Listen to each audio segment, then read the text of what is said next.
Hello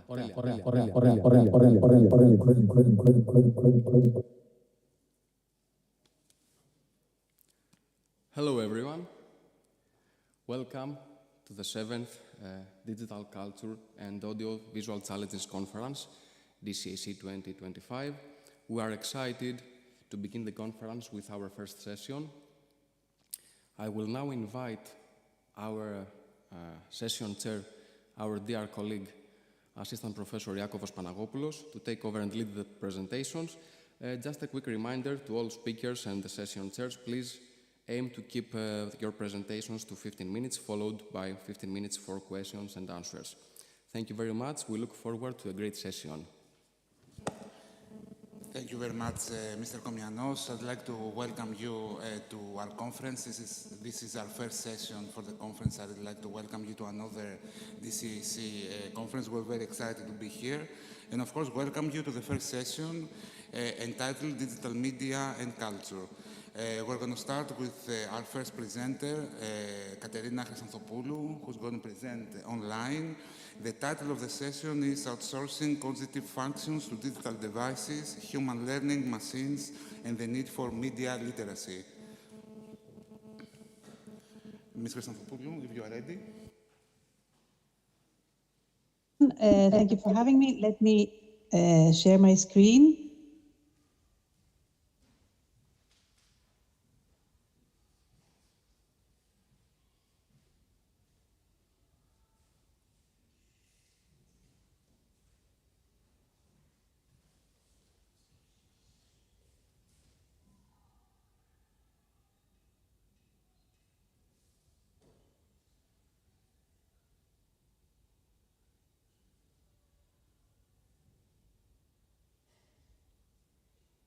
Okay. I hope you can see my slides now.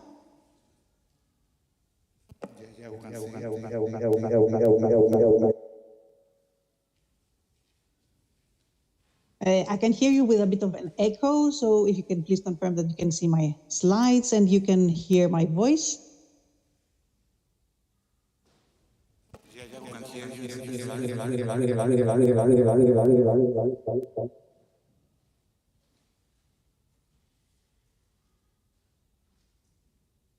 So shall I start?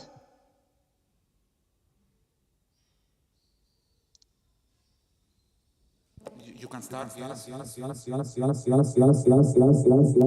Okay, I hope that the echo is just in my ears and not to the audience. So I'm going to start right away with this topic, which is very interesting in my opinion, because we have started by using the digital media, we have started outsourcing actually some higher order cognitive functions to devices.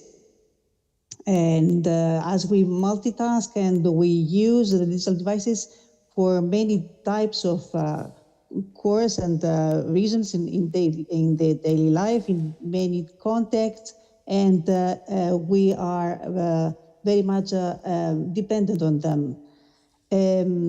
What is going on is that we have started extending several functions, for example, our memory to devices.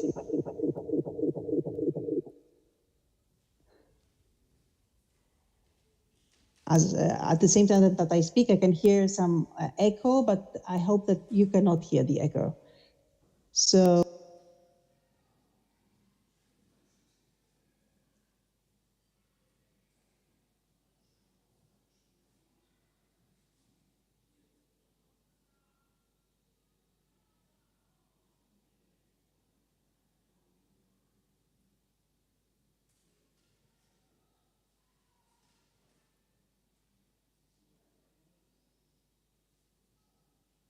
To deep thinking, as you remember, Kahneman had said that the brain is functioning in two modes, actually. The superficial one, system 1, and the deep one, system 2. Now we're actually superficially thinking because we outsource exactly the more demanding tasks to the devices. So it's not us who do it, who do something, but the device.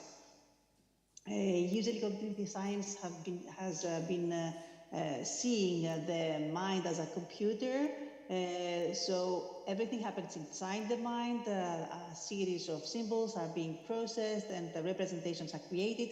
But now, at the end of the previous century, the philosophers of mind, Mr. Clark and Mr. Chalmers, said that if we're using an external probe, a device of any kind, analog or digital, and if this device is actually simulating a function that normally happens inside the mind, then we could say that this physical device outside the body is actually part of our cognitive system.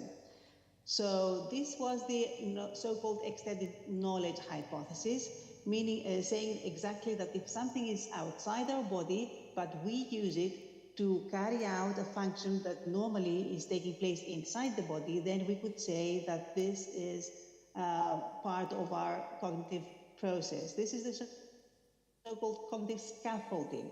I mean, the support that we take from the technical environment. Of course, we have to recognize that the technologies have certain advantages for the intellectual functions, as for example, they can memory functioning can be improved via smartphone-based memory strategies, or we can use technologies, of course, digital technologies to access resources and motivate people to develop functional and critical skills, or memory queuing is also being supported by devices. But nevertheless, now that we have understood that these digital devices can serve as a mechanistic backbone to realize our mental states, then we can understand that we need media literacy more urgently than ever, because we need to be in control of this outsourcing process. In my doctoral thesis some 3 years ago, I had an extended research where I studied how much people believe that technology is actually a part of themselves, of the physical body, and how they can do things with the digital tools which they couldn't do if they didn't have this technology. And I saw that there was a positive correlation in between the parameter of having high media literacy skills and considering the devices as part of our physical body. As regards the parameter of memory, I'm going to show you a few of the parameters that I used. As regards the parameter of memory, 70% of the participants, of 1,300 participants, said that they believe that a digital device is actually their own memory. Also, almost 60% of them believed had the feeling that the device was an extension of their actual body. And 70% again, almost, were continuously connected on the internet or on some application to be in touch of the external world, some networks or other people. And they would say that they could trust the digital devices as memory more than they would their own physical memory. So we have here some very specific high-level functions: communication through networking, belonging. I'm going to leave that for last. Memory, of course, which is outsourced to the device. Deep thinking, because analytical reasoning is carried out on the device. And belonging, this is another very interesting finding that shows that there is a correlation in between the psychological predisposition of people to want to belong to a community or a group, which is an instinct, in quotes, to survive, with the higher use and dependence on digital devices. So I found that the increased media skills self-assessment correlates with higher use and dependence on information and smart devices. I found that the sense of belonging, the need to belong, correlates with higher use and dependence on information on smart devices and the internet. And increased willingness for deep thinking correlates with lower use and dependence on information on smart devices. So when people declare that they like thinking deeply with various questions, it showed that they were not so dependent on digital devices, which is interesting. And I can remind you that 70% of the people said that they would consider outsourced memory to devices as their own physical intellectual memory, while most than half of the people said that they trust external memory more than their own. So since we have this functional dependence and from electronic devices and for our high-level cognitive functions, it is now high time that we consider media literacy training even more urgently. I would say that in my findings, we can say that the theory of extended mind could be supported in high media literacy skills. Very often mental processes are offloaded to machines, and this offloading regards functional or critical high-level intellectual functions. And we can find this in several behaviors of people on the internet, for example, on social media. And many times we can see that apart from an outsourcing of the memory, we can see an outsourcing of the creation of beliefs on the devices instead of the mind. So considering that media literacy enhances accuracy, reliability, critical access to information, self-awareness, independence in decision-making, and critical thinking for enhanced trust in our own beliefs and solid reasoning and deep thinking, I think that we think that it is now urgent to have a more profound education on the media literacy necessities. This functional dependence that we have on technology is critical for learning, understanding, decision-making, or any other high-order cognitive functions. Thank you, that was it. I hope that you heard me because I can't hear any feedback. Thank you very much, Ms. Christanthopoulou. We heard you. Thank you for your very interesting presentation. I was a bit anxious. I want to ask if there are any questions. Ms. Christanthopoulou.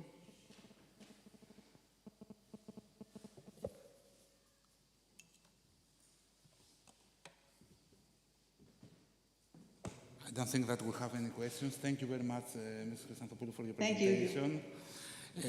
We are moving on to Ms. Lambrini Petrianou and Iakobos Panagopoulos, myself. Ms. Lambrini Petrianou is going to present her paper talk entitled From Instagrammable to Nostalgic, Platform-Specific Engagement in Digital Tourism Storytelling. Ms. Petrianou, the floor is yours.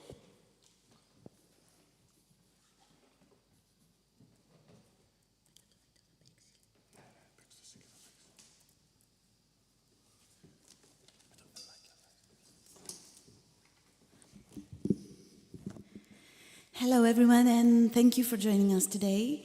I am Lambrini Petrianou, also known as Lina. I'm a PhD candidate in Audiovisual Arts Department here in the Ionian University.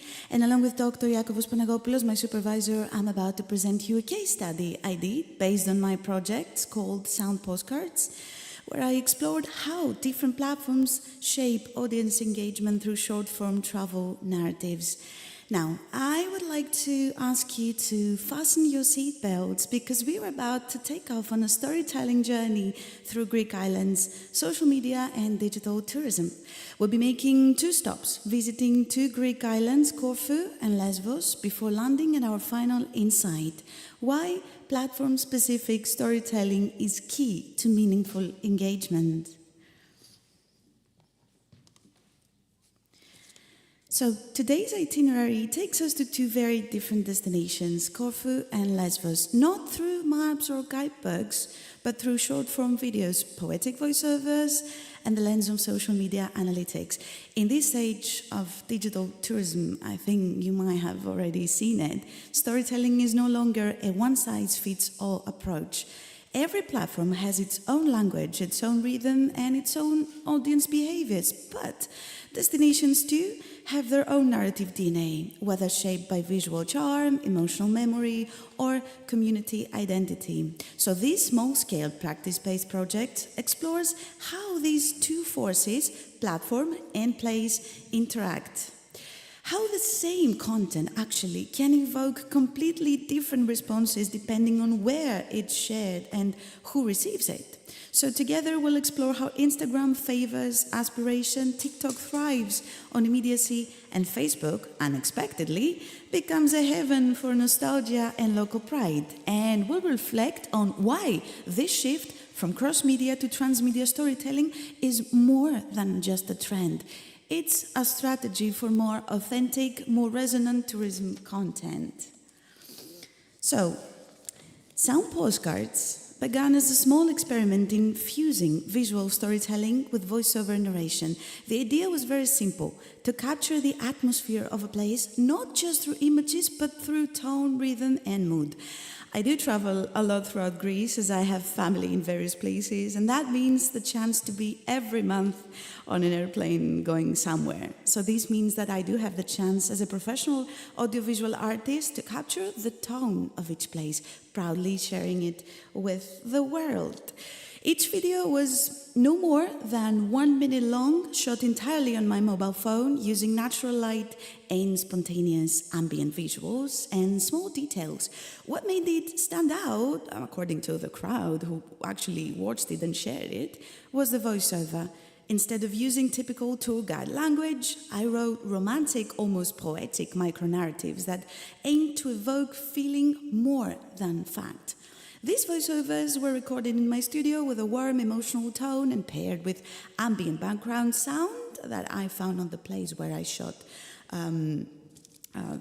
the little small films or even soft music. So I chose two contrasting destinations: Corfu, which is often viewed as photogenic and luxurious, ideal for visually driven platforms like Instagram, and Lesbos, a place where deep emotional weight, often associated with roots, memory, and community, making it ideal for Facebook's more reflective, community-based environment. So the videos were then shared across Instagram, TikTok, and Facebook to study not only how audiences react, but also how platform culture shaped that reaction.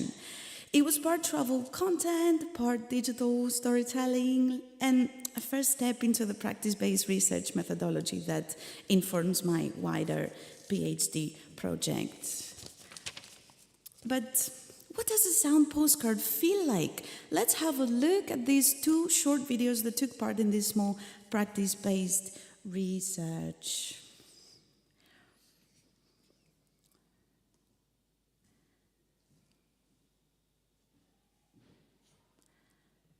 So the first one will be about Corfu.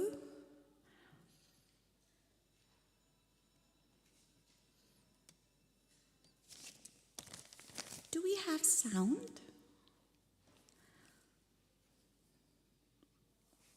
Or not? Κέρκυρα, βγαλμένη σαν από παραμύθι που θα ξεπηδηχθεί αν γυρίσει σωστά τις σελίδες.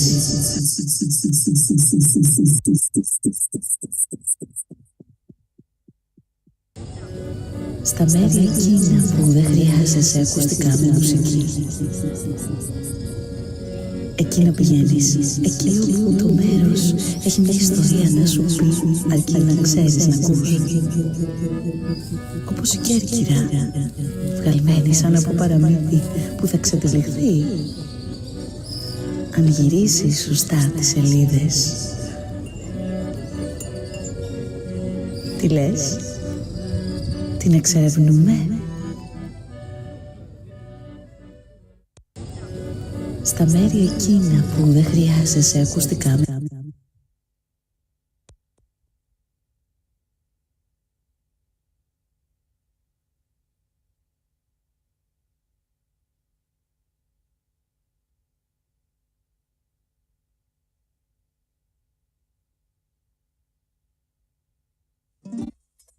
Κυρίες και κύριοι, καλώς ορίσατε στη χώρα του Ούζου. Η Λέσβος είναι το νησί αυτό που βρίσκεται στο βορειοανατολικό Αιγαίο, ενώ η Μυτιλήνη είναι η πρωτεύουσά του. Τόσο απλό, όσο και η ομορφιά. Στο νησί θα συναντήσεις βουνά, κάμπους, κόλπους και θάλασσα. Ένα ατελείωτο αιγαιοπελαγίτικο μπλε και δάση με ελιές, πεύκα και απολιθώματα εκατομμυρίων ετών. Φιλόξενοι άνθρωποι που σε αντίθεση με αρκετά ελληνικά νησιά, εδώ θα βρεις πολύ καλές τιμές, τρομερό φαγητό, εκλεκτές πρώτες ύλες της γης και όλα αυτά που χρειάζεσαι για να ζήσεις σε ένα αυθεντικό κομμάτι νησιωτικής Ελλάδας. Αλήθεια, έχεις επισκεφθεί τη βασίλισσα του Βόρειου Αιγαίου?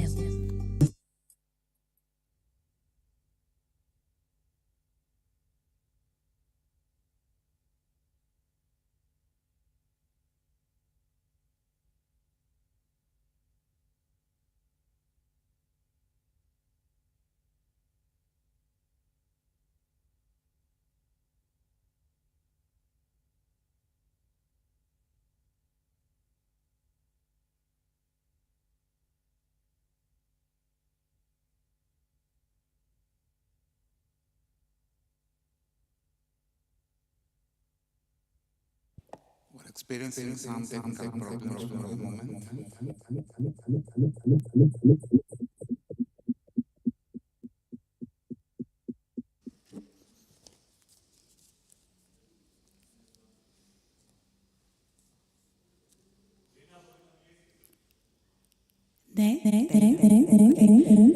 So I think you just got a little bit an idea of what was about the Sound Postcards project, these two videos that we're actually comparing.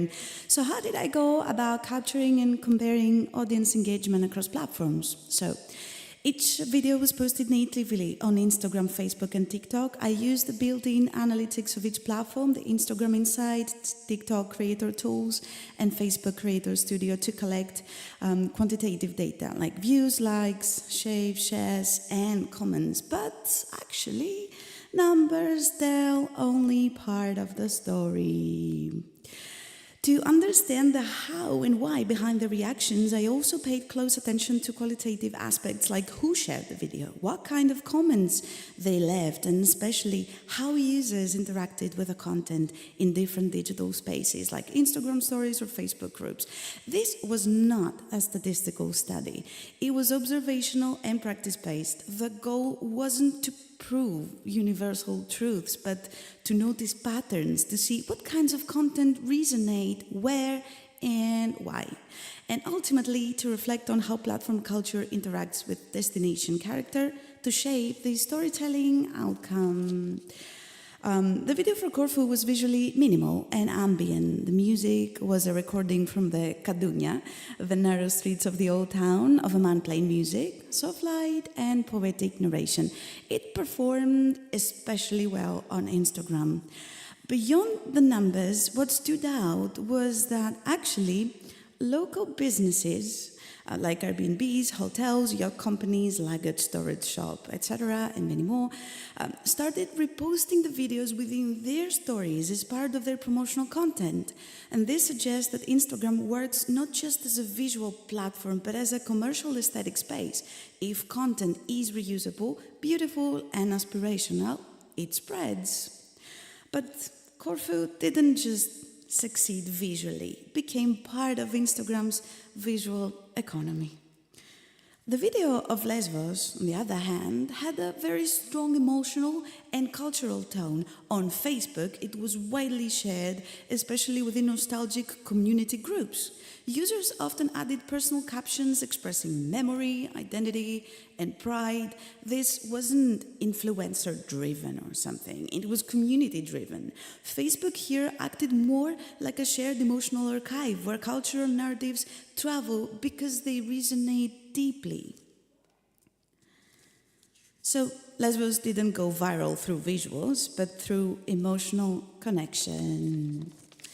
So I do have prepare like a small table with the postcards and the platforms that were shared. And let's have a look. We can see that how it did on Facebook, the Lesbos video, and at the other two columns we can see how it worked out for Corfu. But as I said, these are just the numbers. What was more important here was the people who shared it and what they did with that visual content they were watching. So Lesbos performed surprisingly well on TikTok despite not being trend-driven. Its emotional tone and cultural depth, perhaps, it helped it stand out. It had that bit of authentic content, let's say, in what you can see on Lesbos that make it probably stand out. This pattern shows that content designed with the platform in mind performs differently and sometimes better than generic cross-posted content. And as you know, platforms are not neutral. Each one favors certain kinds of storytelling. Instagram supports minimal visuals and aesthetic appeal. Facebook rewards memory and identity. And TikTok, even without trends, responds to authenticity. This is actually the heart of transmedia storytelling, creating content for each platform, not just duplicating it across channels. But how we can actually use this? Tourism boards can pick platforms strategically based on the destination's character and audience demographics. For example, visually iconic destinations like Corfu may perform better on Instagram, while culturally rich or emotionally resonant places like Lesbos thrive on Facebook. Local businesses can benefit by reusing creator-generated content that aligns with the storytelling logic of the platform they use, whether that's through aesthetic stories on Instagram or community group posts on Facebook.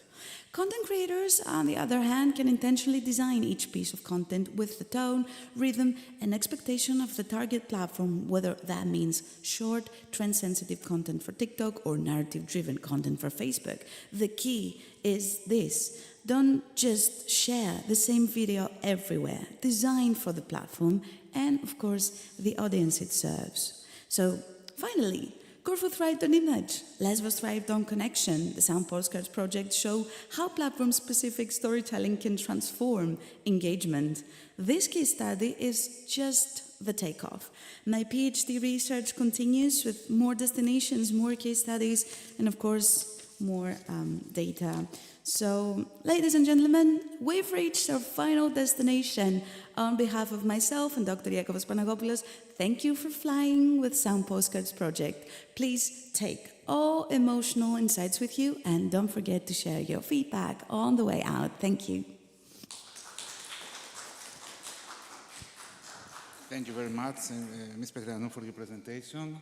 Do you have any questions? Mr. Rovithis?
Certification regarding sound studies that you have drawn on to support that these are called sound postcards, because they're not only sound.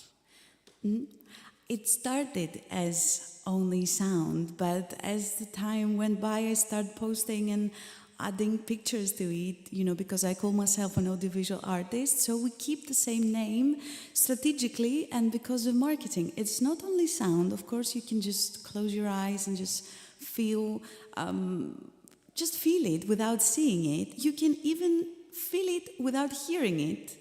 But I don't know, a postcard, it's something you can see.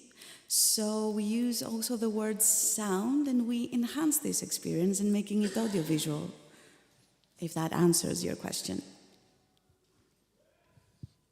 Yes. Yes, thank you. But when you measure the results, you have to take into consideration that this is not only sound. So this is not part of the sound studies. It's part of the audiovisual studies. It's part of audiovisual studies, yes. Thank you. But we can just, have a look at it further in the future and see what we can do only with the sound and if these can actually influence more. Yeah, since they are called sound postcards, yeah. Yes, we can do that. Thank you.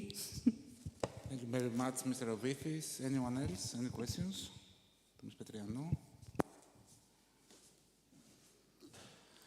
Thank you very much. Thank you. Ms. Petrianou. Let's move forward to our next presentation, entitled Hybrid Embodiment in AR, the Case of Monster Hunter Now, by Magdalini Grigoriadou and Giorgos Loukakis, who are going to present online.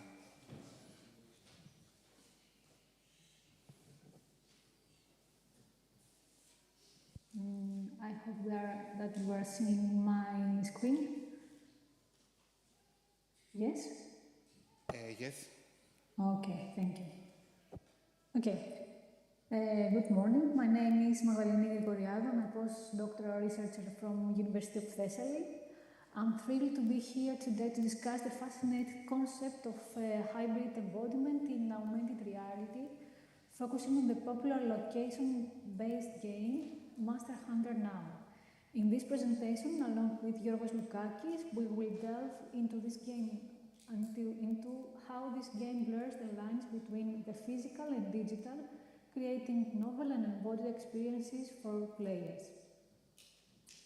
So, for a long time, our interaction with augmented reality was primarily through the screen, an overlay of digital information in our view of the real world. However, as technology has advanced, we are seeing more towards more immersive and embodied experiences where physical actions and senses are deeply intertwined with the digital content. This shift, as highlighted by researchers like Andreoli, allow us for a more active and communicative engagement with digital entities. This presentation explores the concept of hybrid embodiment, a state characterized by the dissolution of boundaries, the liminal spaces where the tangible and the virtual merge, giving rise to novel embodied experiences. Specifically, it investigated how located-based video games, exemplified by Monster Hunter Now, leverage AR to achieve an existential diffusion on digital entities into base reality. Our study explored what we called hybrid embodiment, a phenomenological state where the boundaries between physical and digital experience begin to dissolve. This brings us to the core concept. As this blurring of lines, the liminal space, where the physical world we habit and the virtual world we interact begin to merge. In this state, our embodied experiences are no longer solely rooted in the physical or the digital, but rather in the integrated interplay. This challenges how we traditionally think about what it means to be embodied within a particular environment. This diffusion denotes the process by which digital beings emerge from the ethereal realm of the virtual and become woven into the tapestry of the lived experiences within the physical world.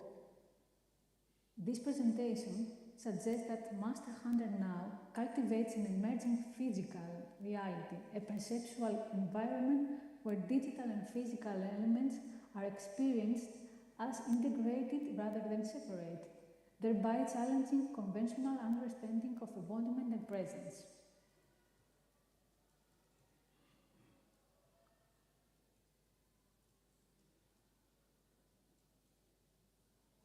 To illustrate this concept of hybrid embodiment, we will focusing on the popular AI location-based game Monster Hunter Now.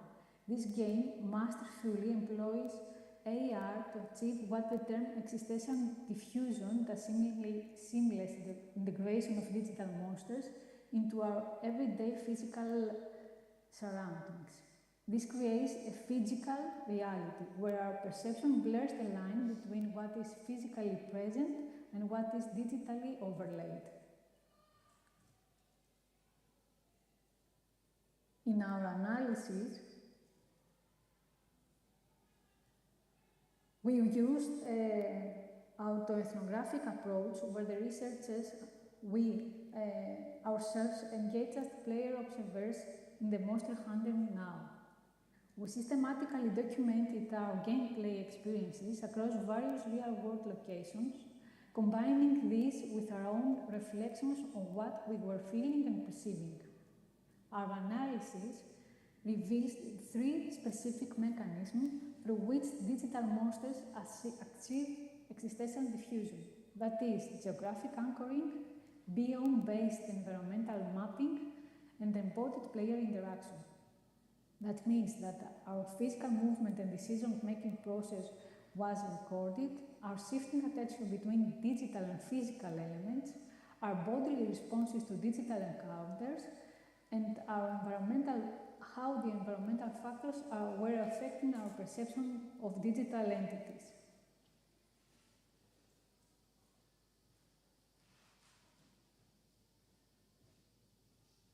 Geographic anchoring is perhaps the most immediately noticeable mechanism of existential diffusion in Monster Hunter Now. Unlike traditional games where digital entities exist solely in virtual space, these monsters are certain in specific GPS coordinates in our physical world. As we walk past a lake, or our device vibrates to indicate a water's dragon presence, or when we climb a hill to find a flying wyvern circling overhead, we are experiencing this anchoring mechanism. Our physical movement through the environment directly influences which monsters we encounter, creating a tangible link between our actions and the game world. These layers aren't experienced separately, but blend into the unified existential space where we call hybrid embodiment. The monsters aren't just on our screen, they are on the spot over there in our perceptual field.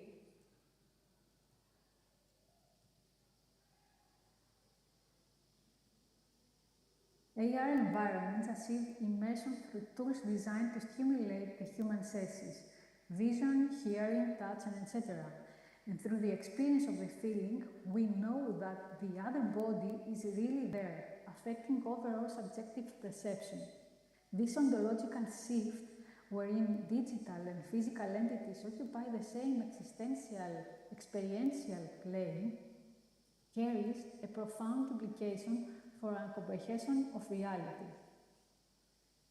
What makes the ER experience in Monster Hunter Now so powerful is its multisensory approach to immersion.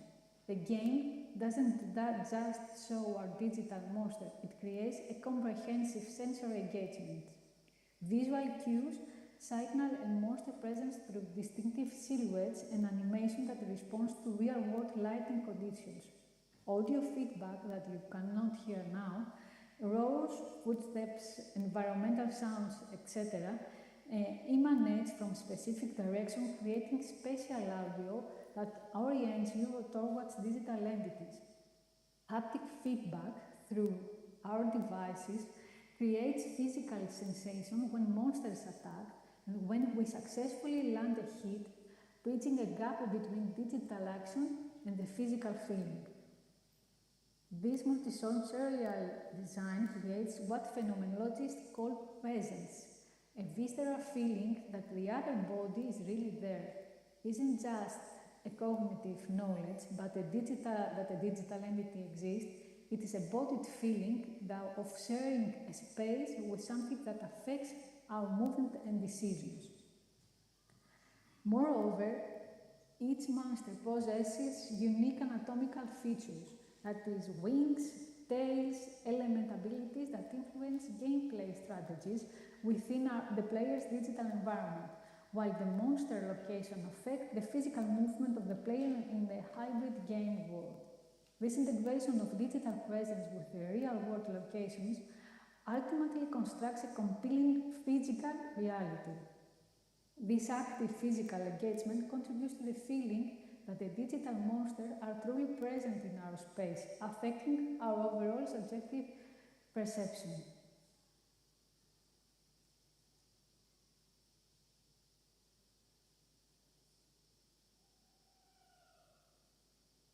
Our embodied experiences as research players have been central to this analytical process. The physical navigation through real-world environments, capturing the quest of digital entities in physical space grounded, our understanding of how the game creates a liminal experience. Through systematic self-documentation of our sensory and cognitive responses during gameplay, we identified specific mechanisms through which the digital overlays transform mundane spaces into sites of fantastical encounter.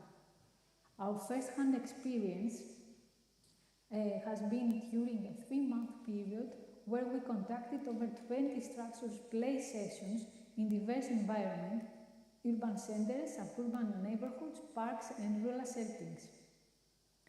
A routine walk through the university campus transformed it in an expedition through a digital ancient forest. These automatic observations were structured around 3 critical dimensions that help us document how existential diffusion manifests in embodied experience.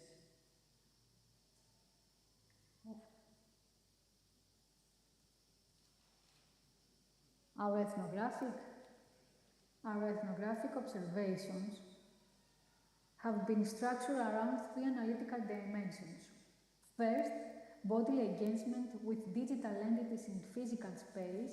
Secondly, perceptual shift between digital and physical attention. And thirdly, spatial reinterpretation through gameplay.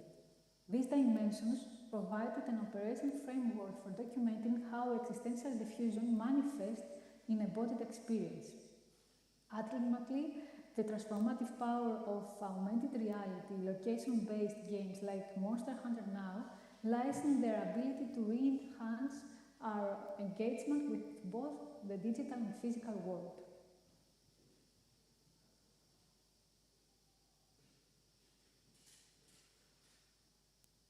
In conclusion, our exploration of Monster Hunter Now highlights a significant trend. The boundaries between the virtual and the real are increasingly blurring. It illuminates our research at a fundamental shift in how we embody and perceive reality in digital age. This research can go far beyond gaming. What we are witnessing is the emergence of a new perceptual paradigm, one where reality is increasingly experienced as a multi-layered palimpsest, where physical and digital experience are continuously inscribed upon each other, that can have implications across numerous fields, in architecture and urban design, in education, and in healthcare, just to name a few. Thank you very much for your time and your attention. We are happy now to answer any question that you may have. Thank you very much, Ms. Grigoriadou, for your very insightful presentation. Do you have any questions from the audience?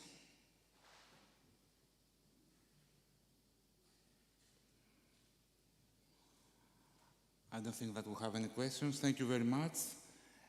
So we're moving forward to the last presentation of this session, entitled Electoral Photography on Instagram, Camera Angles and Camera Distances in the Visual Self-Presentation of Greek Political Leaders during the 2023 elections, by Despina Christoforidou and Valia Karimaki.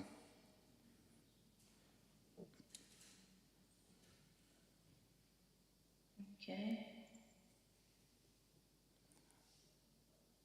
who can see your screen and hear you.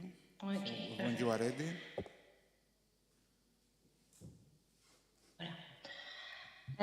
Good morning, everyone. I am Despina Christoforidou, a visual designer and a PhD candidate at Ionian University Department of Digital Media and Communication. Today, I am presenting our study titled Electoral Photography, Camera Angles and Camera Distances in Instagram Photographs of Greek Party Leaders during the 2023 elections. This study was conducted with my supervisor, Professor Valia Kaimaki. So let's begin with some context.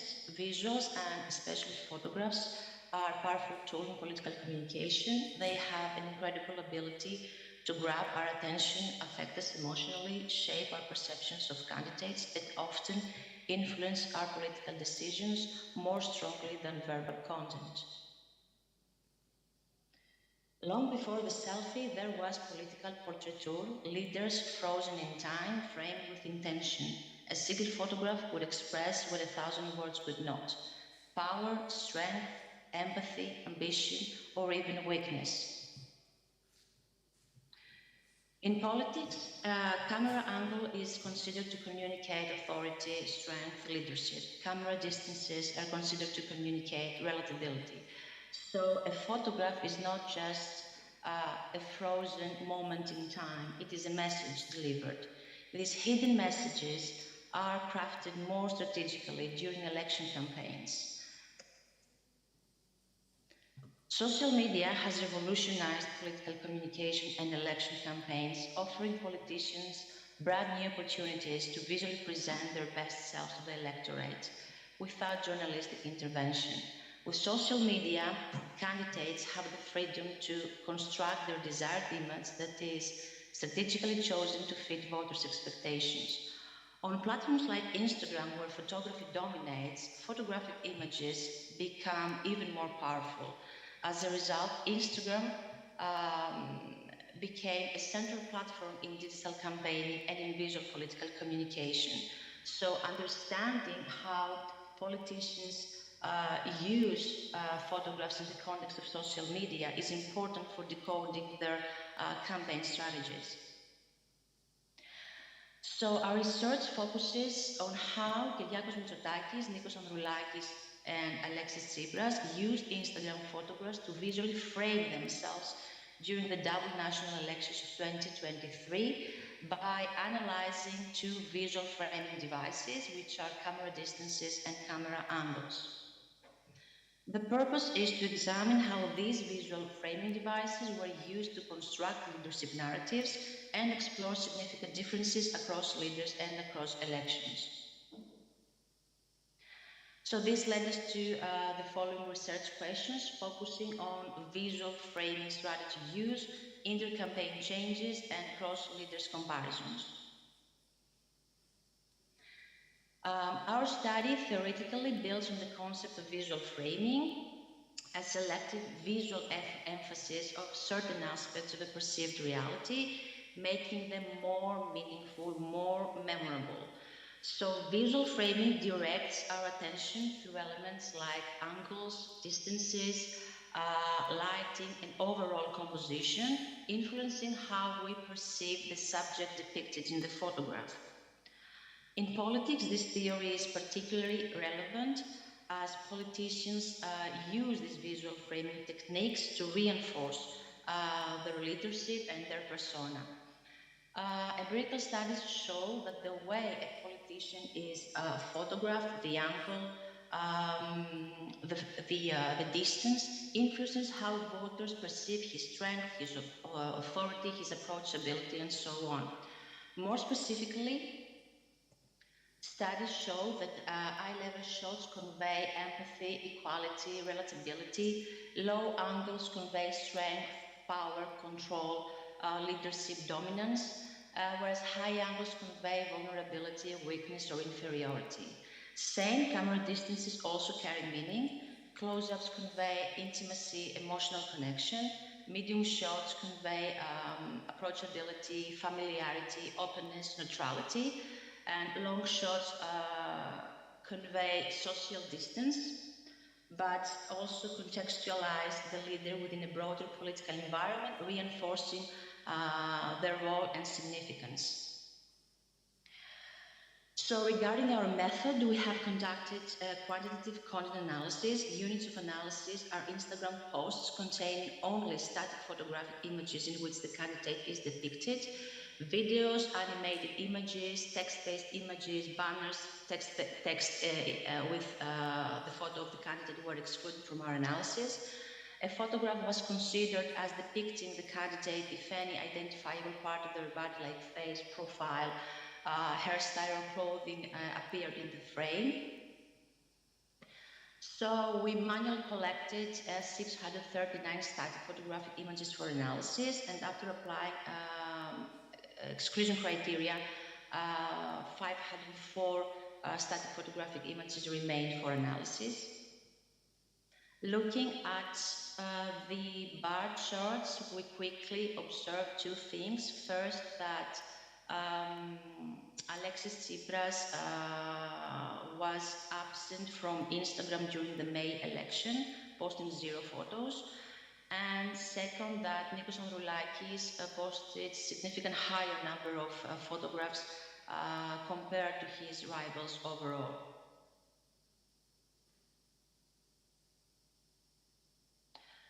The white columns are the photos posted per candidate, and the colored columns are the number of photos depicting each candidate.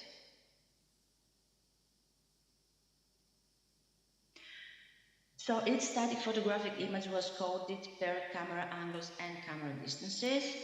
For camera angles and camera distances, eye level, low and high angles, close-up, medium and long shots are categories of these variables. So a presence of each variable category was coded as value 1. The coding was conducted by us independently. Intercoding reliability was assessed using Cohen's kappa, indicating strong reliability scores. Any differences we had, especially regarding the camera angles, we resolved them through discussion until we reached a full consensus, 100% agreement. To categorize our photographic images and ensure analytical precision, we created a coding schema. To determine camera angle type, we use the candidate's eye line as a primary reference point. That means that a shot was classified as eye level shot if the candidate's eyes fall within plus or minus 11 degrees of the viewer's eye line. A shot was classified as a high angle if the candidate's eyes were positioned more than 12 degrees above the eye level, and the opposite for long angle shots. So this is an example of an eye level shot. This is an example of a low angle shot. And slightly high angle shot. Camera distances were coded into 3 primary zones: close-up zone, medium shot zone, and long shot zone. The close-up zone includes the extreme close-up and medium close-up, shoulders and head. Medium shot zone includes medium shots and medium full shots from knees up, and long shot zone includes the full body of the candidate.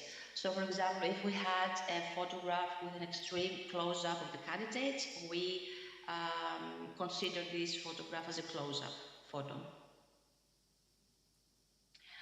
So, for the descriptive analysis, both Androulakis and Mitsotakis employed medium shots, which generally convey neutrality.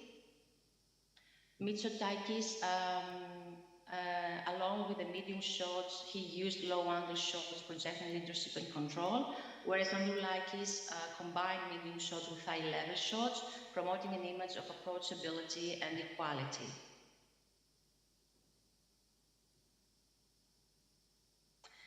In the June election, all 3 candidates relied on medium shots, but with some differences. Mitsotakis remained consistent with his low-angle strategy. same, Androulakis remained consistent with his eye-level strategy. And Alexis Tsipras, absent from the May election, and after his electoral loss, he re-entered the game in June, in election in June, using a mixed visual framing strategy, combining medium shots with a variation of angles. So to test for statistical significance across elections and across leaders, we applied chi-square test of independence. These confirmed statistically significant differences in the use of camera angles between candidates during both elections, indicating distinct visual framing strategies. However, no statistically significant differences were detected in the visual framing strategies of Mitsotakis and Androulakis between the two elections, suggesting that systematic framing choices. This was probably due to the fact that both of them during the May election increased their political power, so there was no need to dramatically change the strategies.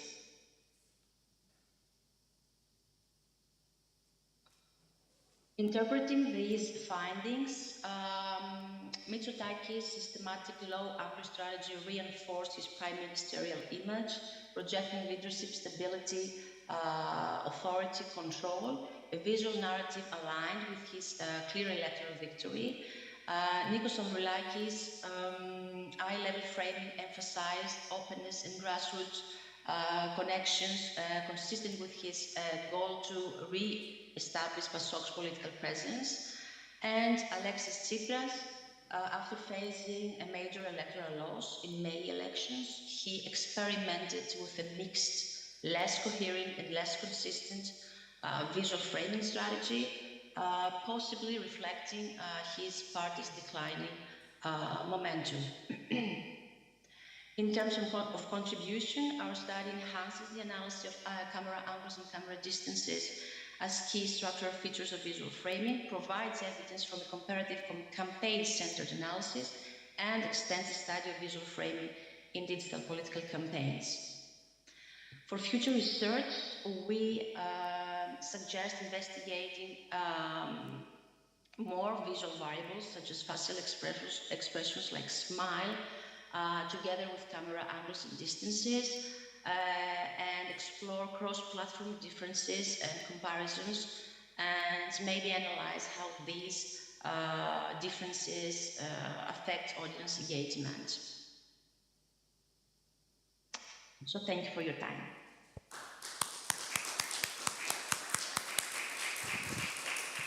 Thank you very much, Ms. Christoforidou, for your presentation. Do you have any questions from the audience?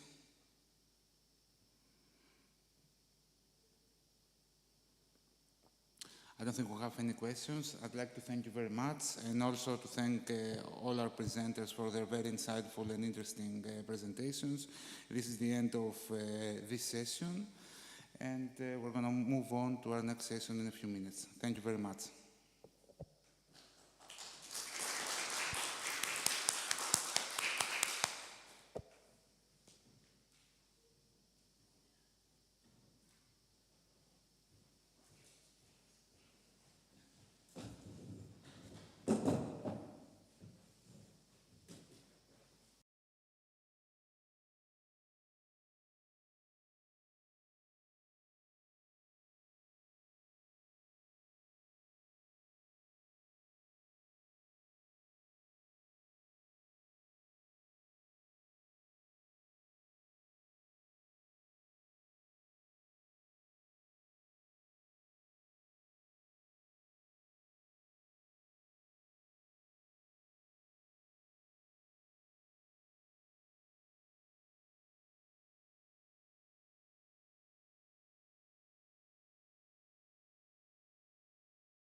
1, 2, 3, εντάξει. Ωραία. Ναι, και θα είμαι muted εδώ πέρα πλήρως και τα μεγάφωνά μου και το μικρόφωνο και όλα θα περνάνε από εδώ στο Zoom, υποθέτω. Ναι, τώρα θα ακούνε το Zoom δηλαδή. Ωραία. Είναι παύση, οπότε δεν είναι.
Hello, everybody. We're starting with a little delay, but we are not going to have the second talk in the session, so we're going to have plenty of time. So, welcome to this second session.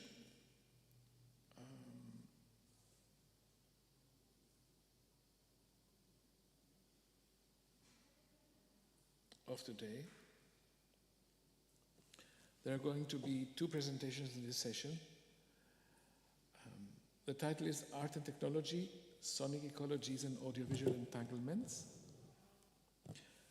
The first presentation is Temporal Disruptions and Relevant Soundscapes. It's a collaboration of Dimitris Batsis from the University of Ioannina and Magdalini Grigoriadou. And Magdalini Grigoriadou is going to present. I leave the stage to her now.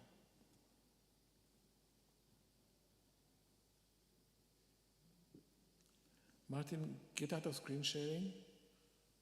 You need to go out. Yeah. You have to leave the screen for the main presenter now. Yes. Magdalini, you're on. Can you hear me?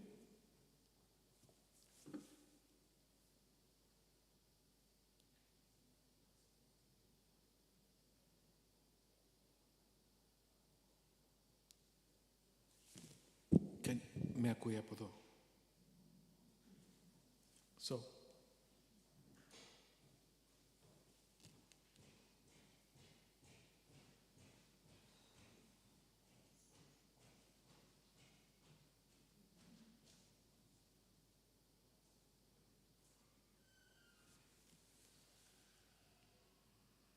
Hi, Yannis. Hello. Hello. Yasu, Dimitri, are you going to present? Yes, I am indeed. Go ahead. Great. So the stage is yours. Yes. I will share my screen in a tick, 2 minutes, hopefully. Let me find my speech, and I will be with you in a second.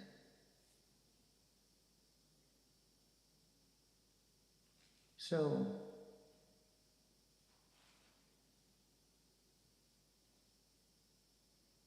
okay, can you see my screen, yeah? Yes. Fantastic.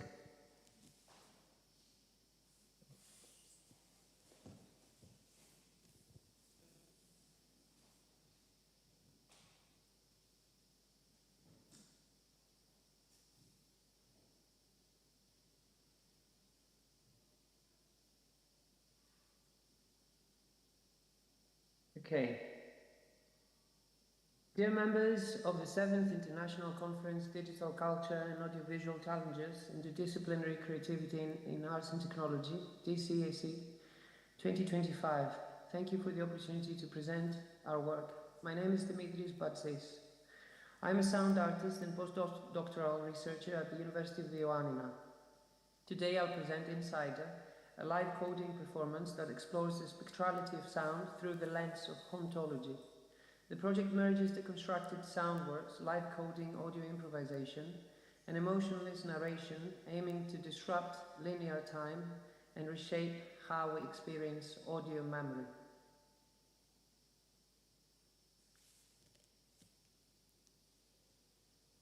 Insider revisits and reinterprets earlier sound works created for installations, film and multimedia through live audio coding improvisation.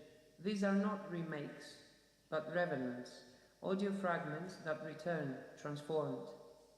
Inspired by Derrida's concept of hauntology, the work investigates how sound carries ghost-like traces of the past, shaping a present that feels temporarily unstable, estranged, and spectral. In the digital age, sound is no longer fleeting, it's endlessly reproducible. Michel Chion calls this fixation, the act of freezing sound in time. Yet, temporality remains essential. Sound unfolds, interacts with space, and demands attention. In Insider, sound's temporal dimension is disturbed, allowing past works to re-emerge and destabilize the present moment. Drawing on Derrida's idea of revenants, those who return, Insider brings old soundworks back as spectral entities. Using live coding, they're resynthesized in real time, not as nostalgia, but as speculative memory. The process intends to evoke discomfort, unease, and a temporal disjointness, intentionally left open to audience interpretation. The project positions sound as both ephemeral and enduring, exploring how technology reshapes our perception of sound and memory. Insider explores temporal dislocation where past and present merge unpredictably, creating a fluid soundscape shaped by both human intention and machine memory. This reflects Derrida's notion of ontology, the spectral return of what is absent yet lingering, present in trace form. Live coding exists in a unique temporal modality, simultaneously real-time and anticipatory. It disrupts linear time through rupture and non-linearity.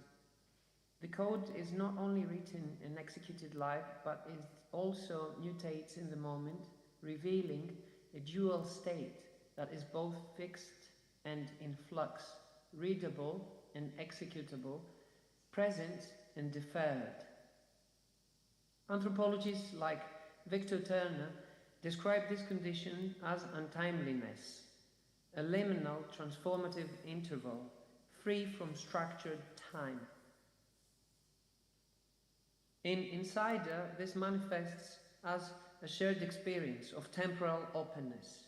Performer and audience alike are carried through an unpredictable present, where control is limited and the unfolding moment becomes charged with potential. Audience members are invited into this experience as insiders, disrupting the conventional boundary between performer and spectator. Their presence and participation reinforce the idea that this is not a static work, but a haunted system of shifting time layers, a performance in continuous transformation.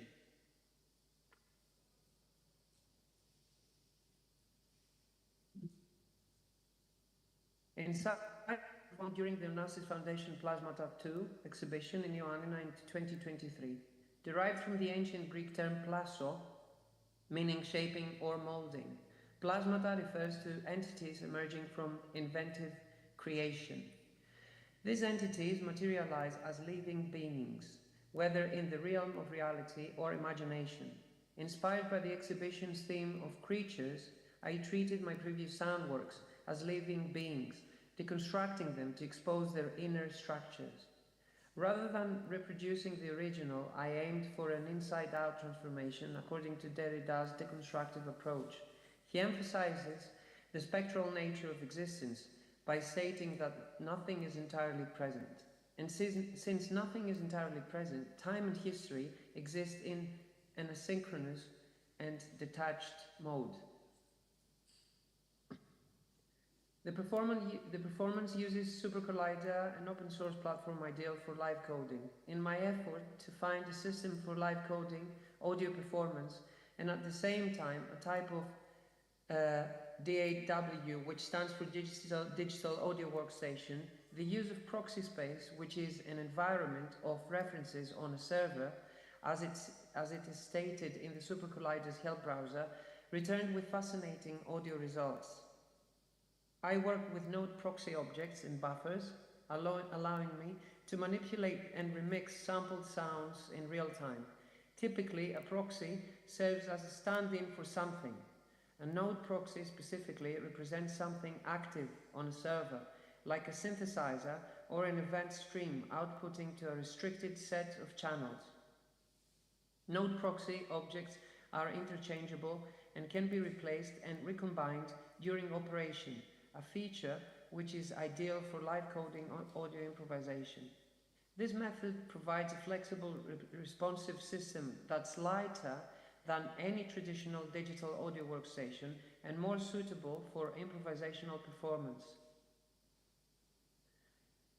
For Insider, node proxy objects were filled with buffers, which primarily function as placeholders for sampled audio, like a sound file loaded into computer memory. Buffers act as placeholders for sampled material, fragments of previous works, loaded into memory, ready for live deconstruction. Playback was handled through playbuff oscillators, which allowed for flexible manipulation of audio with parameters like star position and rate. The rate control alone enabled extreme pitch transformations, including reverse playback and time stretching, far beyond the typical scope of a standard DAW. To reshape the material further, I integrated tools such as a buffer reading oscillator that added granularity, phaser generating linear ramps for precise playback control, buffer rate scale enabling fine gain control over playback scaling. This toolkit allowed for spontaneous recombination and layering of sounds, generating unpredictable textures and movement. The programming environment's flexibility meant I could rewrite, reroute, or entirely reconstruct the performance's sonic structure with minimal CPU load, a feature unachievable in most fixed audio workstations. Alongside the abstract soundscape, I included live narration. The narration voice was heavily processed using a voice transformer and formant shifting effects, Roland VT4. This manipulation aligned it aesthetically with the spectral qualities of the soundscape, not as a separate layer, but as a part of a unified ghost-like sonic field. This integration of live narration, extracted from Bret Easton Ellis's The Informers, a book of 1994, and delivered in a detached and emotionless manner, acts as a grounding force amid the abstract audio improvisation, introducing a contrasting element that enriches the sonic texture and invites the audience into an altered auditory experience. I used a passage from Bret Easton Ellis's The Informers, a dispassionate, emotionally detached narrative about a vampire, a grounding force in the middle of the metaphorical and deconstructed dimension that the sound works acquired, offering clarity within their abstract nature. Also, this narrative element serves to involve the audience as insiders who are privy to the information shared by the narrator, suggesting a connection to the altered auditory dimension. Both the performer and the audience experience a form of temporal dislocation, navigating through uncertain and shifting soundscapes.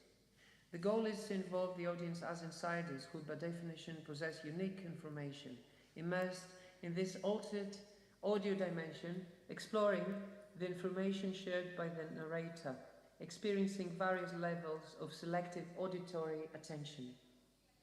The sonic force enveloped the body upon entering the park, where a 4 kilowatt sound reinforcement system stood as the epicenter of this juxtaposition, transfigured, deconstructed soundworks on one hand and a clear, rigid narrative style on the other. The performance aimed to immerse the audience in a mysterious, enigmatic, yet stimulating atmosphere. Both audio and the environment through which the sound propagated underwent deconstruction, shaping and metaphorically haunting the space in a Derridian approach, imbuing it with metaphysical energy and a sense of disrupted temporalities. Within this sonic immersion, the live coding audio improvisation briefly unveiled a narration from a short story by Bret Easton Ellis, offering a mutated and altered audio experience as the narrator led the audience on an esoteric venture. As you can see in the screenshot, the lines of Super Collider script and the narrative script, which are seen at the bottom, symbiotically manifest in Insider.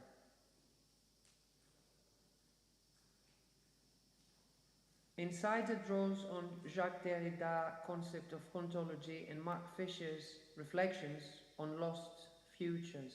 It does not seek to indulge in this nostalgia, but to reimagine, allowing past audio material to reappear in unfamiliar forms, opening space for alternative futures through sound. Looking ahead, I plan to develop future iterations of Insider using a multi-channel sound system to dynamically distribute audio across the performance space. Rather than simply reproducing reality, the spatial dispersal of sound will generate immersive auditory environments, at once tangible and imagined. Sound will move fluidly across multiple speakers, transforming the space into a ontological vessel, where reverberations act as ghostly echoes of past presences. In future iterations, Insider could embrace multi-channel expansion, such as a 5.1 system alongside performance art, dance, video, and dramaturgical processes. Additionally, the narration component could be further developed by incorporating excerpts from a variety of authors with distinct writing styles, thereby enriching the sonic palette and deepening the exploration of ontology. Ultimately, Insider offers not only a sonic experience, but also a platform for building a listening community. It seeks to forge connections through sound art and explore the enduring influence of historical or cultural elements, much like the revenants that move through temporal modalities in ontology. To conclude, Insider is a live coding performance that explores how sound, narration, and code can reshape time and presence. By combining spectral theory with technical experimentation, it offers an immersive experience and invites the audience into a different kind of listening, one that's both haunted and alive. It asks us to reconsider how the past influences the present through sound, memory, and technology. Special thanks goes to Brandon and Virgo for his support and insights. Also, I would like to express my appreciation for the DCAC Conference Committee for giving me the opportunity to do this presentation. Thank you. Thank you very much, Dimitri, for your presentation and for keeping on time. I have some comments, but first, questions?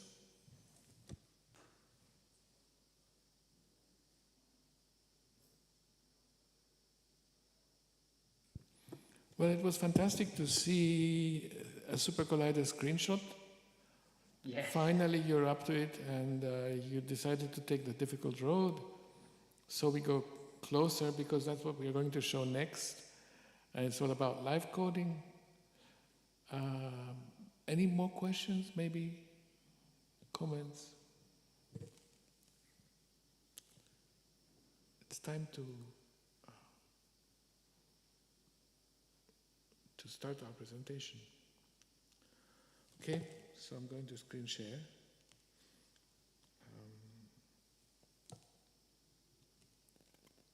We have 30 minutes. I'll give us 20 minutes, starting the timer.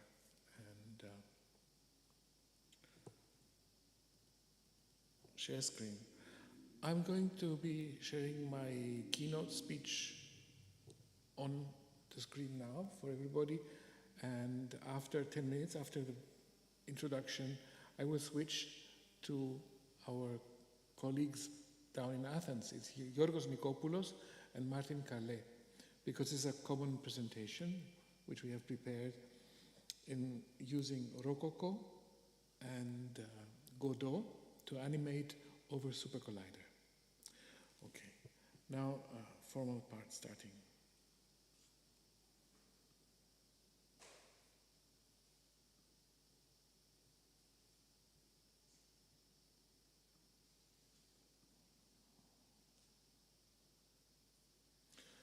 So our talk is called Integrating Animated Graphics with Sound and Networked Live Coding.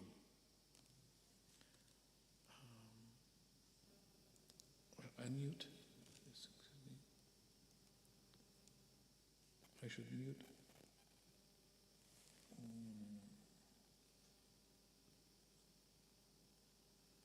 I am muted, but there is some feedback. Anyway.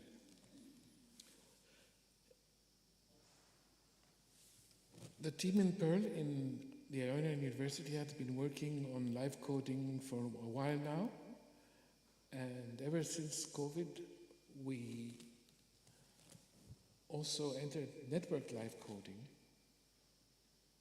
the year of network live coding, meaning we could do live coding over,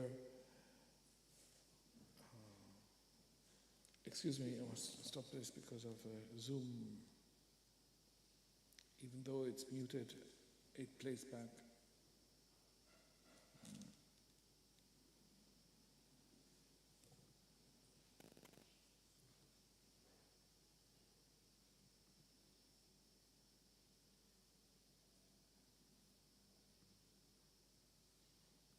No sound sharing. Yeah, better.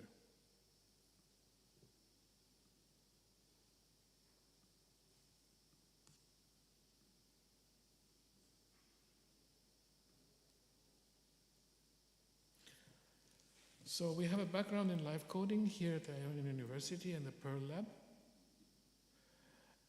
And especially since 2018, it's networked live coding. We had a long 5 years project to do live coding between Greece and various other places like United States, California, Malta, Lisbon, Tokyo, and Sapporo in Japan.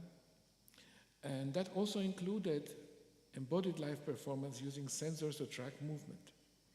And we use that movement to control sound. Now the next step is to extend this to include graphics. A student of, undergraduate student that is now doing the master's thesis, Nikos Charalambidis, introduced us to the Godot engine, which was way back in 5 years ago. It was just starting. And this is an open source codable gaming engine. So since we are working with open source mainly, also through Super Collider, we decided to fix our objective towards Godot, integrating Godot. And this is what Martin Calais and I have been doing. And this is what we are going to show. So our goal is to integrate VR and gaming into networked live coding performance. And our methodology is to connect our live coding environment that already exists in Super Collider to Godot, for which we have to write extra plugins and programming, do a lot of programming, which Martin has done, so that we can not only drive it through existing commercial engines like Rococo for mockup, but also use our own developed mockup engines with based on open source technology, again a YOLO tool running on Raspberry Pi with an AI hat by Hilo, and in general to open up and to exchange data and to explore the certification aspects as well. The system architecture is like that. We use OSC groups on a server online, running at the Perl Lab or running at DigitalOcean or another commercial company, according to the situation. Right now we are using our Perl server back at the department, and we send data to it from Super Collider, and OSC groups sends this data to everybody connected in the same OSC group, and from there somebody remote can sonify the data on Super Collider, or can also send them, as we see here, to a graphics engine or a VR engine or a gaming engine. And we are going to see a gaming engine today. We're going to see Godot animated over Super Collider, over the network. from Rococo, from Yorgos Nikopoulos, wearing the Rococo mock-up suit, moving around, sending the data to me here on Super Collider, and I send this data back over LC groups, and it is animated on the game engine Godot. And also we're going to see a little bit of playback from previously captured engines, sessions, which is captured in readable data, open data, everybody can read and modify. And the next step, of course, our goal is to modify the data in real time using synthesis processes in Super Collider. But we are not there yet, so we're going to show the first two steps, and I want to switch over to our friends in Athens. There's plenty of time for them to introduce themselves and for us to get going and show you how this, demonstrate how this runs in a clear and convincing manner. Okay. So I get out of share, and maybe Yorgos? Yes, hello. Oh, we have a feedback.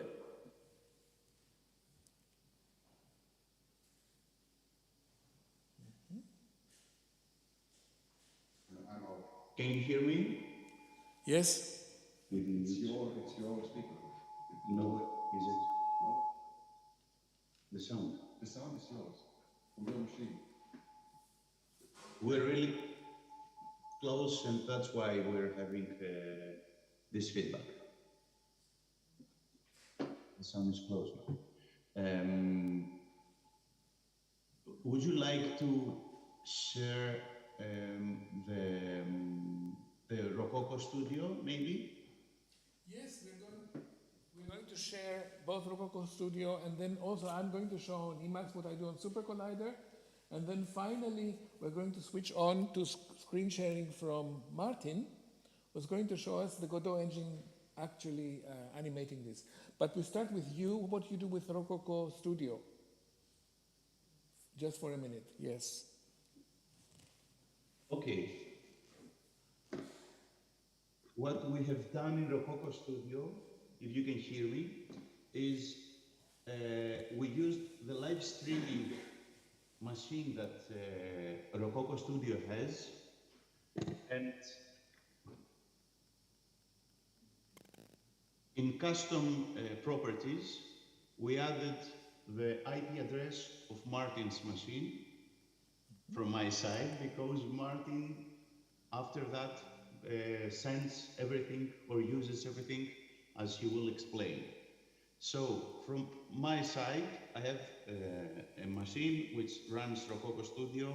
I wear my Rococo suit and I live stream to Martin's and we are using you're using a custom Python script to do that.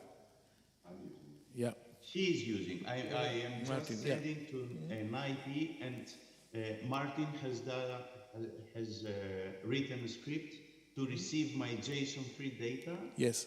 And translate it to OSC and also import it to Godot. Okay. So on my side, maybe, if you get out of your screen sharing, I'll show you what I do on Super Collider, and then we switch on to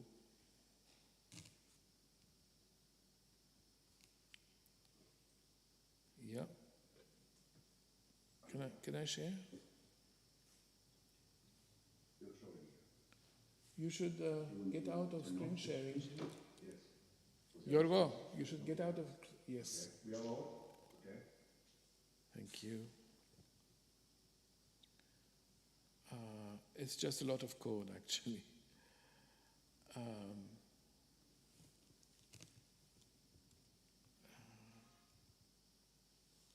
This is the class that does the work.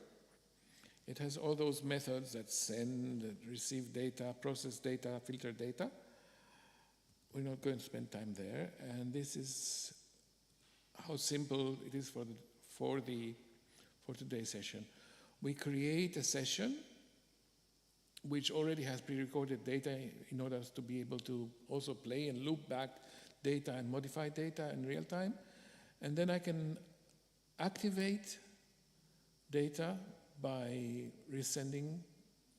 running resend Rococo and deactivate. If I mute Rococo, I'm going to try this. And you can see the data running. There it is. These are the data from Athens, and then I stop.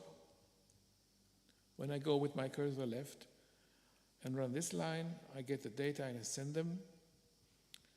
And when I go to this line 6, I stop sending and I stop receiving and modifying. And so we are ready to go to Martin to show us with his screen share what happens. And Martin, you're going to ask me to run this resend and mute so that people can see what happens when we stop and start and stop. Okay, yes. But you are going to share screen to show. Yes, you have to go out, yes. You're out for screen sharing. Okay. Okay, I'm sharing now the screen. So can you see this? Yes. Okay, so we see yours now moving, live tracking. It's written to the left side, the girl. And Yanis is playing back on SC and Good Live Coding, if he likes. Yes, I start. Okay, there we are.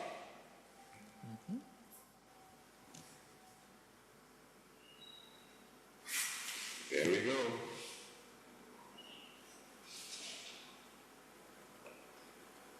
Okay, great. So this is from Athens to here and back. And there's no real delay. So I stopped animation. We can live code a little bit the arm moving, as you can see. Wow, it's getting crazy. The arm back. This is Martin moving it. We are manipulating it live. Yes. He is actually trying some hard coding, harsh stuff, just to show what happens if you don't know how to code. And this is what we are fighting right now. And now I will reanimate my resend, so SC Godot live coding is going to follow. Right. Again, I go out and Martin can show his modification. You want to modify yourself? Can you want to move? Yes. Yes, the so Martin is a notification. puppeteer, but we don't have the math. You can continue sending, it's no problem. Yeah, we don't have the math yet for this. But this is what we are working on, this math to change. And again. So it's now everything together. The manipulation of the arm. Okay. Filter. Yeah, it's a crazy filter. Oh my. Woo! Okay. All right. Yeah. The next step is to change the figure to show expression. So you can go unrealistic stuff and you can do also very expressive stuff. But so far, at least, we managed to do this, to connect. And that was quite hard work in Python and Godot, a lot of coding to get this happening and to connect to the network. Okay. Do you want to play back, to use playback, Martin? Yeah, you can do playback, it's no problem. Yeah. Now you're playing back or not? You can play back, yes, as you like. Yeah. You can play back the dog figure which we recorded in your studios a while ago. Do you want to do that? Yeah, do it. We're waiting. Filter again. I can. I don't do it at the moment.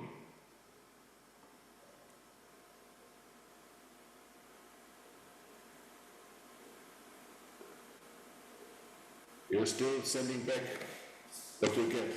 You want me to stop? No. Yeah, you can send now the playback if you like. I stop. Okay.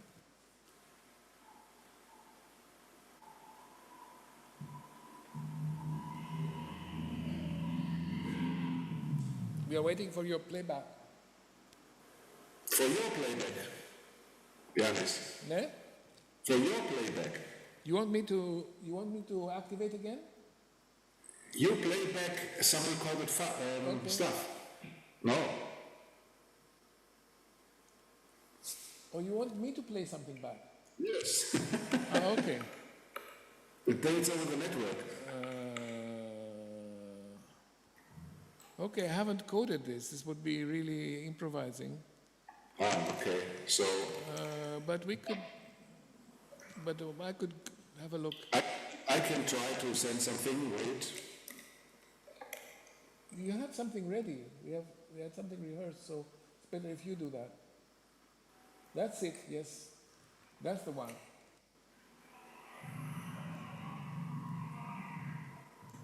Yeah, now there we are. Here's the playback. Do you see it?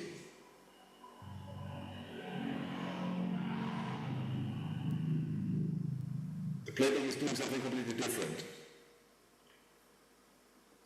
Pre-recorded walking like a dog. All right.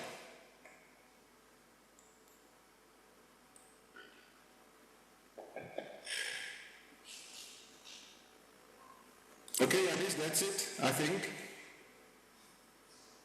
Yeah, no, that's it.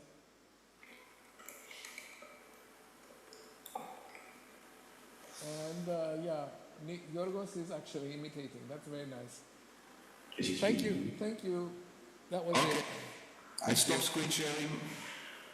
Yeah, we're taking questions.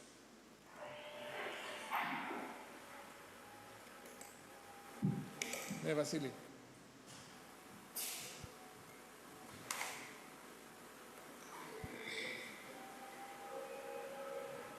Can you make audio loud?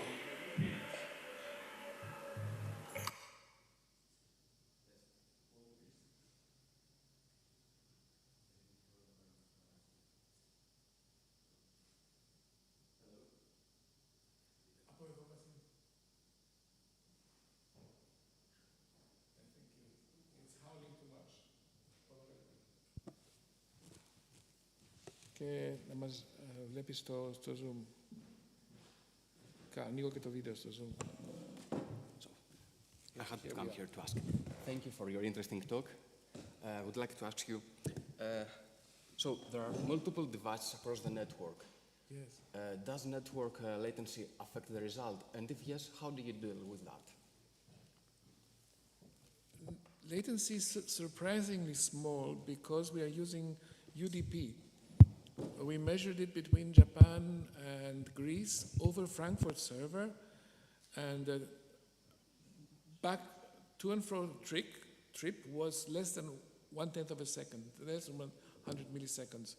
So that's why people use UDP now in gaming. But these are the physical limits. You will have some latency, and we will not fight with that. It is a specialized field, and it's not for us. Yeah. You did not have any packet loss with UDP? We have not experienced any accidents. Okay. Yeah. That's nice. Yes.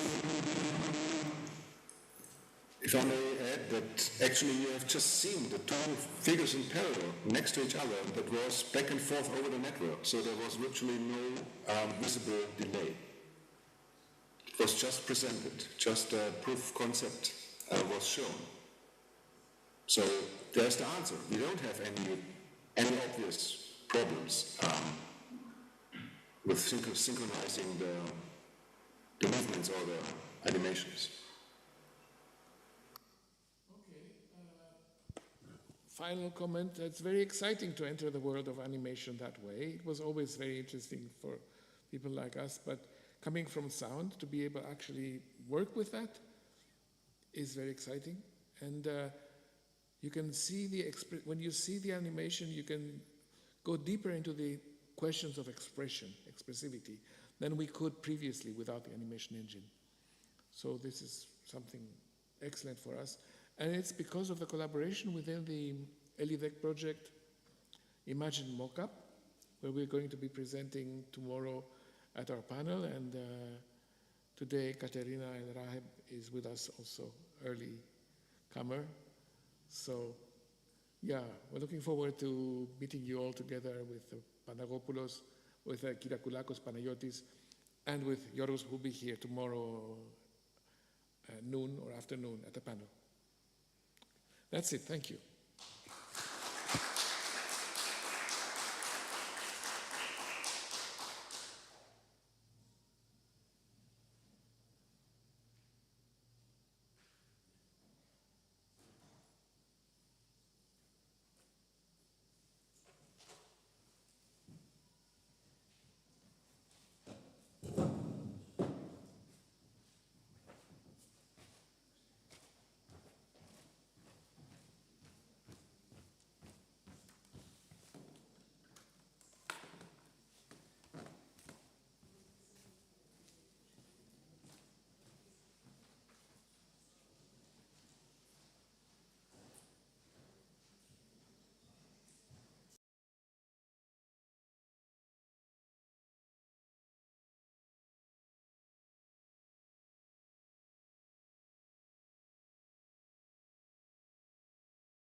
begin the conference, and we may now proceed with our welcome notes and opening greetings. First of all, I would like to acknowledge that the rector of the Ionian University and professor at our Department of Audio and Visual Arts, Andreas Floros, who traditionally attends and opens this event, is unfortunately unable to be with us today, as he is participating in the Hellenic University's Rectors' Conference. However, he has asked us to convey his warm greetings and his best wishes for a successful and productive conference. I will now invite the head of our department, Associate Professor Michalis Panagopoulos, to deliver his welcome note.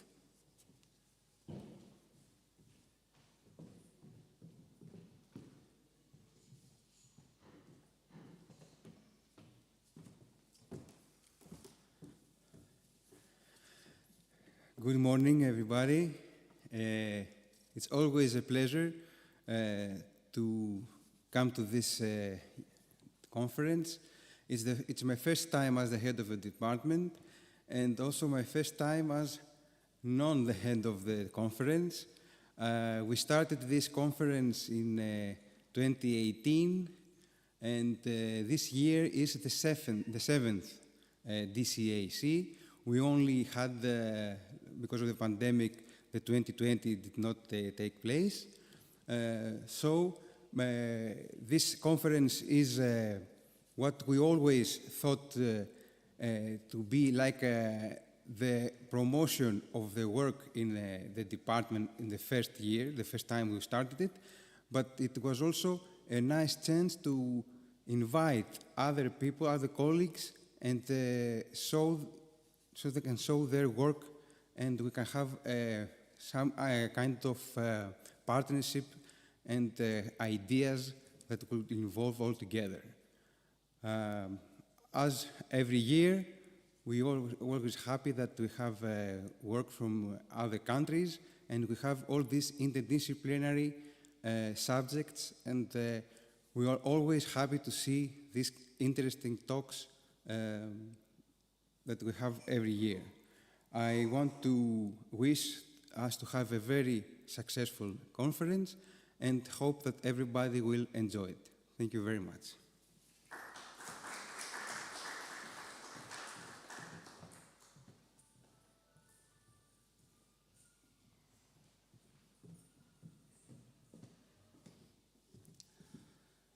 Let me add some opening remarks before we welcome our keynote speaker.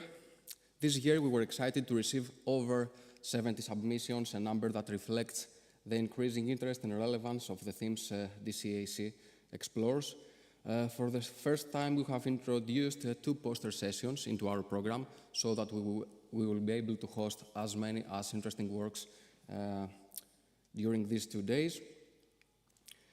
So throughout the next few days, we will have the pleasure of attending 44 oral presentations exploring topics ranging from artificial intelligence and immersive environments to digital heritage, creative practice, and critical theory.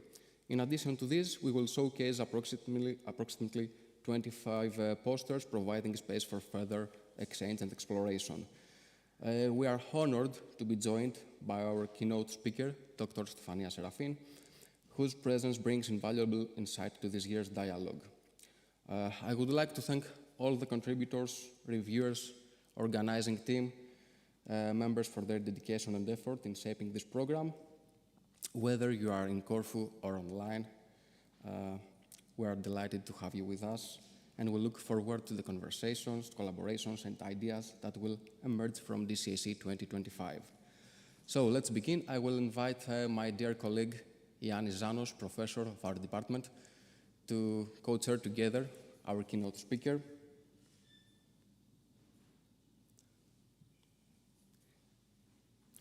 It is a great pleasure to introduce Dr. Stefania Serafin, professor in sonic interaction design at Aalborg University in Copenhagen and co-leader of the Multisensory Experience Lab alongside Rolf Nordahl. Dr. Serafin serves as the president of the Sound and Music Computing Association, the project leader of the Nordic Sound and Music Computing Network, supported by Nordforks, and the coordinator of the Sound and Music Computing Master's Program at Aalborg University. Her research and teaching focuses on sonic interaction design, sound for virtual and augmented reality, multimodal interaction, and applications in health and culture. Dr. Serafin is joining us online today, and we are very glad to have her with us virtually. Dr. Serafin, the stage is yours. Thank you. Thank you very much for the nice introduction. First of all, can you hear me? Yes. Yes. Nice. I'm going to share the slides.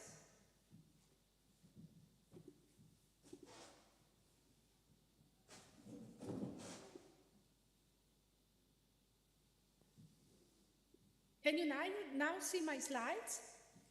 Yes.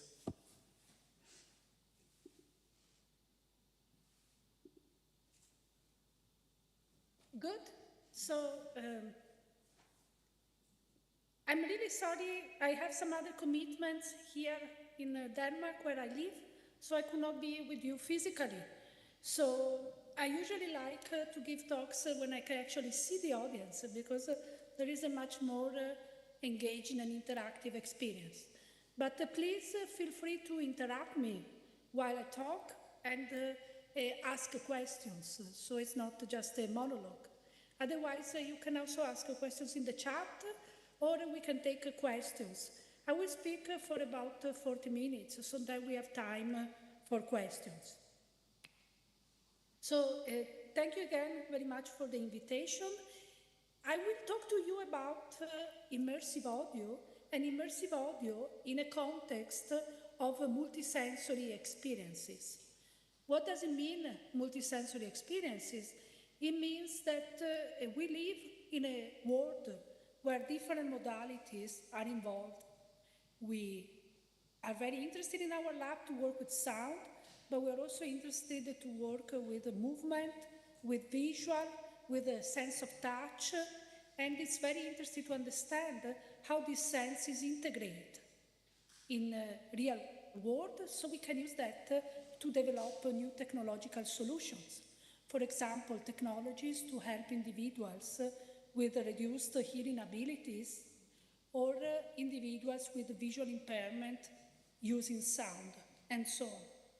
So my background, I've been in Denmark for 20 years now, 22 years actually. Before that, I was working for a PhD in a center which is called Center for Computer Music and Acoustics at Stanford University in California, where I was working on what is called the sound of friction. So understanding how different instruments make sound. Instruments where you have, for example, a violin where you bow, all instruments that are driven by friction. But then in 2003, so a long time ago, I had the possibility to get employed at Aalborg University in Denmark. Now, Denmark, as you know, is a little country. Aalborg University is in the north, the main quarter. But our laboratory is actually based in the capital, in Copenhagen. At the time, though, in Aalborg, nowadays, those of you who work with virtual reality, they know the devices are very cheap and very ergonomics. At the time, 20 years ago, a display like this costed around 200,000 euros. So we didn't have it in our lab, but they had it in Denmark and in the lab in the main campus. And also they had what is called a cave, which is a system where you have screens in the 8 sides of a cube. You can imagine this was not really sustainable because it was too expensive for what it was giving. So now this laboratory is completely closed. But at the time, that's when we started working with the spatial audio, because there was all these nice visually enabling technologies, but if you want to simulate a virtual space, like we were doing with this project, this European project called Benogo, which means being there without going, you create virtual spaces, but spaces is not just what you see. Spaces is also what you hear. So we were creating sounds to simulate the soundscapes of different spaces, and also at the same time we were also making shoes that could allow us to track the step of a person and then create the sound of walking on different surfaces. Because if you walk in a lab, or if you walk, of course, in a beach, or if you walk in a city, the sounds have a very, very big effect. And can we simulate that in a laboratory? Nowadays, we are very interested in taking these technologies outside the laboratory. And last month, we had a nice workshop. I don't know if any of you is familiar with a conference called IEEE Virtual Reality.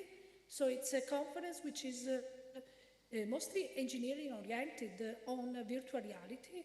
It's, as most virtual reality conferences, also very visually oriented, but we have the fortune of running each year a workshop, which is called Sonic Interactions in Virtual Environments.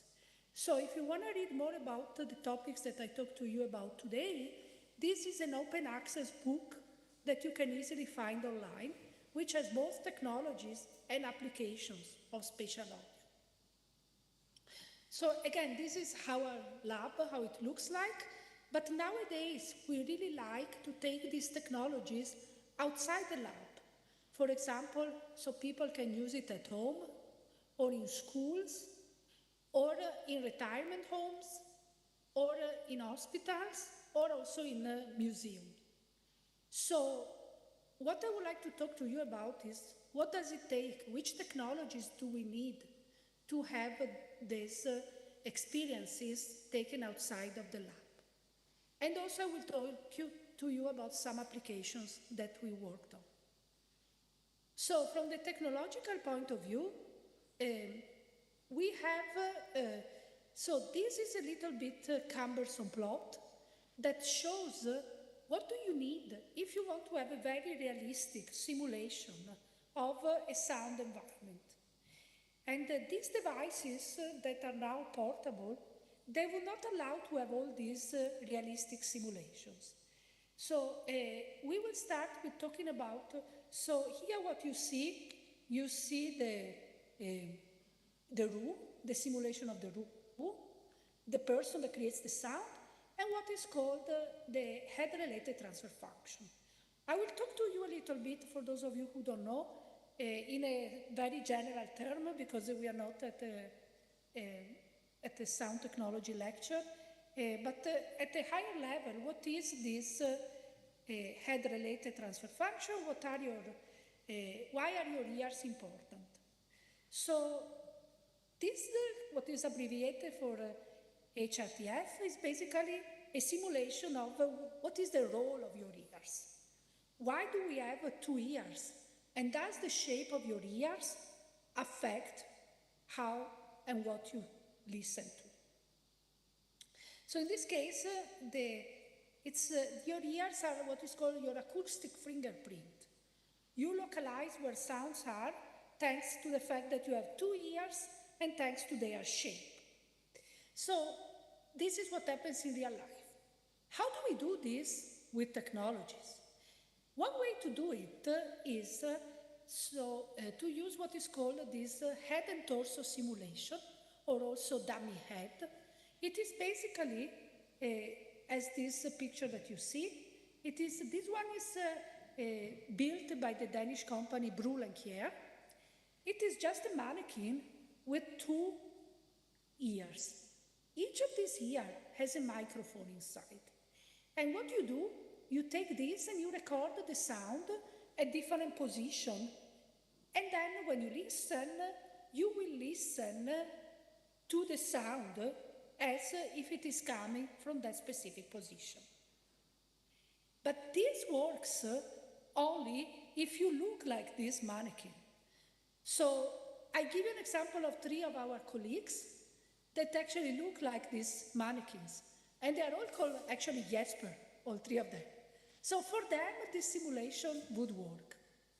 But in reality, in the real world, we all have bodies and heads and hair, and we have different bodies and different morphologies which affect the way we hear sound. So this, also we have all different shapes of our ears. So in this case, this simulation would not work. So what can you do? Well, for those of you, I'm not affiliated with Apple, but it's very nice if you have the last generation of AirPods, you can record your personalized sound. You can record it and have it in your phone. Or, on the other hand, you can also, if you can have access to such a room, this is called an anechoic room. So it's a room which has absolutely no echo. So what you do, you sit in this chair and you record the sound. This is like a robot that turns around and it allows you to record the sound at different positions, and then you will have a database of sounds represented that then you can use to simulate precisely your own ears. So, just to see what are the computational consequences. If you are using this generic one, it is not hard, so the complexity of obtaining it is not high at all, it's very low, because we have many databases, but also it's not very accurate, because you really need to look like this guy in order to make it work. On the other hand, you can have recordings in a room. The complexity is very high, but it's also obviously very accurate, because that's your own personalized. So do we need this high complexity? So obviously the goal is low complexity but high accuracy, right? So there are actually studies. We are talking about audiovisual experiences.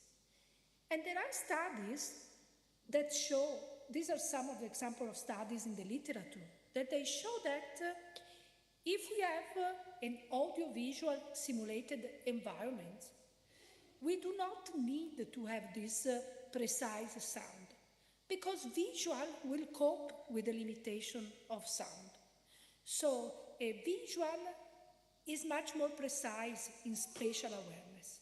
This means that if you have a virtual reality or an audiovisual simulation, your localization of sound doesn't need to be technologically precise, because in that case, the visual will compensate. Our brain is what is called plastic, so it adapts to the limitations.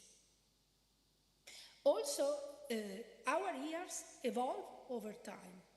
So the shape of our ears grow actually over time. And also our hearing capabilities change. We become more and more hearing impaired the more we grow older. And so what you recorded as personalized one day, it doesn't necessarily work in 1 year or so. So probably audiovisual simulations, especially if you want to have it portable in real time, you don't need such a high precision. The same is true for sound propagation. So we have where the sound is coming from, but also in which space. When you hear the sound in a cathedral, it's not the same as when you hear it in your own bathroom, right? In this case, there are some tools which are described in the literature. So if you're interested in reverberation, there's actually a lot of work on reverberation. There is this paper which is called 50 Years of Artificial Reverberation, which was published already 13 years ago. And then they came up with another one. So this is definitely, reverberation is definitely not a topic that we can cover in half an hour. It requires a lot of work, but these are some references if you are interested in the topic. And then we are talking about interactive audiovisual environment. So what about the role of the person? What about the interaction? So if you're working with virtual reality, you know that the controllers are still very cumbersome. They look like this one that you see in these two pictures. There is a very nice researcher who also he's claimed to have invented the term virtual reality. His name is Jaron Lanier. What he says is that musical instruments are the best user interface. What does it mean? It means that with controllers, they are very symmetric in shape, while musical instruments, first of all, you don't just move them around. You can blow in a musical instrument, you can tap, you can bow, and they afford bimanual interaction, which is very interesting. And we could think about taking musical instruments more and bring them to digital technologies. So until now, I talked to you about individuals with normal hearing. But what about how do you test if your hearing is actually normal? So has any of you ever been lately to a hearing test, to a doctor? If you didn't, or even if you did, now please, probably, I hope it's not too loud, but what happens is that you sit in a booth, like the one you see in this figure, and you listen to these sounds.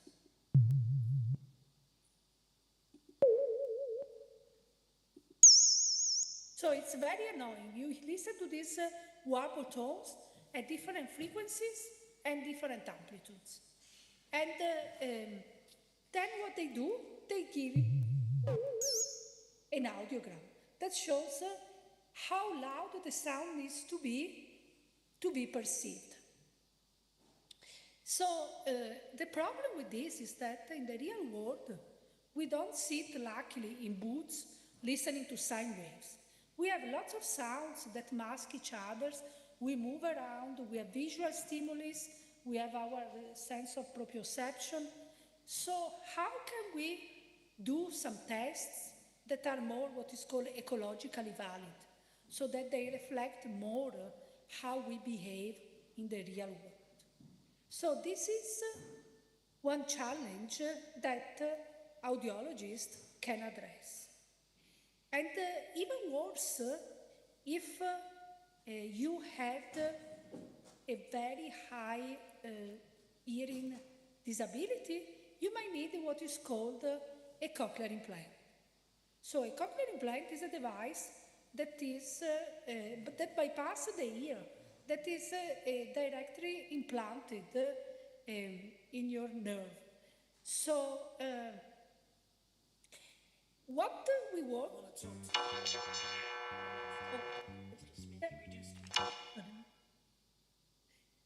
what we do is in a project together with Copenhagen Hearing and Balance Center, we looked at can we use audiovisual experiences like virtual reality to train actually spatial sound, to train how to recognize where a sound is coming from.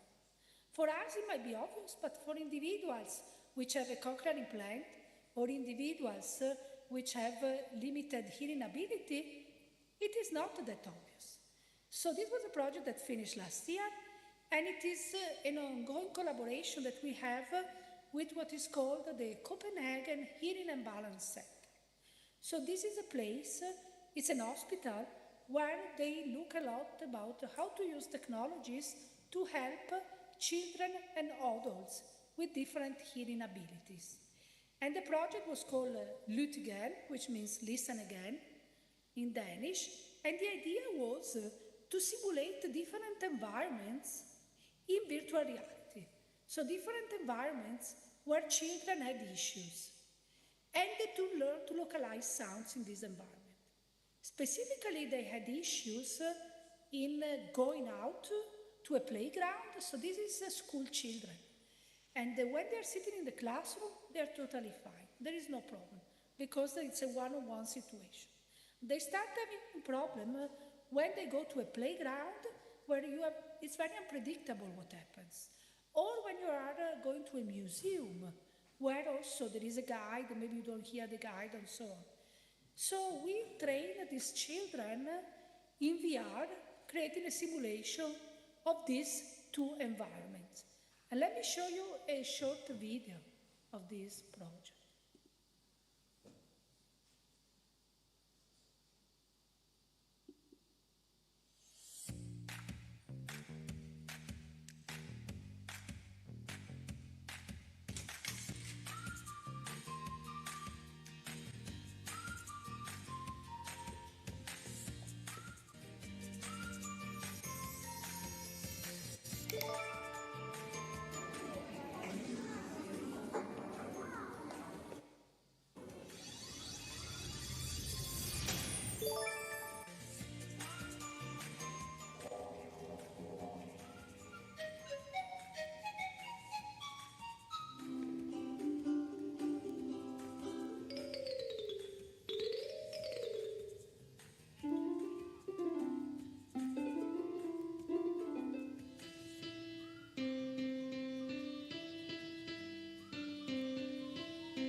So overall, the children liked to train, so they were given the device at home, the head-mounted display, and they had to train at home for some time, and then come back and we were measuring their performance.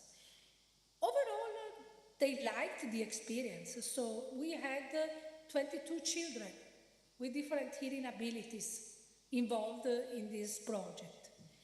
They liked the experience, but after some time it became pretty tedious because the problem is that these children, they are used to very advanced computer games that our lab doesn't have the means to produce, the economical means.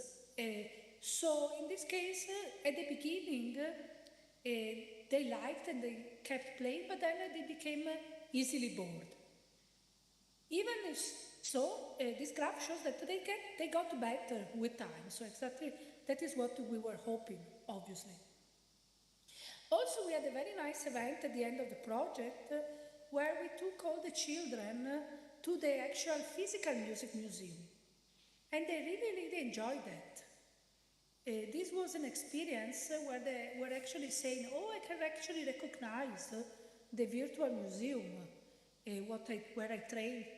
Also, another child said, oh, now when I go to play football, I'm very happy because I know where to place myself to listen to the coach. So it's not an environment that they were training on, but that created some awareness that could be translated to a different setup. So this, as you could see, the visuals, they were quite cartoonified because those of you who work with 3D graphics know it is time-consuming to create high-fidelity graphics. So sometimes what you can just do is use what is called a 360-degree camera and record the place as it is. The advantages, of course, is that the place looks very realistic because it's like a camera. The disadvantage is that it is static, so it's not interactive. So you need to think what you want to do with it. But for example, some years ago, we had the pleasure of recording the Danish National Children Choir. So in this case, you can imagine reproduce such an image in 3D would be extremely time-consuming.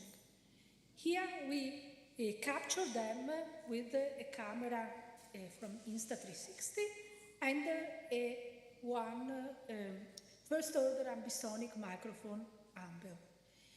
And so let me show you. This is the room where we captured them, and I'm going to show you a quick video of what you can see when you are in the VR experience. So you can look around, and you see here the child in VR on the bottom left who is dancing with the kids.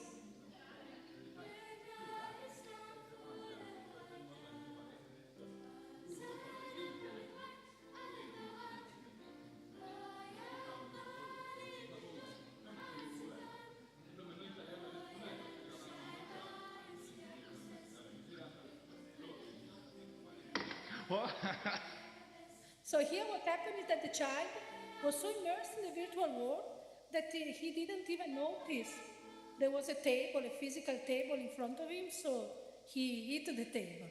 So this was a project to help children with social anxiety. So in Denmark you have a lot of common singing in the school in the morning, but some children, they were too shy to participate to those.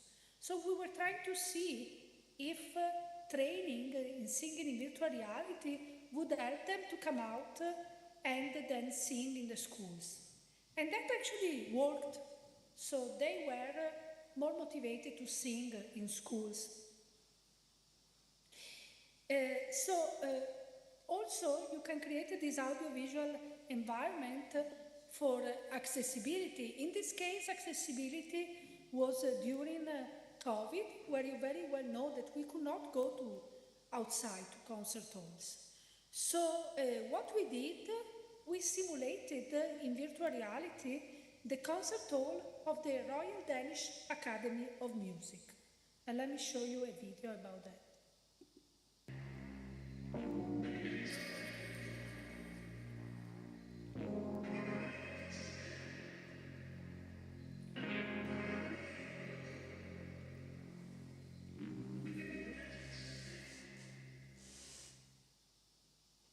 In back of the railroad yard in San Jose, I wandered desolate in front of the tag factory and sat on a bench near the switchman shack.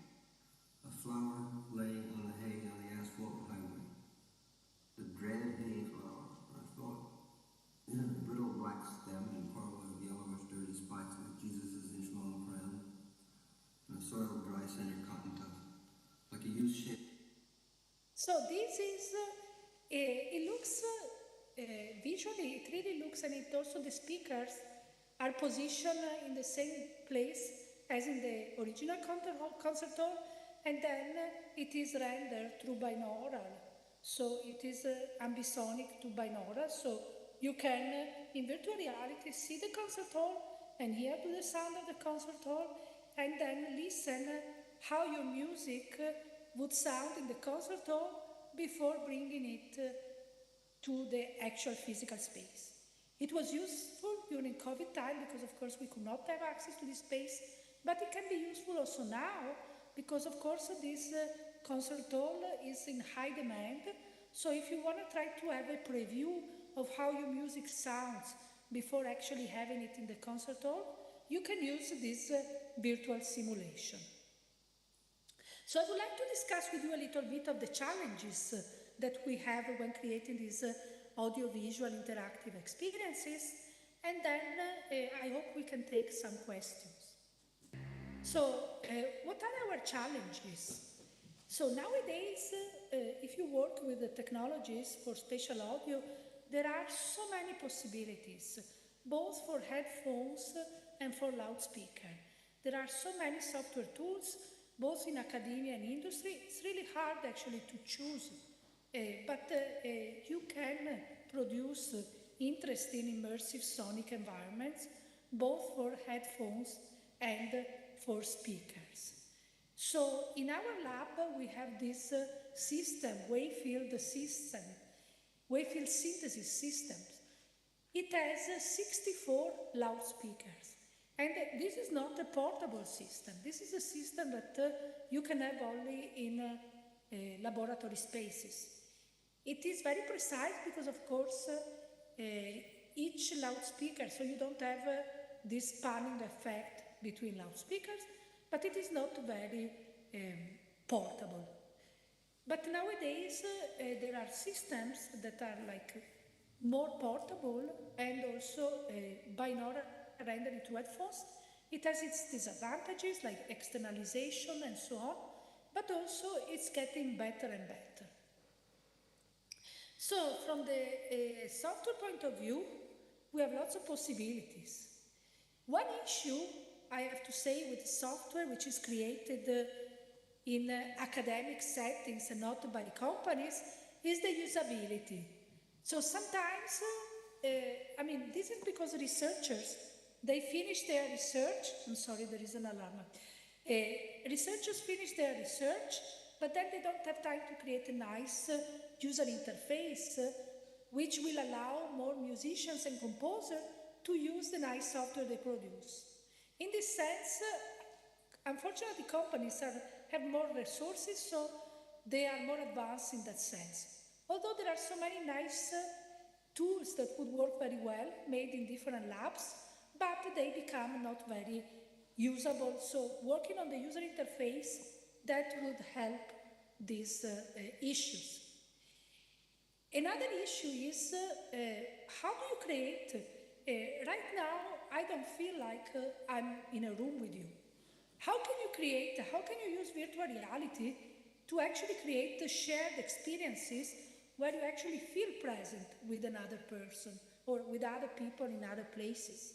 This is still a challenge in many senses. So create these shared concert experiences or shared experiences in general.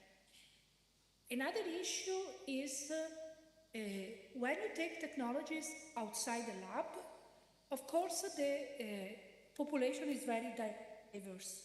They have diverse tastes, so children, some they like video games, elderly they have more difficulties with technologies, and so on. So how do you address, how can you personalize the solutions so they can target different audience? And Microsoft has this inclusive design toolkit where they look at some of the issues that individuals can have.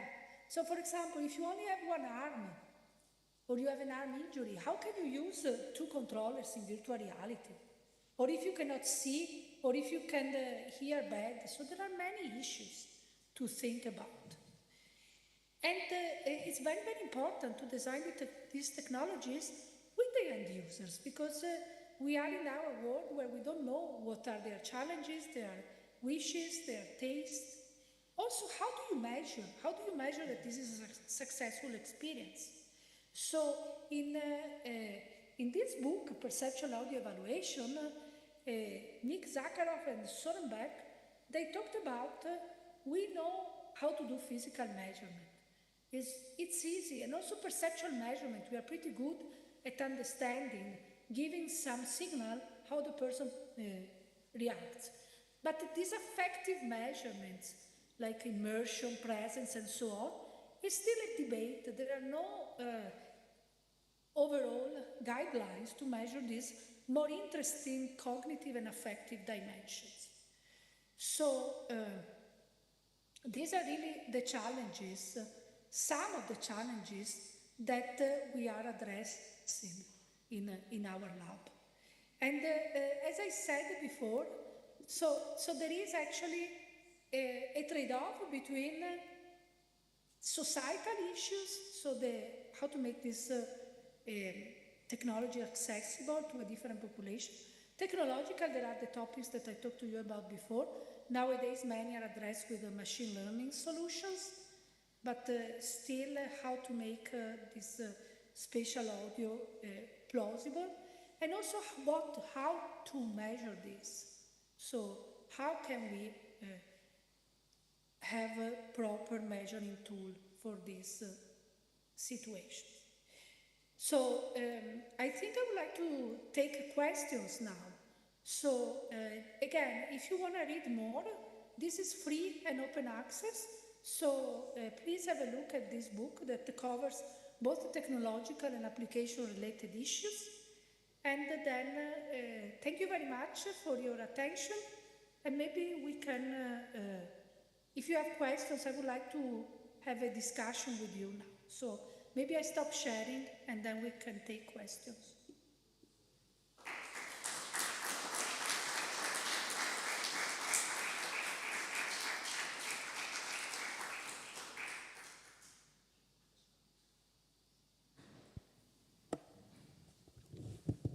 Questions from the audience?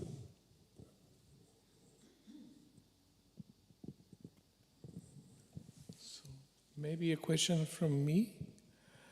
How does this research also connect to the more creative fields that you have in your university and your master's in sonic design? Yes, so the tools that we are developing, they are used in a creative way in museums. So to create replica and musical experiences that audiences in museums they can appreciate. Or we have composers that they come to try our tools for more musical applications. Or also the simulations of the concert hall, then it can be used by creative individuals to use it as a space where they can experiment with their music. So are you developing any instrument-like devices, interactive devices like instrument? Yes, we have been working quite a bit with the Music Museum in Copenhagen, where they are both interested in having a replica of their instruments that work in virtual reality, for example, so you don't touch the original one, which of course is very precious, but you have an impression of playing the original one. Or also to create alternative new interfaces for musical expression. Thank you.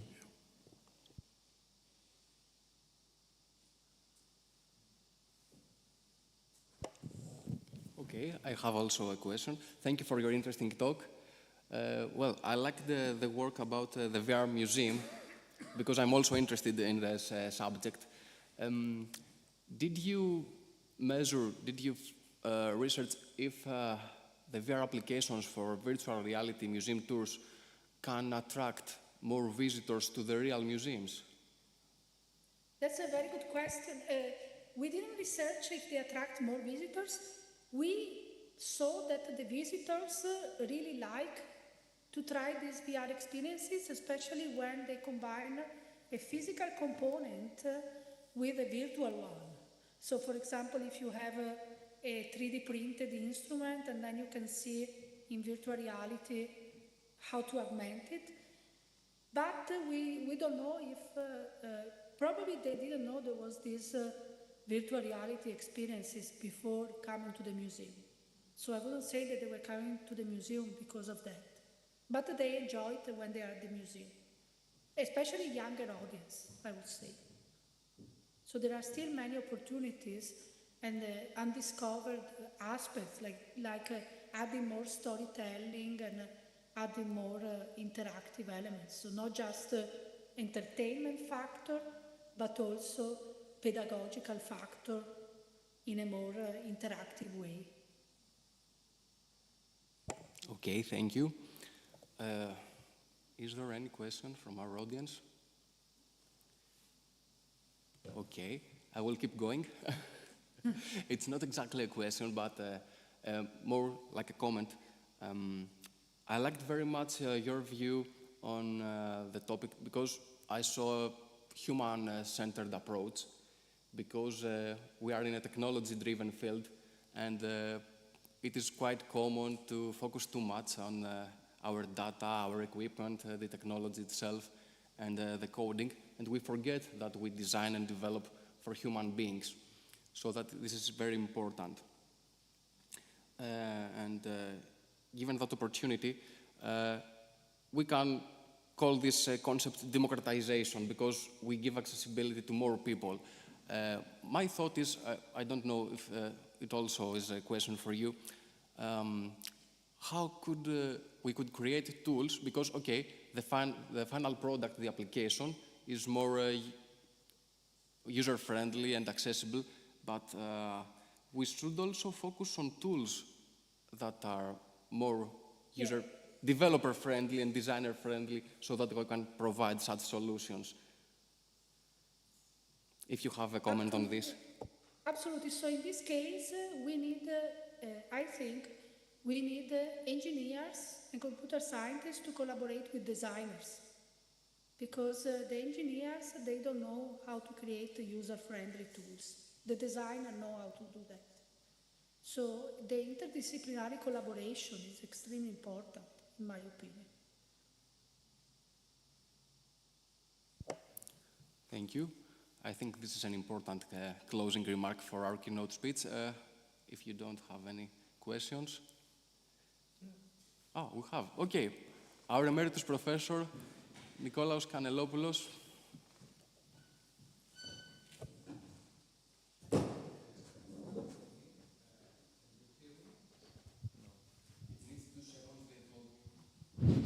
Okay, can you hear me now? All right, yes.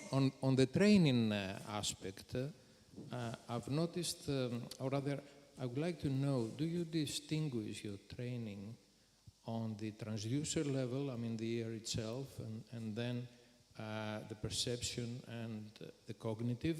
Do you make different approaches, or do you research along these three? Thank you. Yes. Yeah, thank you for the question. In this project, this specific project, we didn't look at the transducer level, so we recruited different individuals with different hearing abilities. But having 22 with very different abilities, there's no way to see if some specific hearing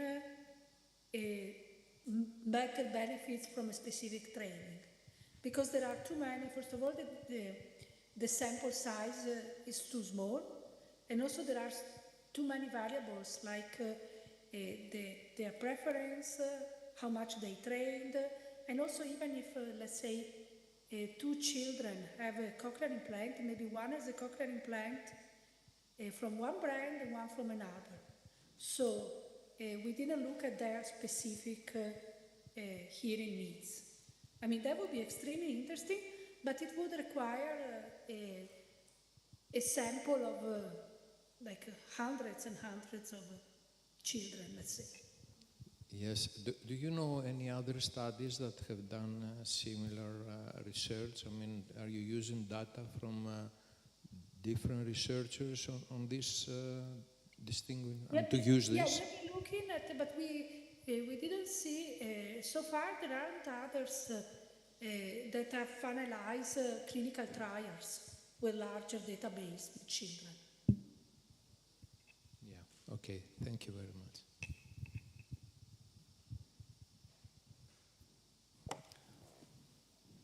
Is there any other question?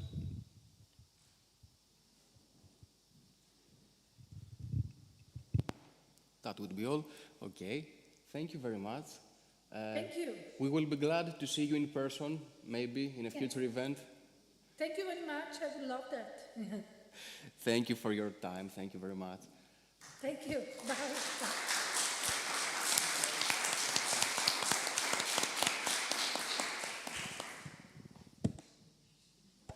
Okay, we can have a break. Thank you very much for attending the event. We will come back later at 2:30 for our next session. Thank you very much.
Μινά, είμαστε έτοιμοι?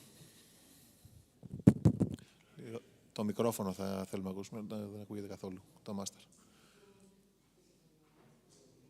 1-2. Κάποιο master ηχείων πρέπει να είναι.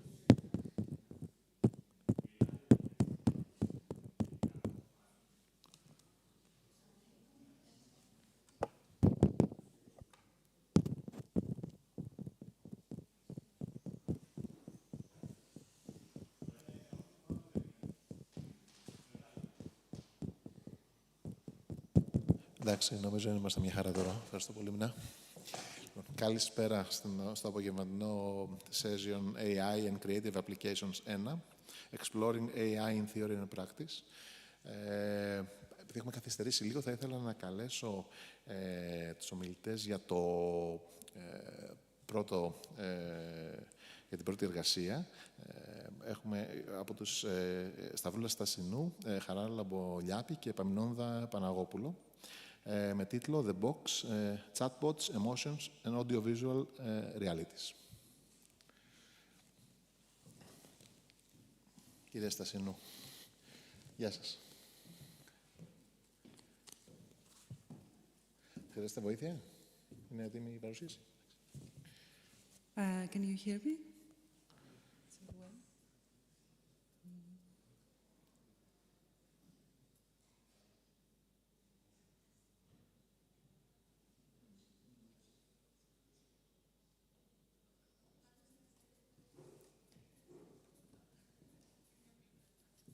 Hello, everyone, and thank you so much for being here.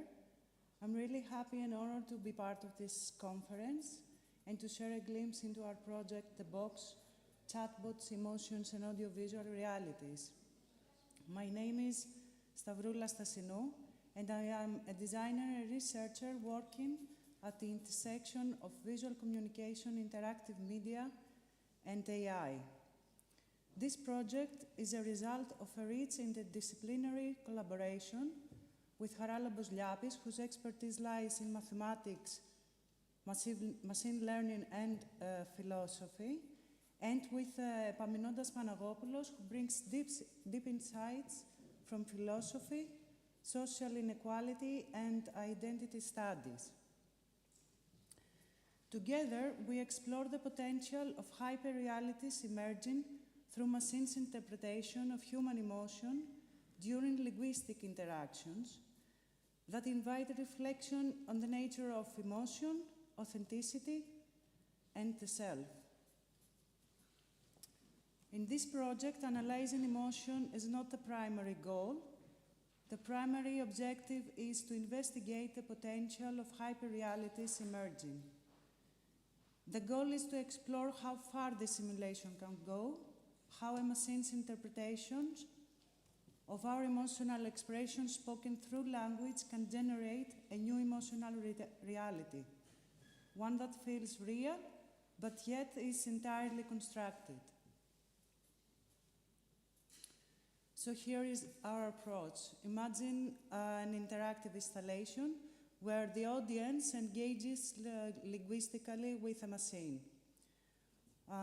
To be more specific, each participant can interact with a chatbot, while a sentiment classification system simultaneously analyzes both the chatbots and the user's utterances. So the box refers to a closed space where all this happens. There, the extracted values are mapped and projected as abstract audiovisuals. The whole setup is a real-time feedback loop in which the user actively participates. From such a framework, we can address a variety of aspects. We mentioned three: the technical aspect of the pipeline, the immersive experience, and the interpretative aspect of the whole experience. So here is a flowchart showcasing the framework. As you can see, this is a fully flexible node system that loops endlessly. So considering the technical pipeline, first of all, we have the linguistic interaction, which utilizes a large language model architecture Then we have a machine learning component that analyzes the interaction focusing on sentiment analysis. And from this analysis, we map the emotional values into audio and visual outputs.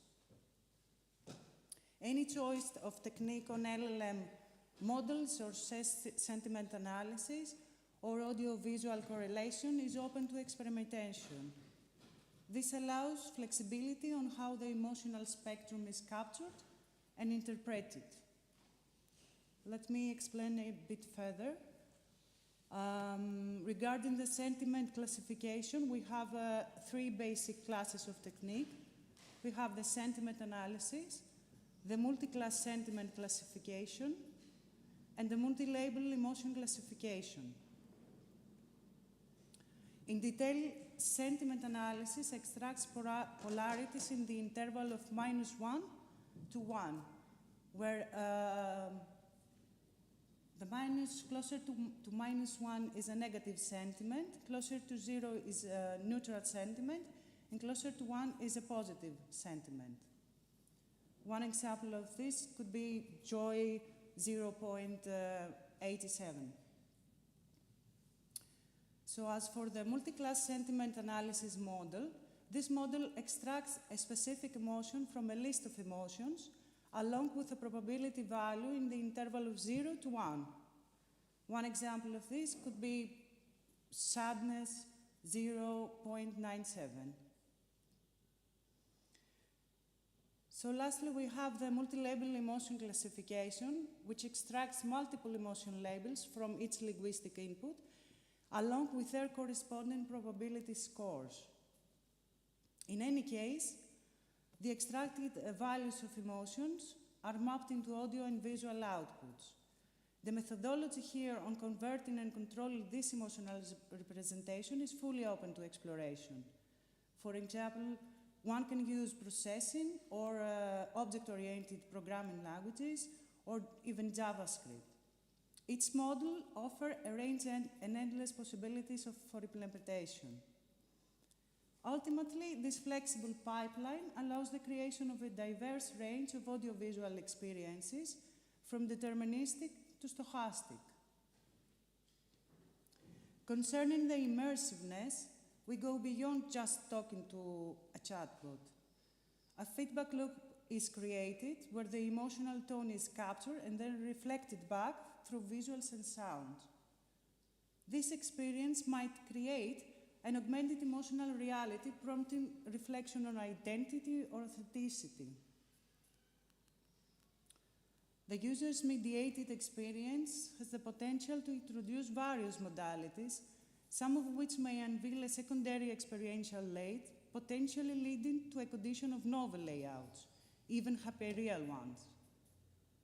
For instance, the user may interpret the interaction as uncovering a more profound machine-revealed truth about their emotional state or their mental state, reinforcing the illusion of an objective, hyperreal self derived from numerical abstractions. Such an experience may raise deeper questions regarding the self and the emotionality. Questions like, can the machine see my true self? Or how does, in what sense, the machine interpretation affects my emotional state or my actual emotional state? Or even does the machine interpretation constitutes an intersubjective representation of emotional states that is truer than the self-referential one? So to conclude, the box investigates a framework of integrating real-time emotion classification with interactive AI to generate dynamic audiovisual compositions, creating an immersive, emotion-driven art experience that includes a feedback loop of a linguistically performed participation. The framework's immersive experience forms a layout of simulations that have the potential to be perceived not only as real, but as more authentic than the reality itself. Thank you so much. I hope I gave you some insight on how emotion, language, and machine intelligence can intersect in artistic and immersive ways. I'd be happy to address any thoughts or reflection or questions you may have. Thank you very much.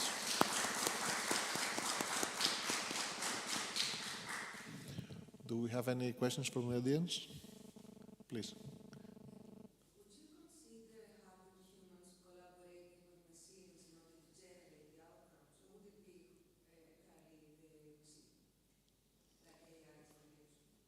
May I repeat the question for the audience that did not hear it? So the question is if... Well, I think that anyone from the audience somehow would think, maybe I can change the results. What if I say something to the machine, like something really mad or something really sad, to see what happens in that space? I don't know if that's answering your question.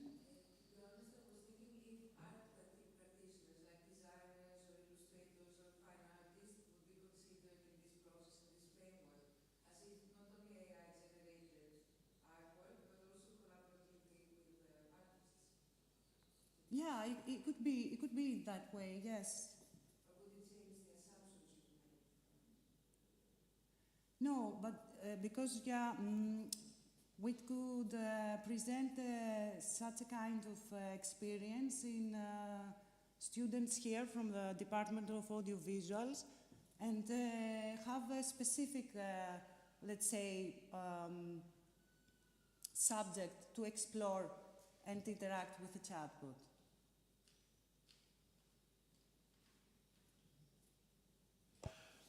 Any more questions? I have one, if I may. Did you test your system to see with the same question if the results are the same? Because the problem we have with this kind of LLM models is that every time a question, an input goes in, it gives you slightly different output. And in the long run, if you do that 50, 100 times, then you may get a totally different output at the end. Yeah, it depends on the LLM model. That's why the framework is suggested so experimental. This way you can test if the sentiment analysis can give you specific outputs or if the multi-class emotion classification can give you that. The thing is that we acknowledge the limitation of these models, that for now maybe they cannot interpret complex emotions, let's say. Thank you very much. Thank you very much.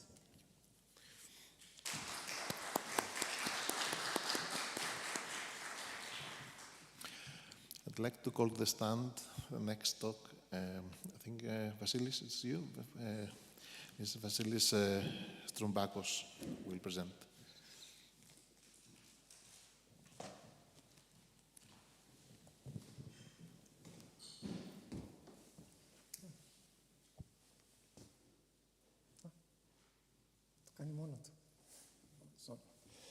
Okay. Hi, my name is Vasilis Strumbakos, and now I'm going to present this work that was developed by my colleagues Spyros Papadimitriou and Agapi Proimou and myself. And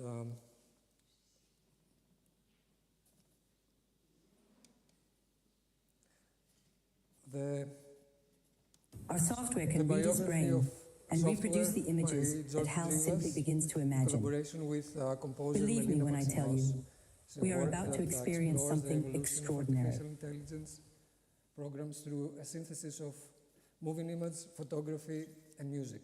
Central to the piece is the notion of creative disruption, specifically the challenge to the exclusivity of human authorship and the expansion of creative potential through the intervention of AI platforms.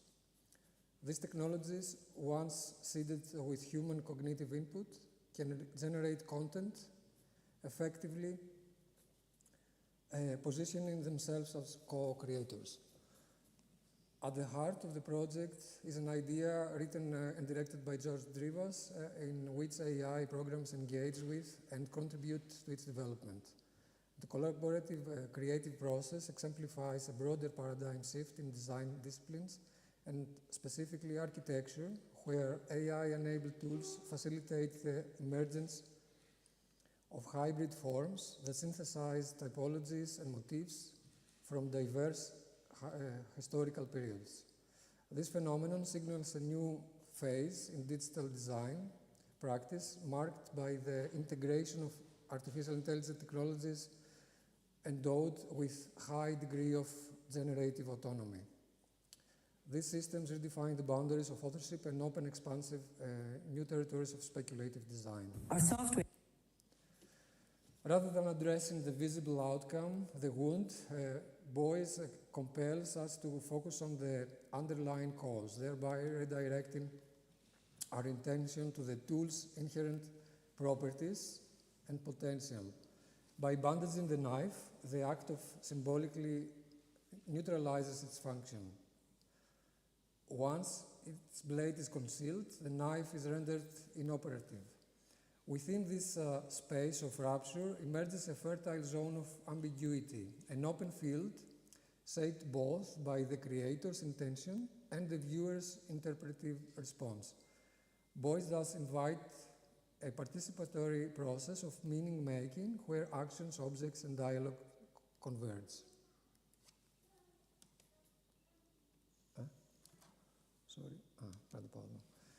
Bruno Latour's assertion that to design is always to redesign acquires a renewed significance in the context of architectural design shaped by artificial intelligence. Rather than generating wholly novel forms, AI systems function through the iterative recombination of existing data, architectural typologies, spatial logics, and material precedents, thus reinforcing Latour's notion of design as a process of transformation rather than origination. In this sense, AI becomes a co-agent in a broader ecology of redesign, enabling architects to explore adaptive and hybridized forms rooted in, but not constrained by historical memory. Moreover, the integration of artificial intelligence into design workflows redistributes authorship, shifting the architect from the role to a mediator role within a network of human and non-human actors. Based on the previous framework, we have organized a workshop to examine all these concepts, and the workshop was part of the Advanced Design Postgraduate Program at the Department of Architecture in Aristotle University of Thessaloniki, undertaken in May 2024.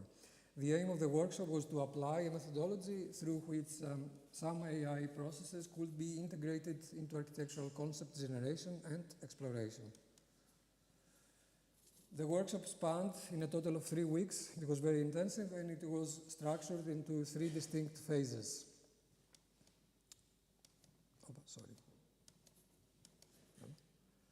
Each phase involved a shift in media, alternating between analog and digital tools, encouraging the participants to navigate through different modes of representation, therefore leading to multiple layers of interpretations and translations.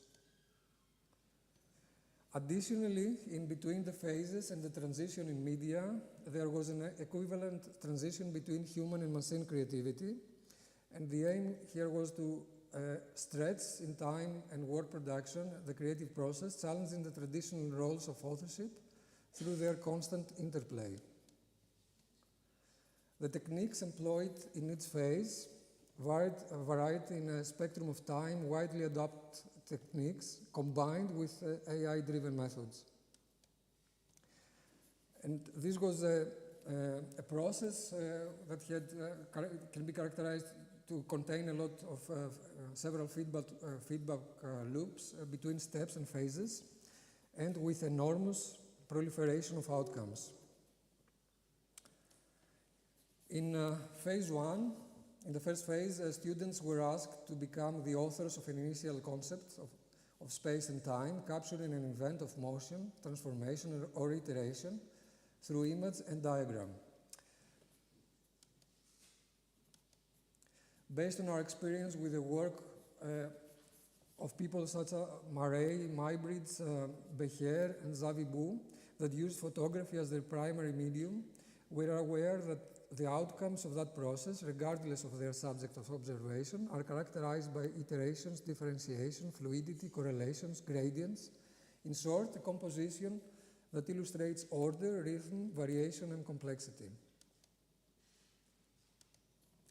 The students were asked to create two types of outcomes: a catalog documenting the event that they have selected of transformation, and an overlaid image that captured this transformation.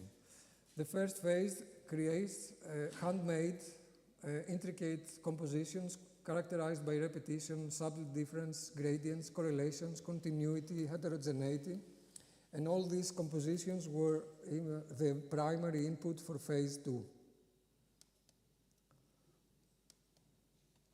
In phase 2, the students were asked to use Midjourney to initiate an exploration of spatial configurations using two basic inputs.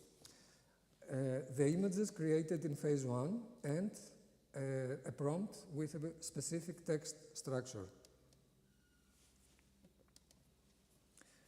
For instance, the student here uses the product of phase 1, which is this diagram with the stripes, with a specific prompt, and Midjourney starts to produce a three-dimensional representation of two-dimensional drawings. AI models can have the ability of transferring compositional characteristics from one image to another, and these characteristics relate to the structural and morphological features of the image from their basic elements, such as colors, shadows, textures, etc., as well as their structural elements like rhythm, repetition, symmetry, and so on. There are several different explorations of these initial outcomes in further variations in Midjourney, and some of the selected outcomes that illustrate some potential in formal, in structural or spatial potential in this domain are selected and converted into physical models translated by the student. And then these physical models, again, they are being reinserted in the platform of Midjourney with another prompt to create a new array of compositions that start to illustrate spatial and structural complexion. The same process applied to all the projects with diverse outcomes. We had 6 students, so there are 6 projects here. Further developments in Midjourney, and then again translation into physical models. There's photo of the physical models, and we start to observe that the use of AI can amplify the image into provide more details when we start to scale them up. We have this kind of specimen of diagrams and prompts. And the diversity of the outcomes, although they had the same exact process, which was very austere and structured, it was due to the fact that they initiated from a quite different image, and they had a differentiation in the terms they used in the text. Physical models, image of a physical model again and a prompt produces this kind of outcomes, and here the use of the word building start to translate into Midjourney of something having slabs without being an image of a building. And further development in Midjourney using image generated by the same platform and another prompt, like a remix. And diagrams of the first phase with different kind of prompts, and here again observations having to do with the structural elements of the image, like a repetition. Strong repetition produces strong repetition in the platform as well, and a lot of variations. When we use the word model, the direction started to go towards this kind of images, that it was abstract enough without the saturation of typical renders. And different variations of first phase, and the transition to physical models. In the third and final phase, the task here was to have the structures that the students start to develop to integrate them into context, and in this case the city of Thessaloniki, creating compositions that resulted from two basic methods. One was to use the blend technique, like blending photographs and images, and the other is like mixing a traditional technique of collage with text. And the outcomes were drawing analog and digital three-dimensional models. And again, if we go through briefly through the case studies, we have diagrams, we have collages here that they were introduced with text prompts.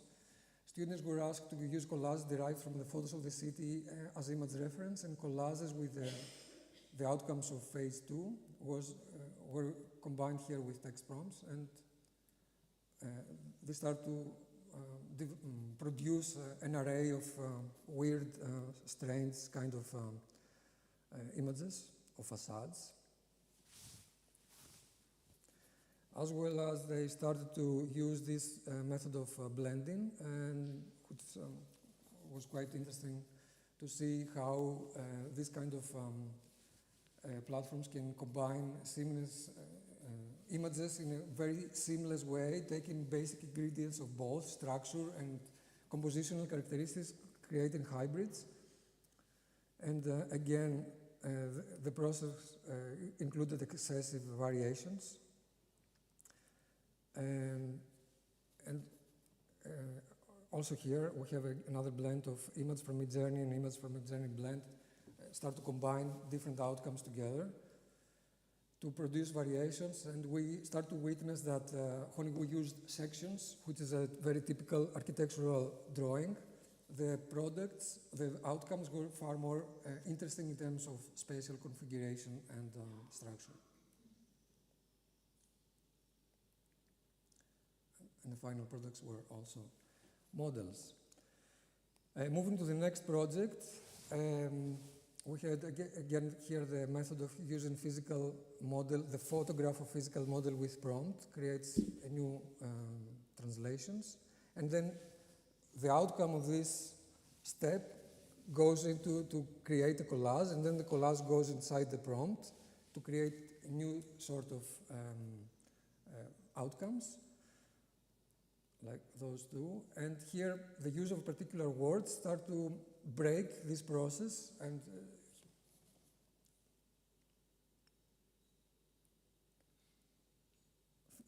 also the outcomes contain drawings and physical models. Going to the third project, again we have the same process of having a physical model from phase 2 combined with the text, which the texts are, some of them were very elaborate, some of them were very more simple. This produces a set of images, and then those images that are much more intricate and strange and weird sometimes, and the students start to let's say, to analyze or to evaluate the potential they had for being spatial configurations. Those images then they were blended with photographs of selected buildings.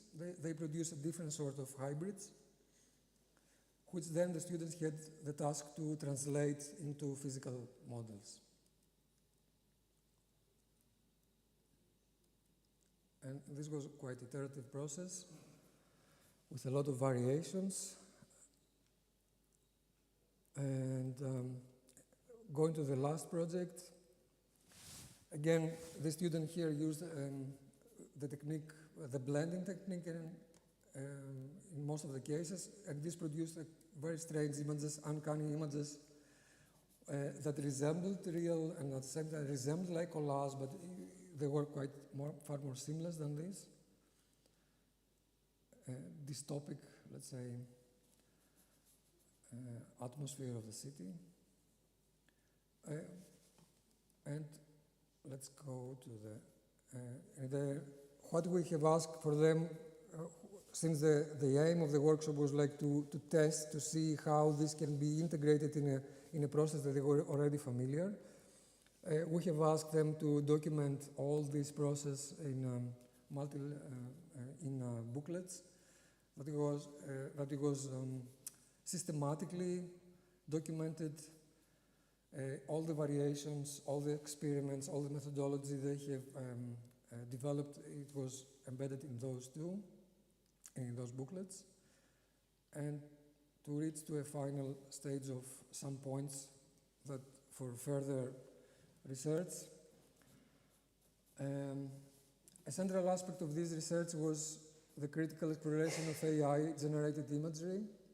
This thing that was our basis, emphasizing the spatial potential that emerges from initial diagrams. From two-dimensional diagrams to three-dimensional spatial representations, this was one of the main tasks. With specific textual guidance and direction, the image generation tools like Midjourney produce unexpected and abstract outcomes that skip mainstream architectural references. One of the primary challenges was to slow down the design process, allowing for a more deliberate exploration of spatial configurations. The AI tool generates an excessive number of iterations and variations with unprecedented speed, necessitating the establishment of selection criteria and the continuous reevaluation of those criteria. And with the advent of AI, the established capacity for analysis, critique, and evaluation of the multiplicity of outcomes is rendered as an essential part of recoding the design process. The workshop revealed that generative AI, when integrated into architectural workflows, can act as a catalytic force for spatial experimentation, utilizing the unique feature of generative AI to blend images into hybrids characterized by seamless connections and relations.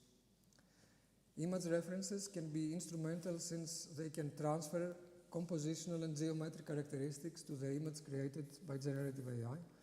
Complex image references lead to complex generative outcomes. Austerely structured text prompts can provide some sort of control. The findings underscore the importance of decoding and encoding AI-generated images to extract meaningful architectural properties rather than accepting the results as a finalized forms. That's why all the forms were quite abstract. By treating AI-generated imagery as an intermediary step in design workflows, the research positions architects as curators and co-authors of machine-generated possibilities. This iterative process challenges conventional notions of authorship, urging designers to develop adaptive methodologies that seamlessly integrate AI with existing digital and physical modeling techniques. Moreover, the workshop highlights the potential of AI in architectural education, expanding the creative toolkit available to designers. The methodological insights contribute to ongoing discussions on the evolving role of AI in architecture, reinforcing its potential to mediate between conceptual exploration and material organization. In other words, a synergy between human and machine. Thank you.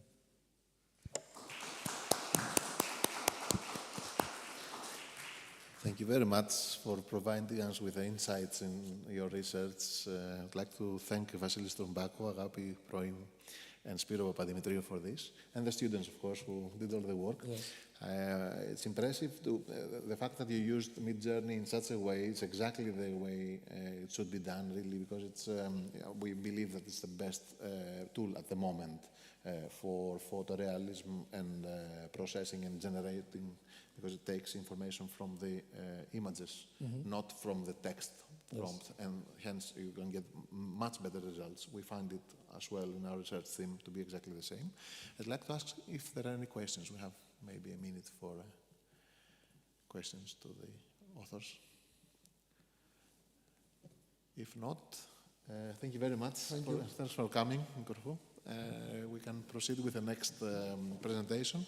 The president of the department, Michalis Panagopoulos, will be chairing the next session. Thank you very much.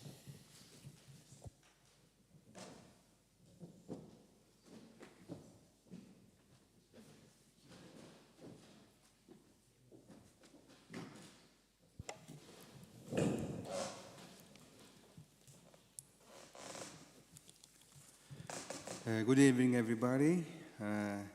I welcome you to the next session, AI in Creative Applications 2, Strategic Intelligence, AI, UX, and Cultural Adaptation.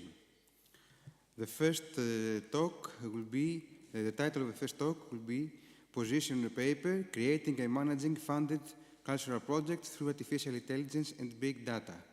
The authors are Eleni Christodoulopoulou, Ioannis Deligiannis, Matthew Damigos, and Ioannis Karidis.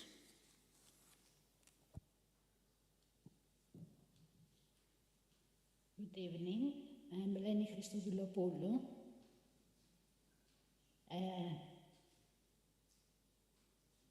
I need to share my presentation.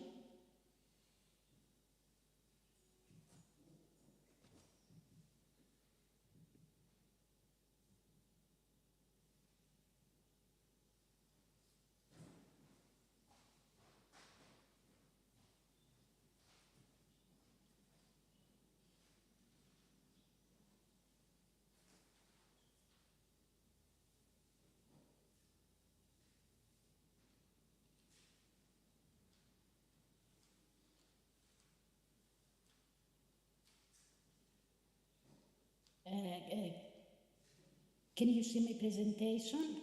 Is everything okay? Yes, you can proceed. Thank you. Okay, I will proceed now. Thank you for being here. In this presentation, I will introduce a research framework I'm developing as part of my doctoral dissertation at the Ionian University. The project explores how artificial intelligence and big data can support the creation and management of funded cultural projects. Professors Deligiannis, Karidis, and Damigos supervised the study. Their direction and extensive expertise is priceless all over. The evolution of this project will be priceless.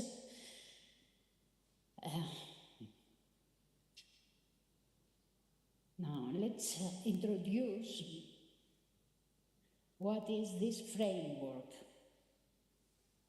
My motivation for this research stems from a desire to improve these processes using intelligent, data-driven methods. This will be by proposing a digital framework that integrates artificial intelligence and big data. I aim to explore how we might streamline tasks such as proposal writing, budget planning, and project monitoring. And this is not just about efficiency, but it's about empowering cultural institutions and creative professionals to focus more on impact and innovation and less on bureaucracy. I'm sorry.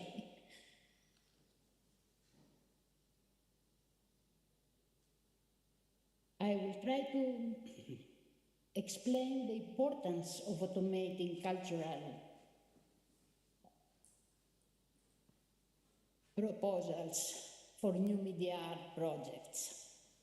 These projects are often complex, experimental, and require thoughtful articulation of innovative ideas, yet unfortunately much of the energy lends to be consumed by procedural and formatting demands in funding applications. My proposal suggests that automation can free artists and cultural professionals from these repetitive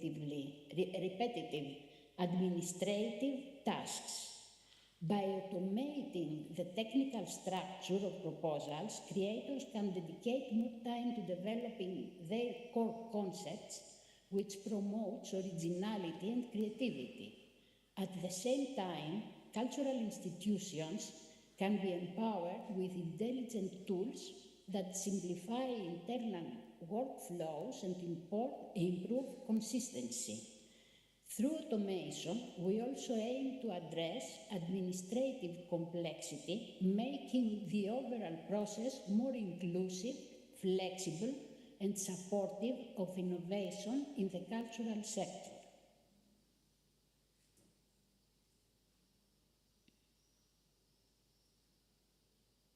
In this slide, I will try to underline why securing funding for cultural projects is more than just a technical necessity. It's a vital mechanism for promoting cultural diversity, sustaining innovation, and ensuring that creative ideas are actually implemented and brought to life.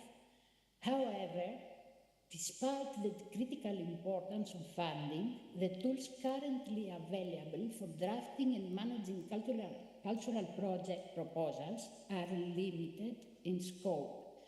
They often fail to support the full proposal development process, especially when it comes to adapting proposals to changing requirements or managing post-submissions stages like monitoring and reporting.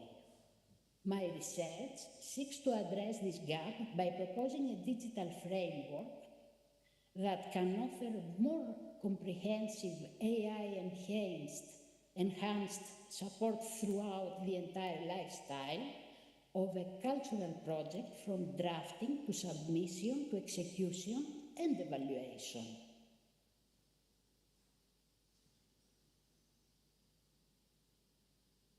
And now I have the research. We have the research question. The question is, how can our research help to simplify the fund and cultural project life cycle spectrum, ranging from proposal writing to project evaluation in a uniform and efficient manner? This question reflects both in practical and conceptual challenge. On one hand, we want to support applicants and institutions in managing complex processes more easily, and on the other hand, we aim to propose a framework that is flexible enough to adapt to different funding scenes, institutional contexts, and project types. The goal is to explore how AI and big data can contribute to a more integrated process, one that reduces the fragmentation and redundancy often experienced in current practices. Let's see now the key issues. Here I have an outline of the key issues that justify the need for a new approach in managing cultural project proposals. First, there is a lack. We don't have unified systems. More tools and procedures used today are fragmented. Proposal writing, budgeting, compliance and monitoring often happen in isolation. This results in duplicated effort and higher likelihood of errors. Second, it is increasingly difficult to meet evolving funding criteria. As funders update their expectations, whether in terms of digital innovation, sustainability, or inclusiveness, applicants often struggle to keep pace. Third, the process remains time-consuming and complex. Cultural professionals and institutions face significant administrative burdens that can detract from the quality and creativity of their proposals. And finally, technologies like AI, artificial intelligence, and data analytics are severely underutilized in this space.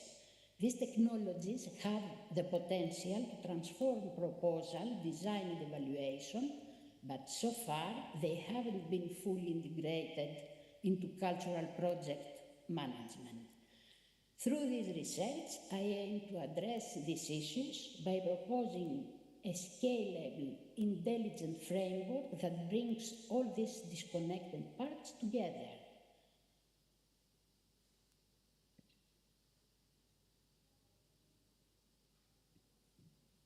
In this slide, I emphasize the current challenges which are nothing other than resolving the issues we described in the previous slide. Many cultural institutions face outdated, inflexible systems that can't keep up with involving funding priorities like digital transformation or sustainability. Project monitoring is also weak, lacking automated tools for tracking deliverables and budgets.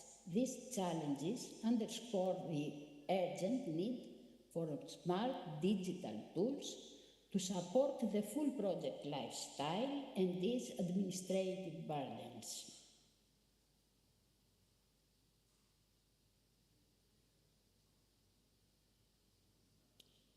Here, I will summarize the main purpose of my doctoral research and the goals that guide it. At the core of this work is the development of a digital framework that combines artificial intelligence, big data, and benchmarking techniques to support the end-to-end management of funded cultural projects. The aim is not only to propose a theoretical model, but also to create a scalable and adaptable structure that will be applied across different types of cultural institutions and funding calls. And the goals is to reduce the administrative burden typically associated with grant applications by automating time-consuming tasks like formatting proposals, checking compliance, or adjusting budgets. We can allow cultural professionals to focus more on the substance and creativity of their work. And another goal is to help applicants align their proposals with funders' strategic objectives without losing sight of their own project vision. This alignment is crucial for increasing funding success rates and for fostering more impactful cultural initiatives.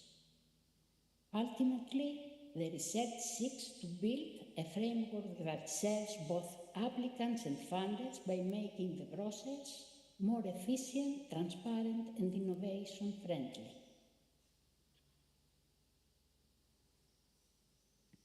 Here is an overview of the proposed solution.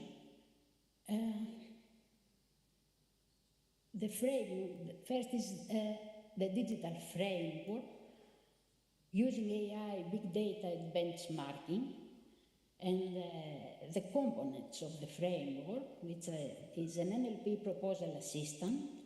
With this tool, will help draft and refine grant proposals by analyzing structure, tone, and content. It could also support HR-related tasks like matching team members with roles using their CVs and more. Another component is the machine learning success predictor. This module would analyze previous find outcomes to estimate the likelihood of approval and highlight areas for improvement before submission. The other module will be the dynamic budgeting module, designed to optimize financial planning in real time, and with this tool, we'll suggest allocations based on constraints and priorities, helping to avoid inconsistencies or overspending. Another component is the automated compliance checks, a feature that validates proposals against call requirements and guidelines, reducing the risk of disqualification due to formal errors. And the project monitoring interface with this component will support real-time tracking of milestones, budget, and deliverables once the project is approved. Together, all these tools will create a digital framework that aims to guide users through the entire funding life cycle, from initial idea to final evaluation, with AI enhanced support at each stage.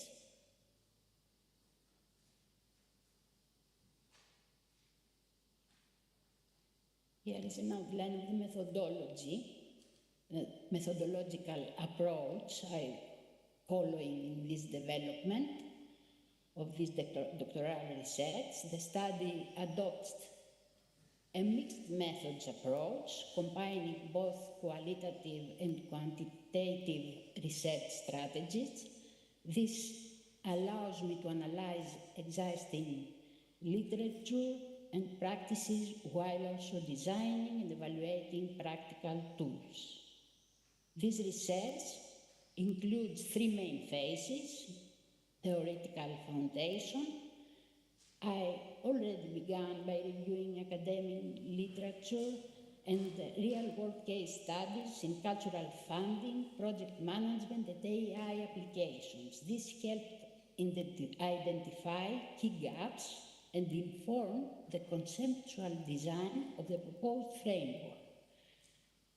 The second phase is the tool development and modeling. Based on those findings, I'm designing the framework's components, including the NLP assistant, the success predictor, and the budgeting module at the conceptual and functional level. Case studies and feedback is the third phase, the final. I plan to apply elements of the proposed framework to real or simulated funding scenarios in collaboration with cultural institutions, and this phase will allow me to evaluate the framework's relevance, usability, and adaptability.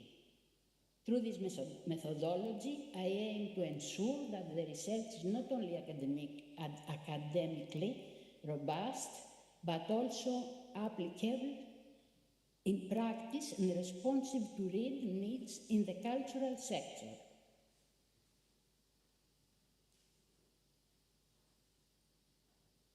To conclude, this doctoral research proposes a digital framework that integrates artificial intelligence, big data, and benchmarking techniques to support the full life cycle of funded cultural projects.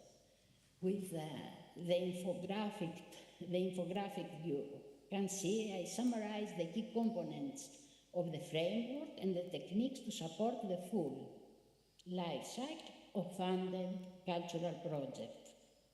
The long-term vision is to empower cultural institutions and professionals with intelligent tools that not only streamline technical tasks, but also enhance the strategic and creative quality of the proposal.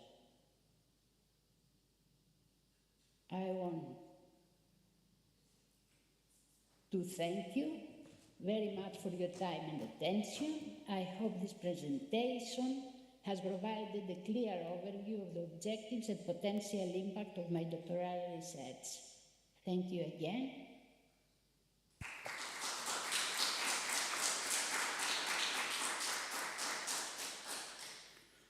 Thank you, Mrs. Christodoulou. Any questions?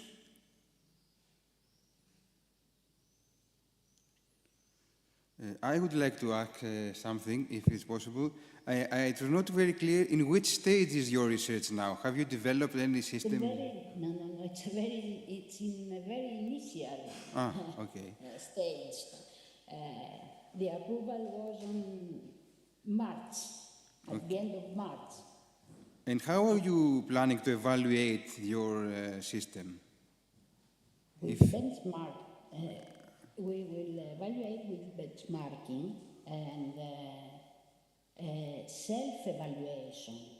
We will feed the component I will develop, and I don't know how to explain. I will get the feedback. First of all, we will train with the first component and make a taxonomy. I will go back if you... Okay. No. It's clear. Okay. It's okay.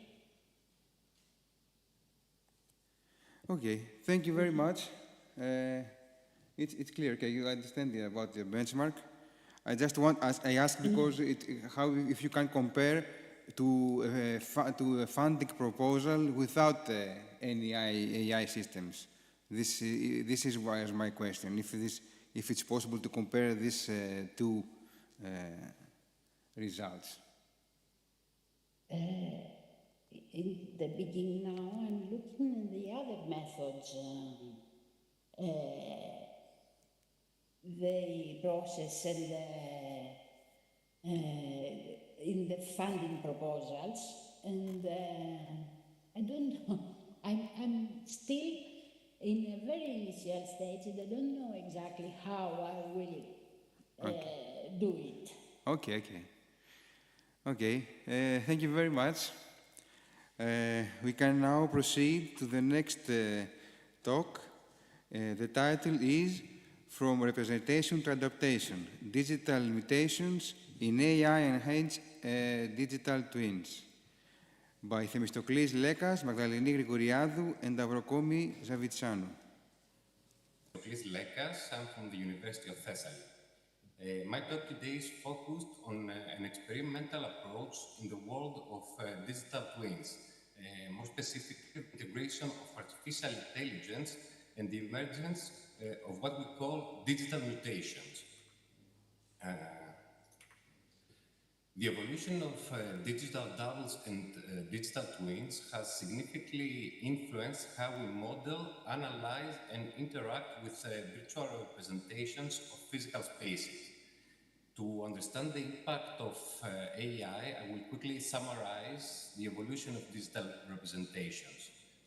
We started with digital doubles, essentially static virtual models, accurate in their form, but lacking the ability to truly interact with or reflect changes in the real world. Then came digital twins, which added a crucial layer, a dynamic connection to their physical counterparts through sensors and data streams. This allowed for real-time monitoring and analysis. However, even with this dynamicism, the traditional digital twins have faced limitations. They are primarily reactive, showing us what is happening, but not necessarily anticipating or adapting to future changes autonomously. Updating them often requires manual intervention, and they can struggle to represent the complex, evolving nature of real-world environments, especially when dealing with unpredictable factors. This is where artificial intelligence comes in, bringing about a paradigm shift. By integrating AI, we introduce the concept of digital mutations. These are not just updates, they are fundamental transformations of the digital twins driven by autonomous computational processes, sensory input, and self-organizing mechanisms. AI allows the digital twin to move beyond simply mirroring reality to actively adapting and evolving alongside it. Our primary objective in this research is to delve into this transformative impact of AI. We aim to understand how AI workflows are fundamentally changing what digital twins are and what they can do. We are moving away from the idea of digital twins as just a precise copy and towards a more dynamic, interactive entity that can evolve over time. The key aspect of this transformation lies in representation. While traditional digital twins strive for precise, often photorealistic reproductions of physical environments, AI-enhanced twins introduce semantic flexibility. They can reshape their symbolic and even material attributes over time, focusing not just on accuracy, but on adaptability and interaction. This fosters a new kind of spatial intelligence, one that understands and responds to context in a more nuanced way. Our methodology involves a detailed quantitative approach drawing from various disciplines. We began by carefully selecting architectural elements in a 2D representational domain. Through categorization, we identified recurring archetypal constructs. Then, using computational masking techniques, we extracted the foundational morphological characteristics of these archetypes and encoding them as masks. This variability corpus serves as a basic symbolic building block for our AI-driven generative models.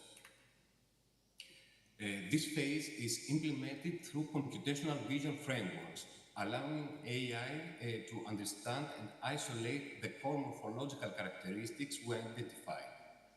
These characteristics then become parametric boundaries for the AI to generate new spatial configurations.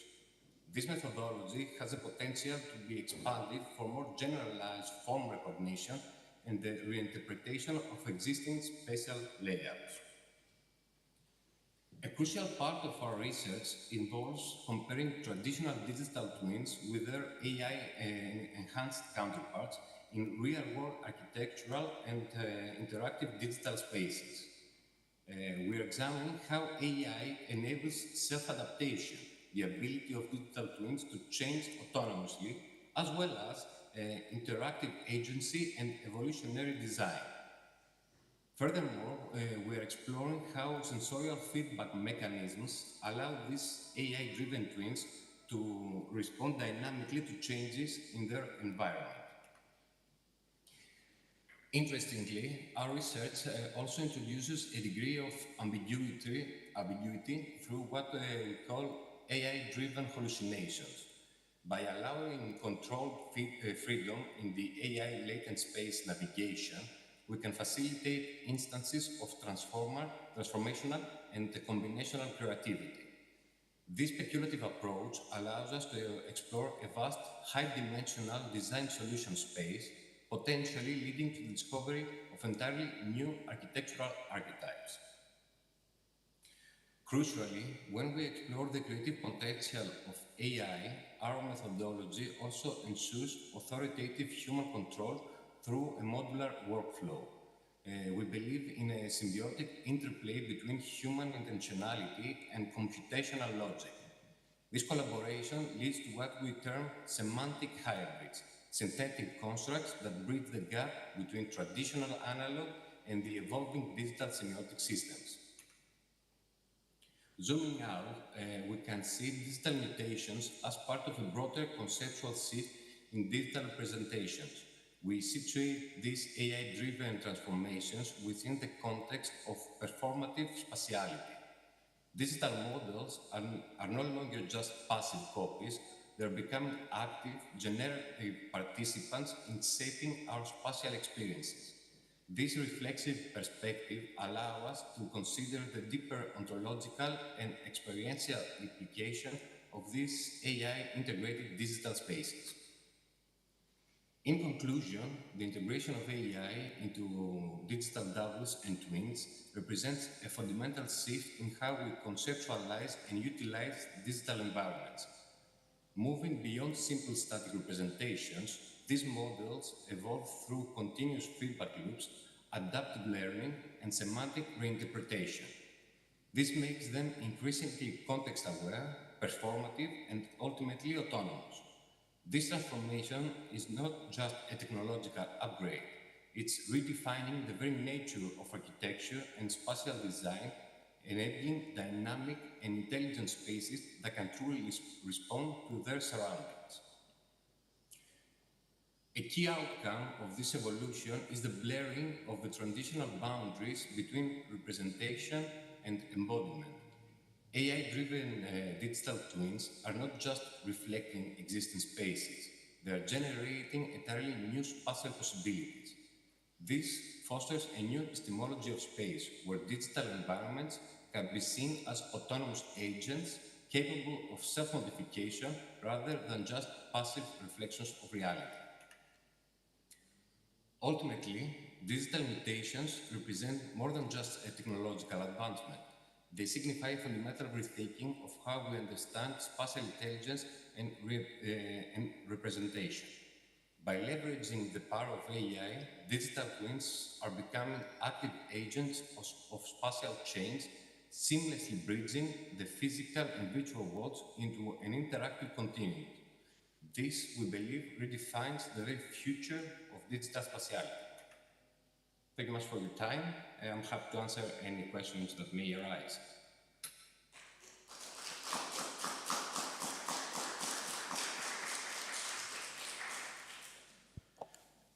Thank you very much, Mr. Lekas. Any questions?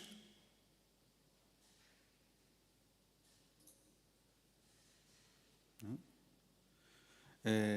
May I ask something? Of course. Because it's a kind of general question.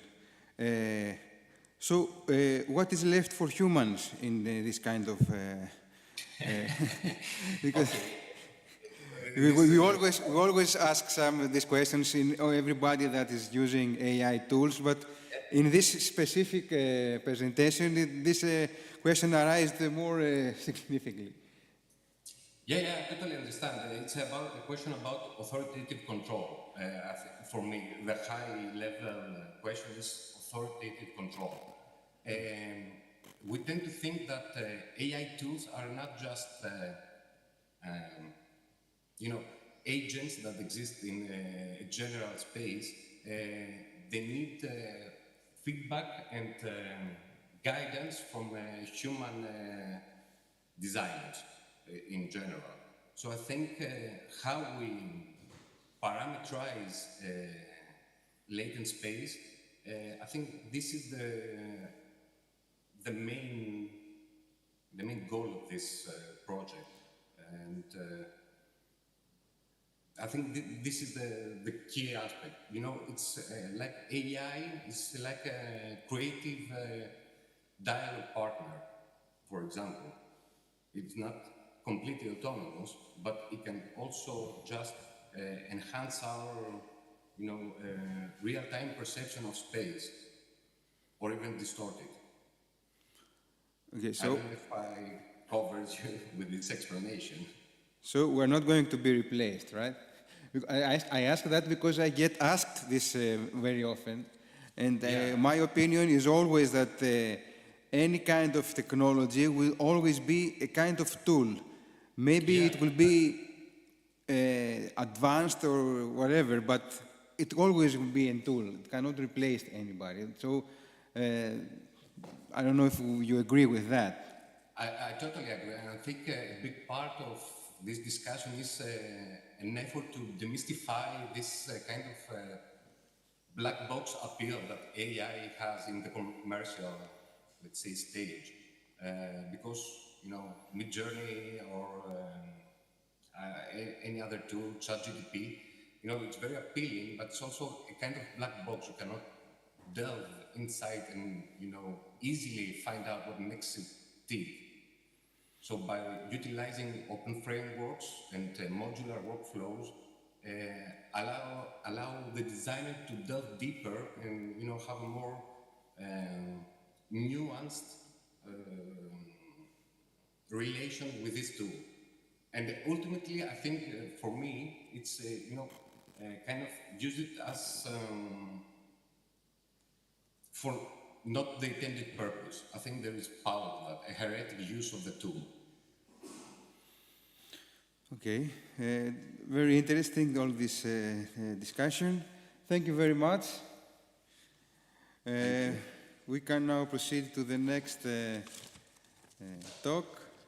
The title is Gen AI Methods and Tools to Enhance UX in Digital Art and Cultural Repositories, by Minas Pergandis, Laida Limiati, Aristidis Labrougiorgos, and Andreas Giannakouloulos.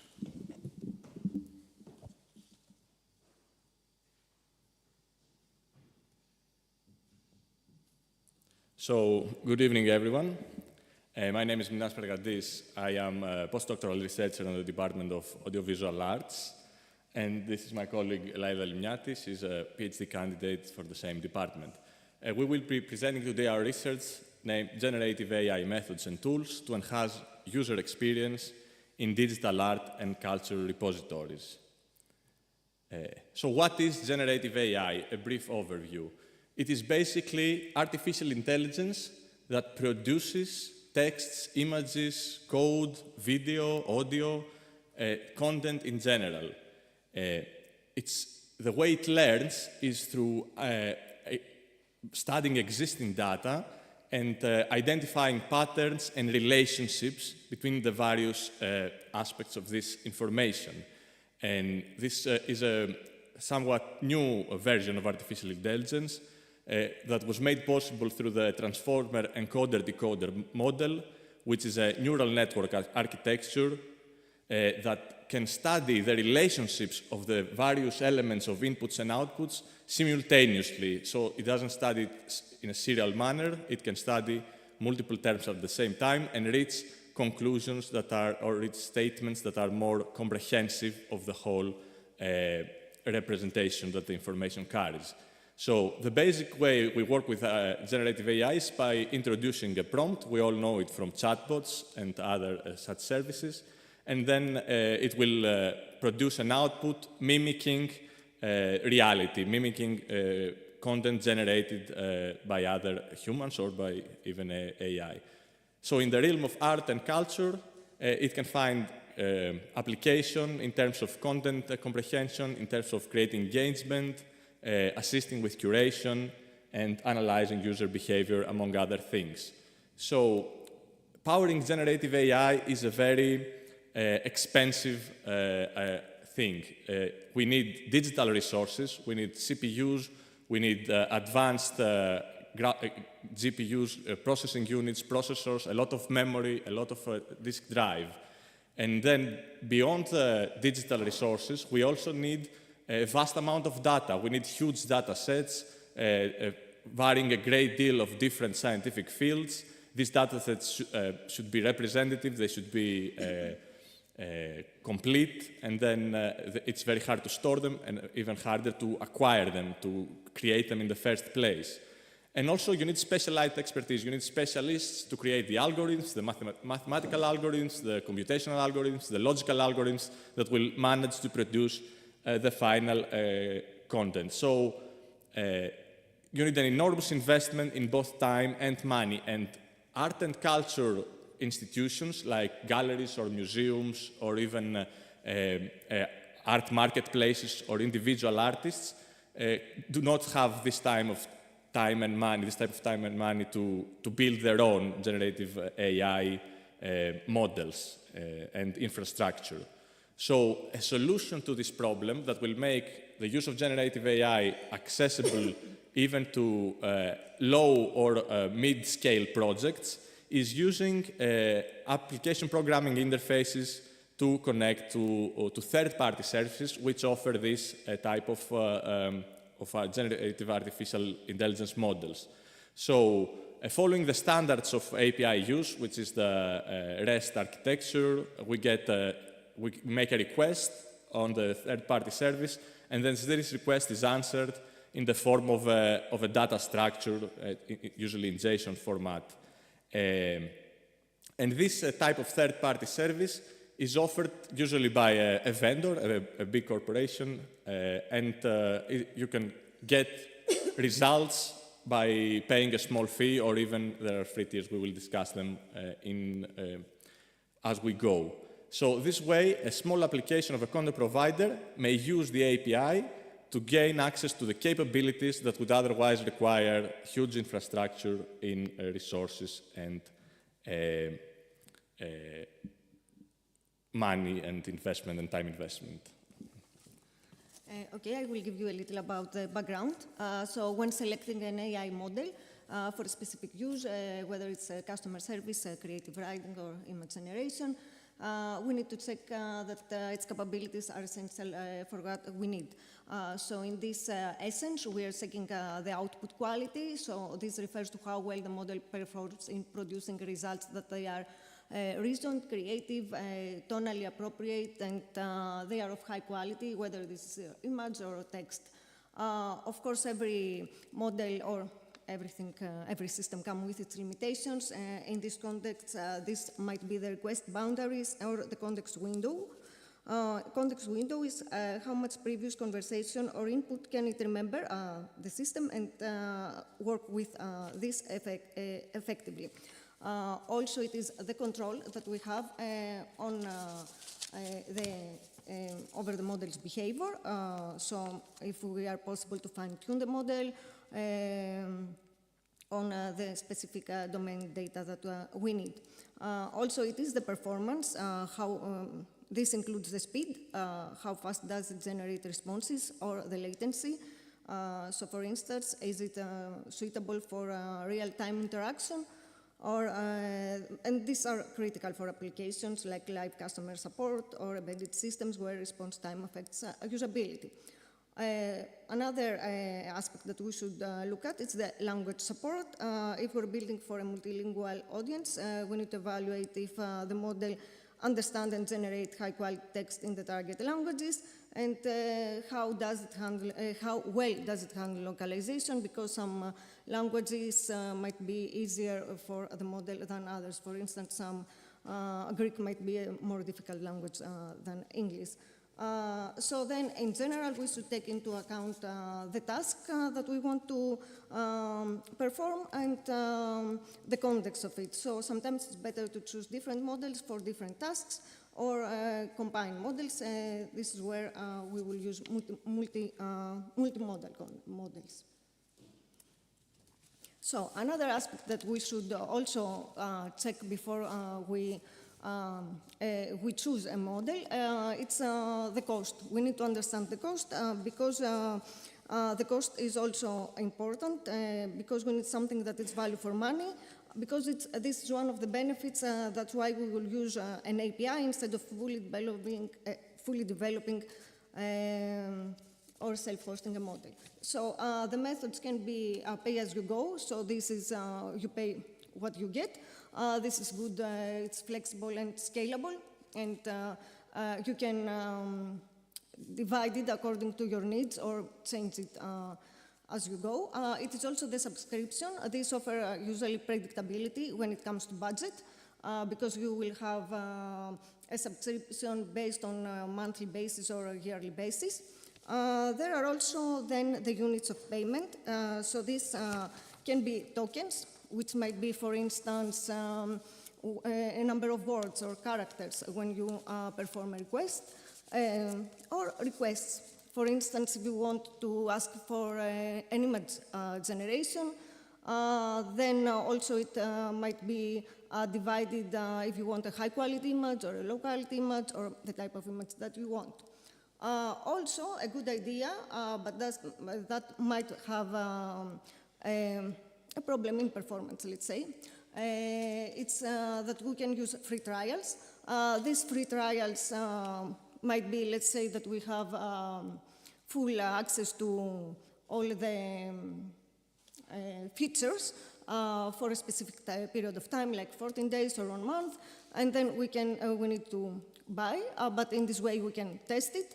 And also there are the free tiers that you can have a specific, let's say, features for free, and then we need, if we want something more, we will buy it. Okay, another aspect that we should, of course, when we talk about AI models, of course, it's our data, both on the input and the output. So whenever we send data to an AI model, it's important to consider their data usage, their data intention, and their confidentiality. This is not only for a matter of how good it is at a technical point of view, but also because we wanted to protect our data. And also, we mean that we need to see what data the system uses, if it keeps it or if they delete them, and how confidential this is. That's why we always need to check the terms and conditions. And regarding the output data, we should check their quality. So there is something that it's called AI hallucinations. So this means that sometimes the AI fabricates information that sounds possible, but it's factually incorrect, and this can be risky in factual, legal, or scientific contexts. We also need to check out the bias, because since the AI model is fed by data that comes from humans, then there might be bias, especially sensitive topics. And then, of course, it might be the misinterpretation. This means that a poorly phrased prompt might be misunderstood by the model. So in conclusion, understanding how AI systems handle your input and generate output is crucial for using them responsibly. And towards this, we need always to have, let's say, the human supervision. So regarding the integration. The ease of integration impacts development time, effort, and project feasibility. So for this, we need to have a good documentation, which means that we need to understand how the model or the API interacts, and it needs to have ideal documentation, includes clear instructions, detailed explanations, and code examples. We also need the software developer kits, the SDK, which is a set of tools that makes it easier to build and integrate software with an API or platform. We need to be sure that it supports our language, the programming language, I mean, and that it offers wide support and can handle different versions of environments. We also need to be sure that it follows the web standards, it follows the RESTful principles, and it has a JSON format. Also, the multimodality, the ones that we mentioned before, it refers to the model's ability to handle more than one type of input and output, such as text, audio, or image. And the ecosystem. It refers to whether the platform is part of a larger cloud-based system like Google Cloud, Amazon Web Service, Microsoft Azure, or OpenAI. Okay, then we will present very fast because I think I extended the time. So we have the text model with official APIs. In the field of text models, there are many popular platforms that implement widely used such models through provided official APIs. This is the OpenAI that has the ChatGPT, which is a trailblazer in the field. It has strong general use and it's multimodal. We have the Google AI with the Gemini. It has a huge context window, strong reasoning, and it integrates the Google Cloud platform. The Anthropic with the Claude Sonnet, it focuses on the performance and on ethics. And the Cohere, it has the retrieval augmented generation use. And a lot of enterprise, it has a focus on enterprises, and it supports a lot of languages, and the Mistral, which is focused on efficiency and cost, is UI-based, and that's why companies choose it, and it also includes other models. Similarly, we have image generation AI models. So OpenAI and DALL-E is one of the most well-known. It's well-known in the field of conversational AI and large language models. We have, it has high-quality text and image rendering. The Google AI, the Imagen, it offers photorealism detail, and it also integrates with Google Cloud. The Stable Diffusion from Stability AI, that is open source, cost-effective, and style trans, and you can transfer easily styles from one image to the other. And the Leonardo AI, which is good for concept art, gaming, custom training, and it also offers a free tier. Lastly, we have, if the model does not offer, and when model developers don't provide their own host APIs, we have alternatives. So there are marketplace and aggregator platforms that come in to make these models accessible and usable through managed infrastructure. These platforms come to bridge the gap and simplify the integration. Some key aggregator platforms and marketplaces are the Hugging Face, the Amazon Bedrock that also hosted Amazon Titan, the Google Vertex AI and the Microsoft Azure, and some available models that we can find through those aggregators and platforms are the Llama by Meta, the Amazon Titan, which is hosted in Amazon Bedrock, and the DeepSeek. Okay, so based on these factors that we just discussed, we can get a series of things that we need to pay attention to when choosing a model for ourselves. So this is a small presentation of factors that we might take into account and of models that are very popular nowadays, like ChatGPT or DeepSeek and so on.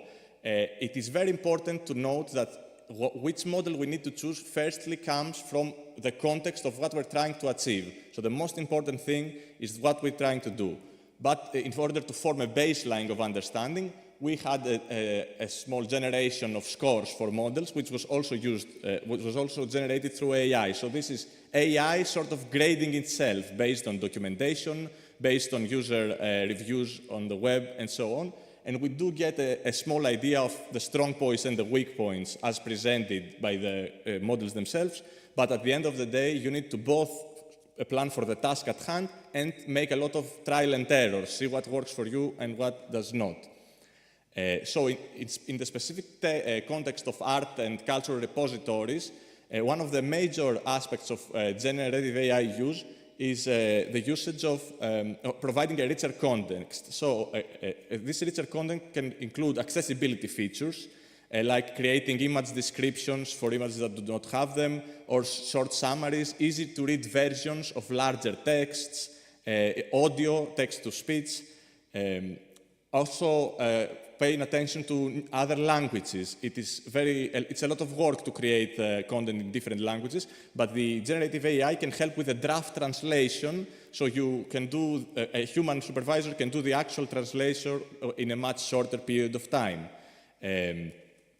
Content can be created to be more engaging in the sense that an academic paper can be turned to a text in a more casual tone that can be used to express a meaning to younger audiences or older audiences. And we can also use metadata itself. Maybe we have a lot of metadata, but no one has written an actual human-readable text. We only have the information.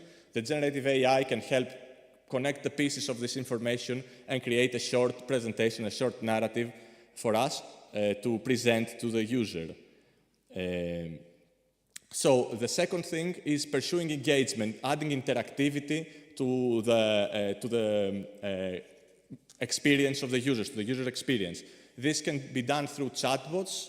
They can be conversational guides, which can either answer some frequently asked questions, like what time is the museum open, etc., or can provide even information about the exhibits themselves, as long as we ensure the validity by using retrieval augmented generation. So the chatbot should be able to have access to our specific information and not try to use its general knowledge base. So there are techniques through which we can provide the correct answers to the chatbot, and then the chatbot only has to formulate them in a casual speech and understand what the user is looking for. It doesn't have to actually search for the information online or whatever. And of course, we can have create your own style engagement interactive activities, like a person can use generative AI to combine art styles, to combine works from different artists, and get involved with understanding the intricacies between the various differences. Personalization on search recommendations is also a very useful tool. And of course, semantic search, which is searching things not based on keywords, but on the meaning behind those words, on classification words, or a general idea towards what we're looking for. A third aspect of helping with of generative AI helping with art and culture is through streamlined curator workflows. That means we can get text annotation for images. We can have keywords or tags or classification technologies that will help us create a very first impression of the information that needs to be displayed. And of course, it will later be curated by an actual human supervisor. So instead of the human supervisor starting from scratch, they start by having a very well-designed and structured draft created by the generative AI model. In this sense, we can also do, in the process of curating, we can do the reverse of generating text from metadata. We can use a text, a description in a book or a chapter to create the metadata, to find the little pieces of information and create structured data. So the main promise behind this idea is generative AI acting as an assistant. And in this context, it can reach even so far as to create a reconstruction of artwork that has been destroyed, like a recommended reconstruction or hypothetical reconstruction, and provide the user with a more complete idea of what is being represented. And finally, we need to be able to understand the audience. So generative AI allows us to process a lot more feedback, like we have complaint forms or we have comments in our repository. All this can be processed by the generative AI and produce a much more precise and concise feedback for the human factor to act upon. User interaction may be monitored through this interaction with the repository, which is anonymous.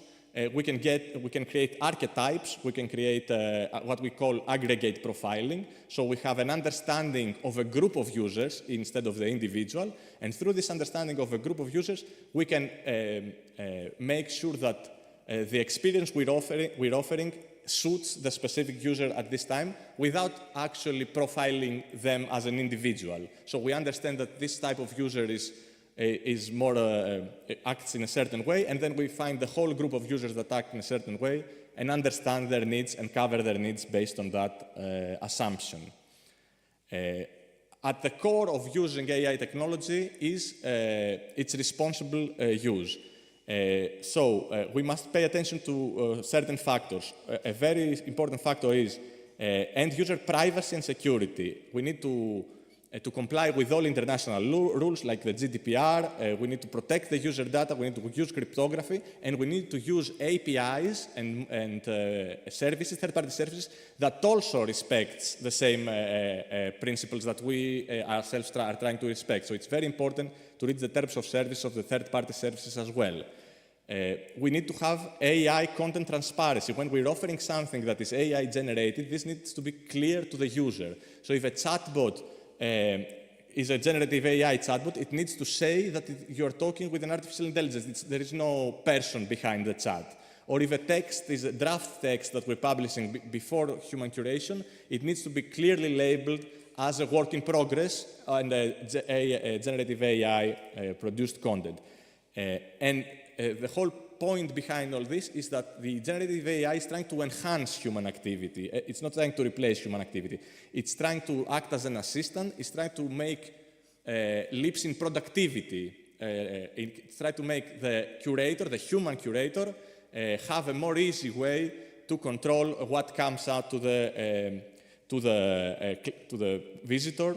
And through being more productive, that means we can have a lot more content out there for people who are interested. And that is very important because commercial businesses may have the money and the personnel to put out a lot of content, and that leads to the commercialization of the web.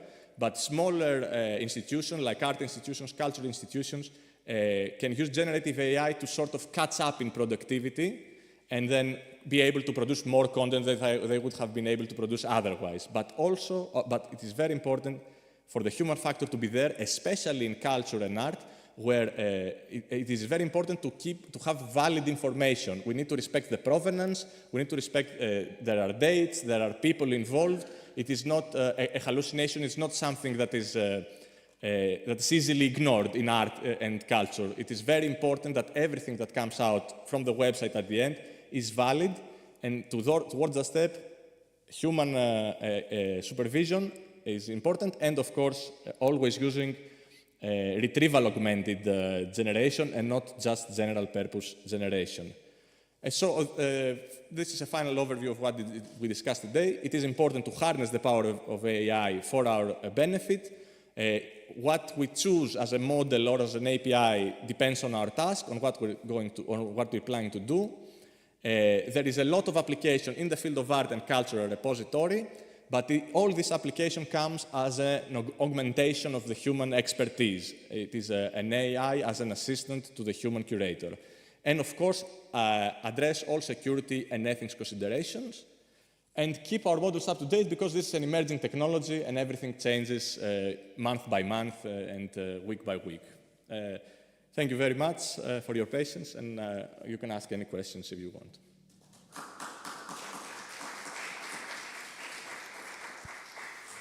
Thank you very much for your very clear and very complete overview of this of all these methods.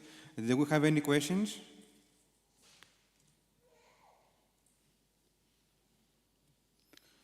Okay, I would like to ask just, have you tried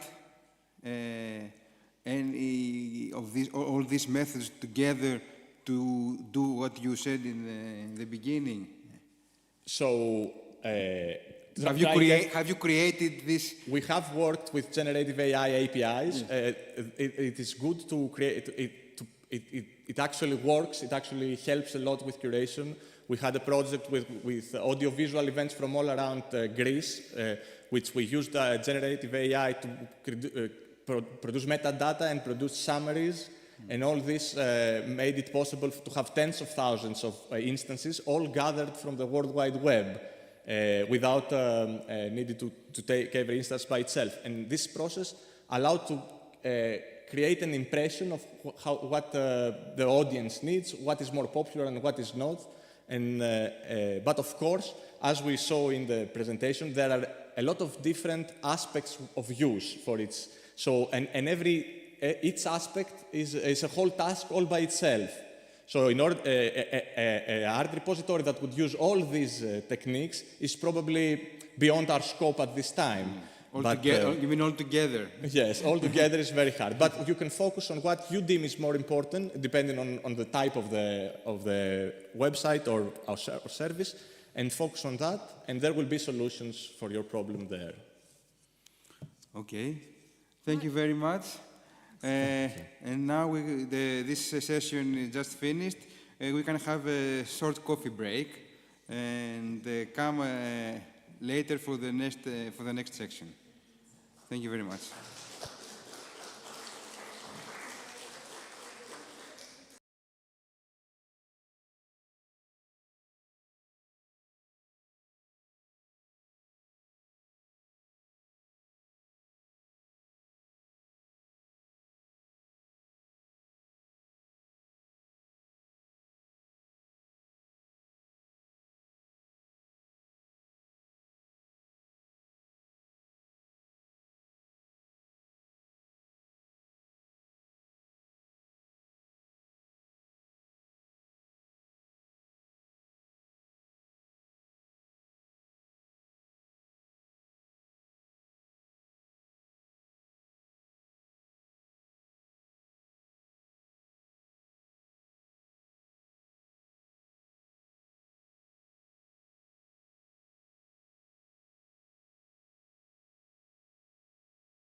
Okay, let's start.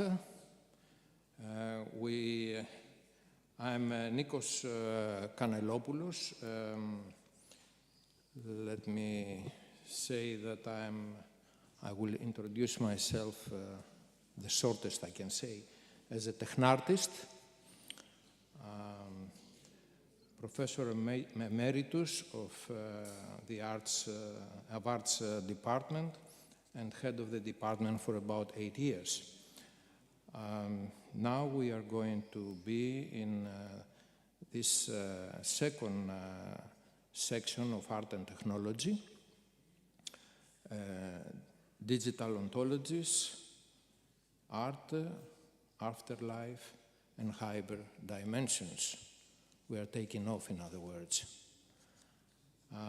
First of all, we have the first presentation by Lukas Ziaras and Christos Kalaitzoglou. Lukas is both have studied at our department, media artists. And please, we may start the first session. Good evening, Mr. Kanelopoulos. Good evening, everybody. Can you hear us? Oh, hello. There you are, both of you. Welcome. Well, good evening. Good evening. Thank you for accepting our participation in your conference. And let me... can you see our presentation?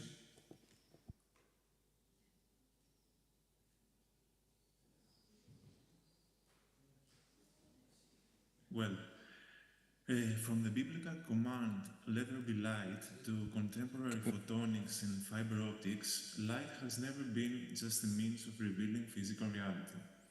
Can I ask you to enlarge, if possible, to see the full, because it's small screen here, if we can see only the PowerPoint, is it possible to... Let us check it. We don't need to see you, in other words, so we can read, because it's very small letters. If we close our video, the camera maybe? No. The camera? Never mind. Okay. No. Okay. Let's go ahead. Let's go ahead. Never mind. Okay. That's better. Yes. The biggest, the better, because we have a small screen here. All right. It is also a vessel of knowledge, of meaning, and of mystery. Next slide. In the Orthodox Christian tradition, light is not interpreted merely as a physical phenomenon, but as a theological experience, as uncreated divine energy revealed to humanity, as seen in the transfiguration of Christ and lived in the sacramental life of the Church. Today, in the era of digital culture, light is not only physical or metaphysical, it is digital. It carries data, shapes, virtual realities, and generates new sensory experiences. We're not theologians, we're not scientists of light. We're researchers, new media artists, and creators, searching for a meeting place. A space where theology, artistic practice, and technology may coexist, where light can become a common language. In order to share this journey, we created an audiovisual narrative. The video you're about to watch includes footages from past projects, documentation of our participants, and curated material from the internet that illustrates our methodological approach. This is not a method, not a recipe. It is a story about light, a story from the first creation to the digital recreation.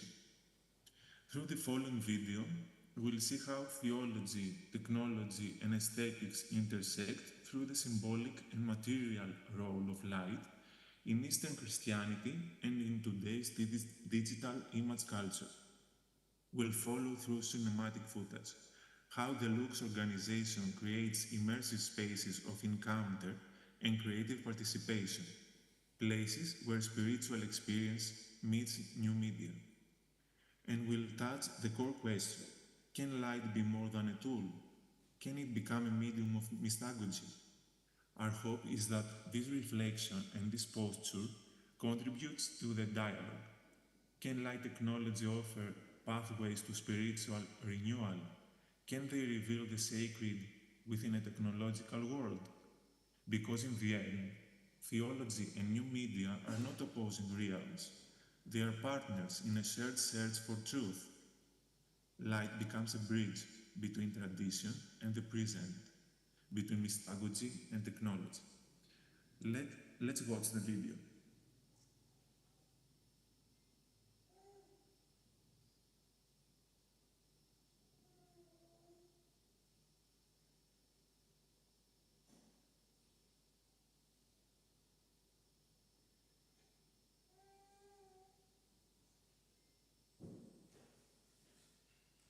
Yeah, we have a problem here.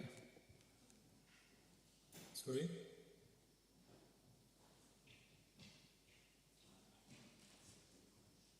Τι έγινε?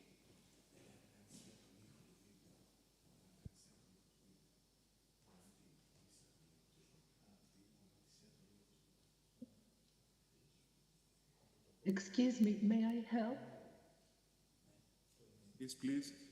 Okay, just close this presentation now, like the video, and go back to share.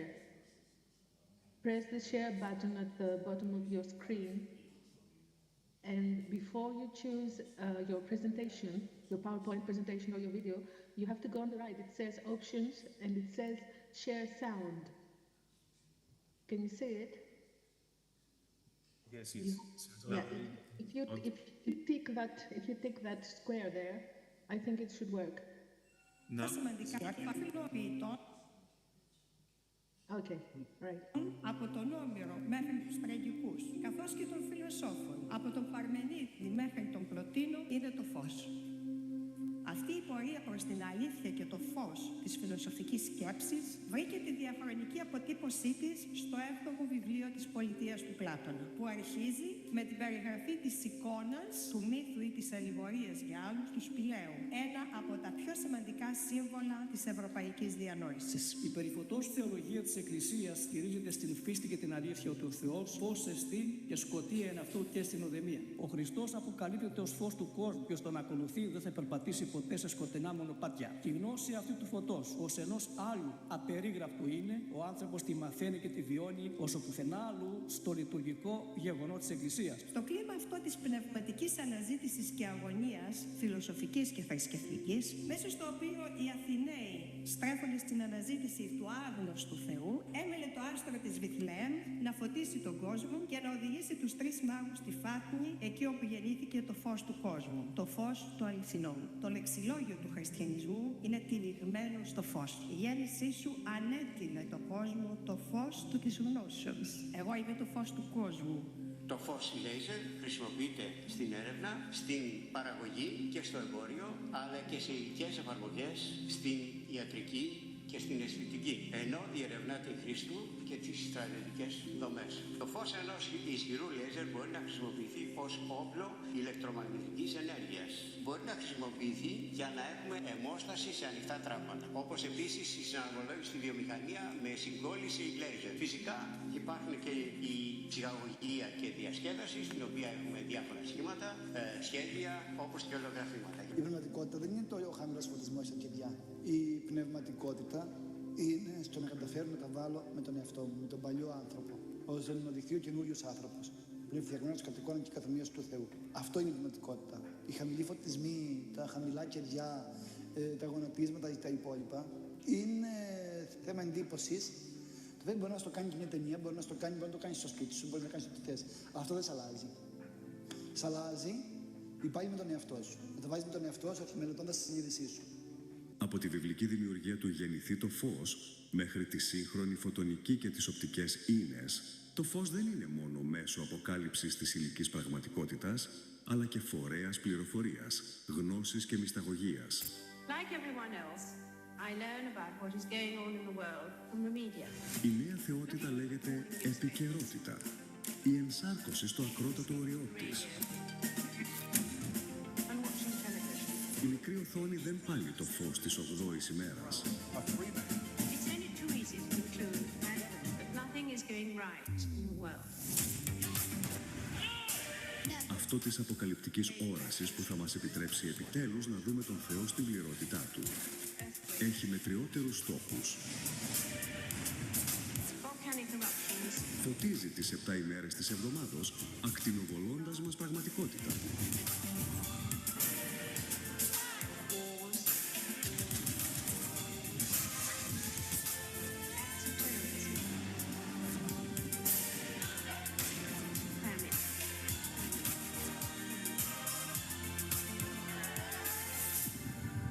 Every individual and every nation have problems.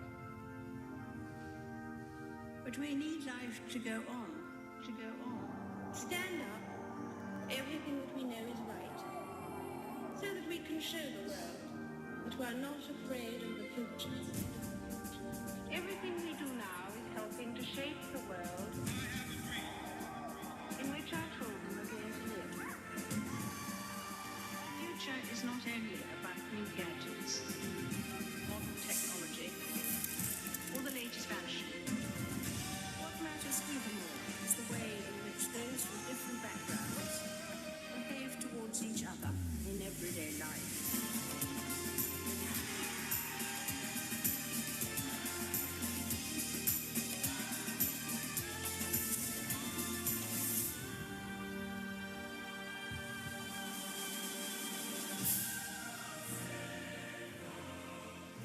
The light shines in the darkness, and the darkness has not overcome it. And the darkness has not overcome it.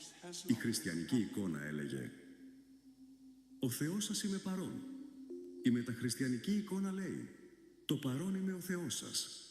Για τον προσευχόμενο, η όραση της εικόνας οδηγούσε στη θέωση και με αυτή την πράξη αναζητούσε την ομοιότητά του με κάτι που δεν ήταν από αυτόν τον κόσμο. Δηλαδή, το πρόσωπο του Χριστού, όταν γίνεται ορατό σε ένα χώρο, τοποθετεί την ψυχή, αν θέλετε, σε μια κατάσταση αναδημιουργίας, βλέποντας τον δημιουργό της. Που σημαίνει τι, ότι το έργο μας είναι τόσο σημαντικό να παραδώσουμε το πρόσωπο του Χριστού στις επόμενες γενιές, όσο είναι το έργο ενός Ευαγγελιστή. Γι' αυτό το λόγο και η Εκκλησία θέσπισε μονάχα ότι οι πατέρες μας είδαν και ψηλάφισαν με τα χέρια τους.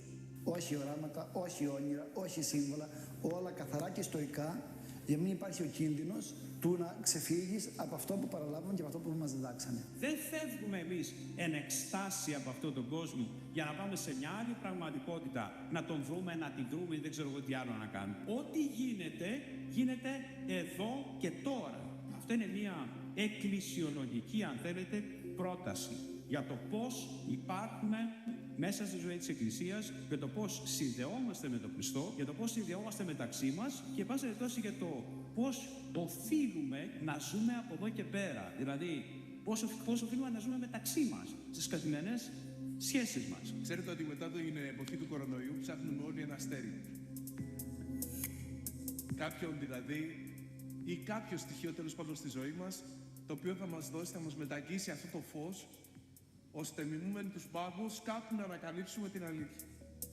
Και είμαστε εδώ και τώρα συνειδητοποιώ, γιατί λέγεται το βουνό Αστερούσια, πέρα από τις ετυμολογίες των όρων, υπάρχουν εδώ πολλά αστέρια γέροντα και πρέπει να είστε πάρα πολύ χαρούμενος που σε αυτόν τον τόπο, παρόλο το σκοτάδι και την πέτρα, πραγματικά γεννιέται ο Χριστός, γεννιέται το φως, γεννιέται κάτι καινούριο αυτές τις μέρες. Μια πρωτότυπη εμπειρία βιωματικής μάθησης, ακαδημαϊκής έρευνας, καλλιτεχνικής δημιουργίας και αναψυχής ολοκληρώθηκε το καλοκαίρι 2023 στην κορυφή των Αστερουσίων και στα νότια παράλια του Ηρακλείου Κρήτης. Ακαδημαϊκοί εικαστικών, καθηγητές θεολογίας, ζωγράφοι, καλλιτέχνες ψηφιακών τεχνών, επαγγελματίες φωτογράφοι και σκηνοθέτες μαζί με 16 φοιτητές και ερευνητές συναντήθηκαν με ιερομόναχους, αγιογράφους, τοπικούς κατοίκους και τεχνίτες για να μελετήσουν βιωματικά την αρχαίγονη ανάγκη του ανθρώπου να επεξεργάζεται υλικά στοιχεία της φύσης, χώματα, χρώματα και μορφές, για να εικονοποιήσει θεατές και αθέατες πτυχές της καθημερινότητας και της λατρευτικής ζωής.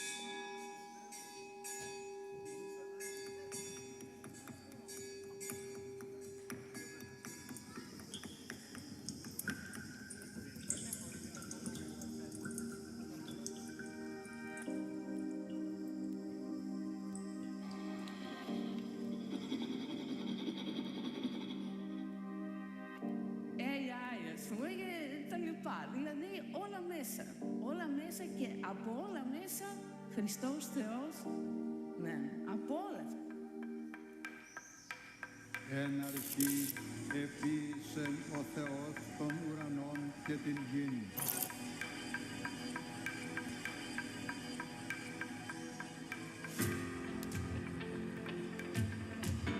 Όταν ασχολούμαστε με δημιουργία, ουσιαστικά στη βίβλο ο Θεός μας παραπέμπει στην αναδημιουργία. Στο πώς μπορούμε να ανακαλύψουμε ένα καινούριο κόσμο. Πώς μπορούμε να ανακαλύψουμε νόημα στη ζωή. Τα αστερούσια και ειδικά η Ιερά Μονή Κοδουμά. Σε όλες τις ιστορικές περιόδους υπήρξαν φυτόρια των γραμμάτων. Ο τρόπος που αντιμετωπίζουν σε τόσο δύσκολη περιοχή να μαζευτούμε ανθρώπια, τους οποίους βρήκα την τελευταία εβδομάδα τόσα κοινά σημεία και μία ηρεμία που τη δίνει το τοπίο, το μοναστήρι, και αυτή η συλλογικότητα και το common ground σημαίνει να έχουμε κοινό έδαφος συνεννόησης. Με αφετηρία τα ιερά κείμενα της Αγίας Γραφής, την ορθόδοξη ασκητική παράδοση και τη σύγχρονη καλλιτεχνική δημιουργία, οι συμμετέχοντες εξερεύνησαν τη σύνδεση ανθρώπου, φύσης και δημιουργού.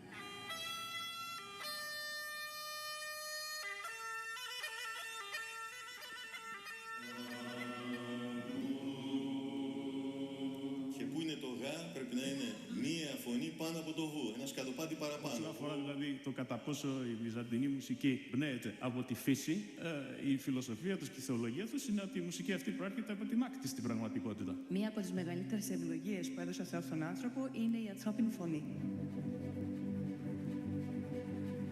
Η κορύφωση του έργου πραγματοποιήθηκε στο ιστορικό μετόχι των τριών ιεραρχών.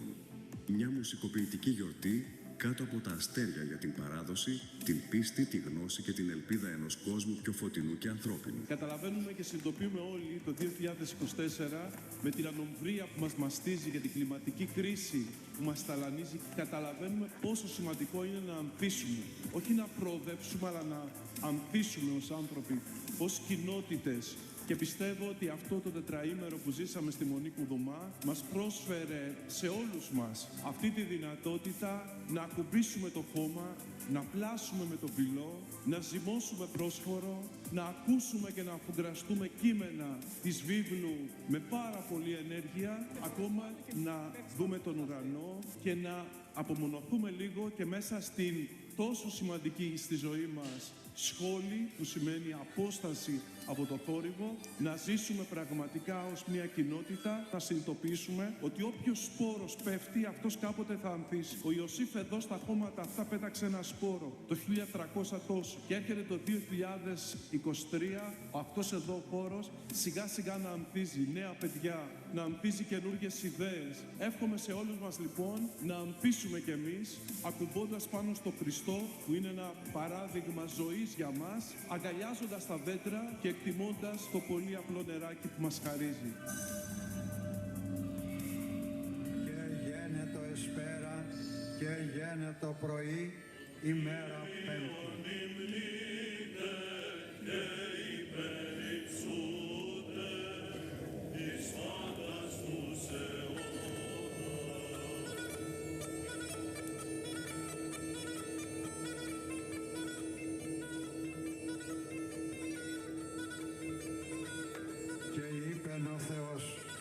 Ό,τι λέει ο Θεός είναι δημιουργικό. Άρα στη βίβλο το πρώτο μήνυμα που εκπέμπει η Γένεσης είναι ότι δείξτε εμπιστοσύνη στο χάος σας, στο Λόγο του Θεού. Είναι πάντοτε δημιουργικός. Είναι το γεννηθεί το φως. Το Φύσης είναι ένα έργο ζωντανό. Μια γέφυρα ανάμεσα στην Εκκλησία, τον πολιτισμό και την κοινωνία. Μια εμπειρία που ενεργοποιεί το ανήκειν, τη δημιουργία και την ευθύνη απέναντι στο φυσικό περιβάλλον και τη δημιουργία. Η βραδιά απόψε πρέπει να ονομαστεί βιβλική αποκάλυψης. Με τη δύναμη της πίστης και της δημιουργικότητας, το μοναστήρι μεταμορφώθηκε σε ένα ανοιχτό σχολείο, όπου η σιωπή, η φύση και η προσευχή έγιναν η πιο αληθινή διδασκαλία. Και εύχομαι αυτό το αφιέρωμα να αλλάξει λίγο τη ματιά μας απέναντι και στο χάος που κρύβουμε μέσα μας και στη δημιουργία που δεν εκτιμάμε γύρω μας. Όλη αυτή η ομορφιά, σκέψου, μόνο αυτό σκέψου, ότι αυτό που βλέπεις εδώ είναι ο τόπος της εξορίας ενός αμαρτωλού ανθρώπου. Ξέρεις πώς είναι ο παράδεισος, η πατρίδα. Μα για σκέψου το, αν είναι έτσι εξορία, τι μπορεί να έχει ετοιμάσει ο Θεός, τα οποία αυτοί δεν άκουσαν και μάτι δεν είδε. Και σε καρδιά ανθρώπου δεν καταφέραν να μπουνε.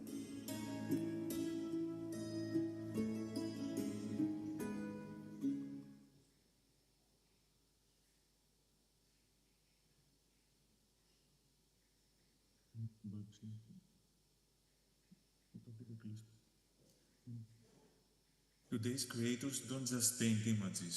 They draw our truths, illuminate the unspeakable, and capture the invisible. But the question remains, will we remain passive observers of the light, or will we become light ourselves? Will we let duel within us, or just watch it behind our screen? Light is the beginning, but also the end, and within it, we are not lost, we are revealed. The choice is ours. Will we become light or just consumers of images? In closing our presentation, we invite you to discover two initiatives by our organization Lux for summer 2025, which bring together spirituality and innovation. The first one is Iconography 2.0, Next Generation Tradition, a cultural project of experiential education and artistic creation that bridges the tradition of Byzantine iconography with new media and innovation within the Greek Ministry of Culture's program, All of Greece One Culture. And the second one is Recultural Asterousia International Festival, an international gathering of creators in the Asterousia Mountains, dedicated to redefining art and cultural identity through contact with the heritage of the region. We would like to sincerely thank you for your time and attention.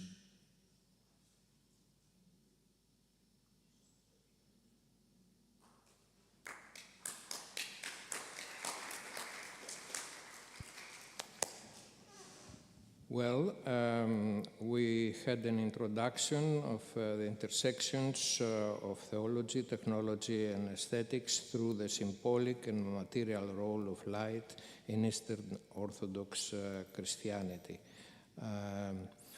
Lukas and Christos, we thank you very much. Any questions? Do you have any questions?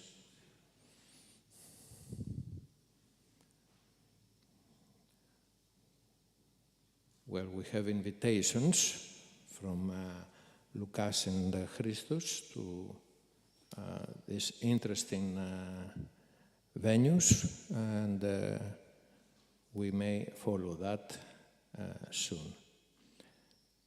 Thank you very much for the presentation. Thank you. Thank you.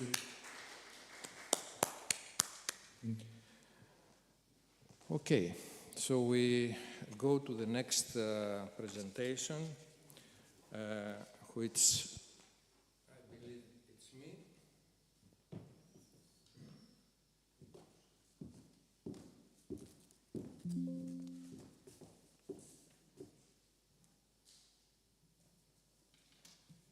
Well,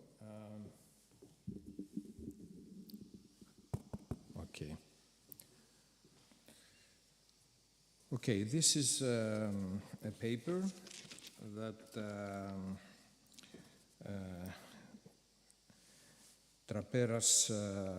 Dimitris Traperas, Associate Professor at the Department of Fine Arts in University of Ioannina, and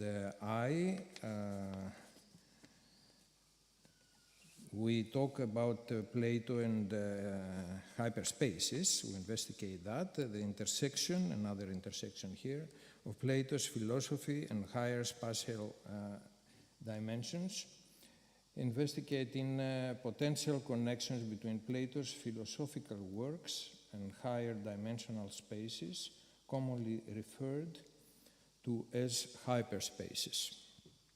It is our 13th publication on this knowledge matter, and let me see how I go forward this. Okay, so mathematician and philosopher Charles Hinton proposed that three-dimensional objects are projections of four-dimensional hyper-objects. Plato, in his allegory of the cave, described, which was presented in his work called Republic, Socrates imagines humans located in an underground dark cave, we can see here. They were placed in this cave prison since they were born, and supposedly they were immobilized with chains on their legs and neck, unable to turn their heads left or right. For all their lives, can only see the cave wall in front of them. Behind these people, at a distance and at a higher level, there is a fire. We can see that on the right-hand side, the center rather. Other humans, statues and animal figures are placed behind these chained people, and the glow of the fire casts their corresponding shadows in front of the chained people on the cave wall. These two-dimensional shadows are the only images that these people can perceive, and therefore they assume that they form their existing world, that is, a two-dimensional world. Mathematician and philosopher, let me see, how did I go? Let me see. Yeah, and philosopher of hyperspaces, Charles Howard Hinton, described Plato's cave allegory as a four-dimensional space, claiming that as the shadow of a three-dimensional object is a two-dimensional shape, similarly, the shadow of a four-dimensional hyperobject is one-dimensional less, therefore is a three-dimensional object, the shadow of it. But what is the fourth spatial dimension?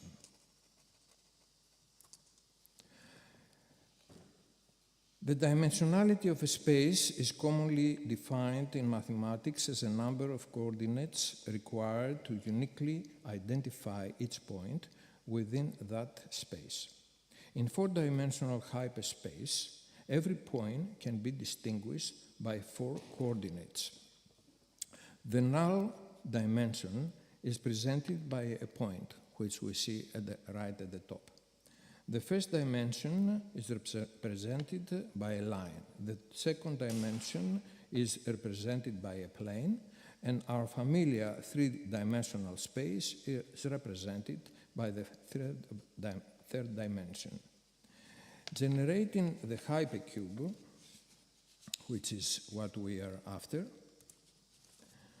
a four-step method to approach the hypercube is to begin from 0 dimension up to the fourth spatial dimension as the indication of the geometry of a lower dimension to a higher one. Specifically, we see that if we shift a point by 1 unit in a straight line, then a unit line is created, thus defining the first dimension. If we continue, and the unit line is shifted by 1 unit in the direction perpendicular to the line, then a unit square is generated, and therefore the second dimension is defined. If the square now is shifted by 1 unit in a direction at right angles to both its axes, then the result is a unit cube, and the third dimension is defined. Let us now assume that the cube is shifted in a perpendicular direction to its 3 axes, which does not belong to the familiar 3 dimensions of space that we are used to. This direction cannot be described as we are trapped in perceiving the 3D space, the three-dimensional space. This is because all our transducers are 2D. The hypersolid generated by such a shift is the hypercube, whose hypersurface consists of 8 cubes. It is like having a cube where each of its 6 surfaces is a cube.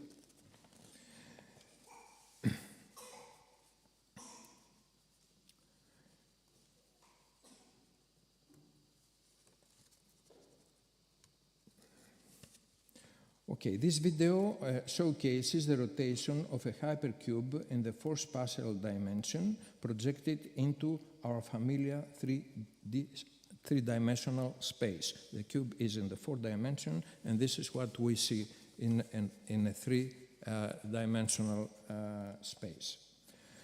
The projection of the hypercube onto 3D space is easier to understand when applying the interactive method to understand the interaction of a 3D cube with a 2D plane. By holding a semi-transparent 3D cube so that the light casts its shadow on a flat surface, it is possible, while turning it, to project different 2-dimensional shadow patterns on this flat surface. If the light comes at a vertical angle from a point near the cube, as shown in figure A, then a 2-dimensional shadow is formed. Correspondingly, figure B shows the shadow of a specific 3D projection of a hypercube, the hypersurface of which consists of 8 cubes, as I said before. The projection of the hypercube onto 3D space is easier to understand when applying the inductive method to understand the interaction of a 3D cube with a 2D plane.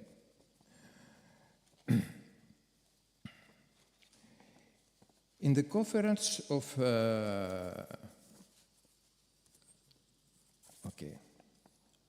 DCAC 2025, we propose that the reflection of the sound, let's go to the sound now, on the walls of the cave that the chained people perceive as their 3D acoustic space has many similarities with the characteristics of a 4D acoustic space as proposed mathematically by scientists.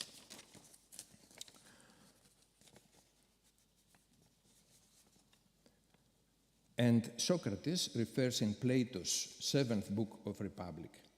What if the person had an echo from the wall in front of them? Every time one of the people behind the wall was speaking, the chained people would believe that the source of the sound was coming from the passing shadows that they would see in front on the wall. Which are the similarities between the echo of a cave and the properties of the 4-dimensional sound wave?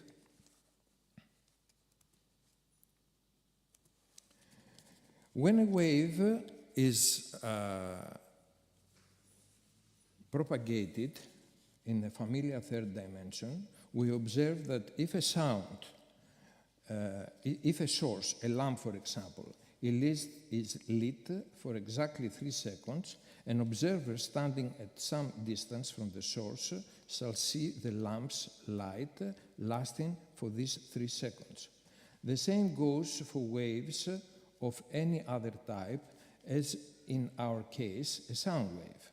This is a property featured by dimensions 1 and 3 only. A wave in these dimensions is propagated in a steady velocity and brings about the aforementioned result. For example, in the second spatial dimension, if a wave is generated, let's say by a pebble thrown on the surface of a still pond, one would expect for a radial wave to be created, which would move away from the source, that is the point where the pebble was thrown, without any distortion on the surface before or after the wave.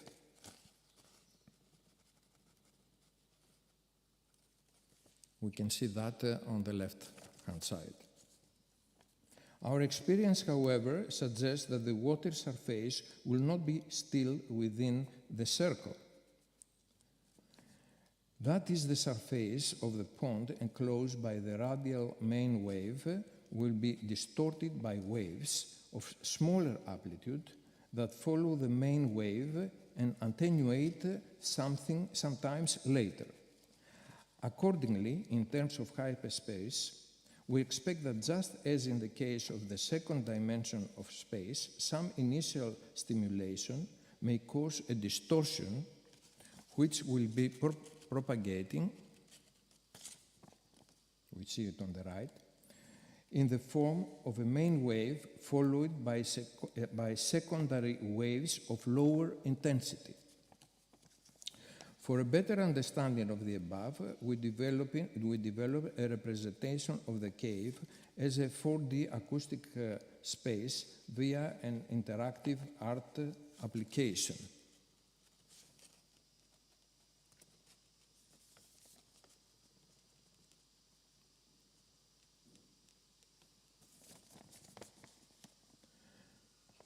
Here we see 1 time, 2 times, 3 times, etc. We have more lights, in other words, not only one. The authors advance further along this line of thought and propose a connection between Plato's theory of ideas and higher dimensional geometrical structures. Hymeis o Andres Athenai, pepuntate hypoton emon kategoron ukoida. Egodu, kaiautos hypauton oliguemauton tume pelatomen, vuto pithanos selem. Kaitu, alet hesge, pos eposebin, uden eiredes.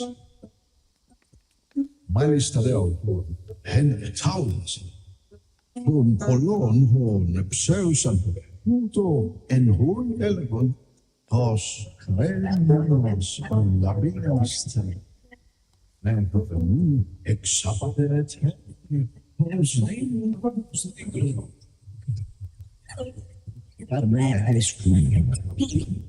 autica, pipemu excellentation,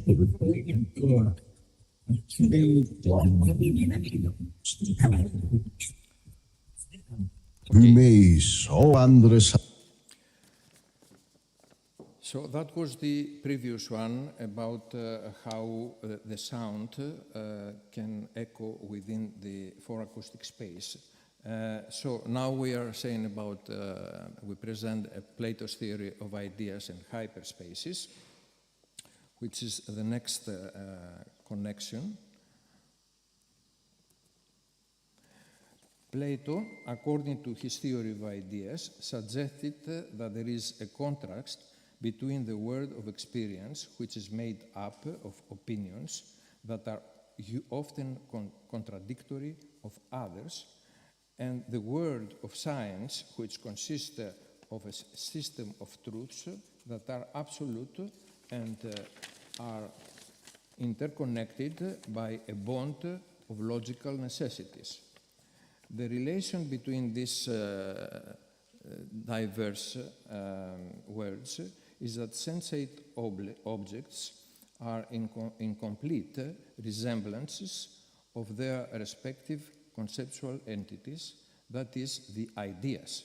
For example, a visible dot or a line thrown with a chalk may represent a point or a line segment, but they do not have the properties of the point that is zero-dimensional or of the line segment that has zero width, that is absolute straight, that we assign to them as concept, therefore ideas.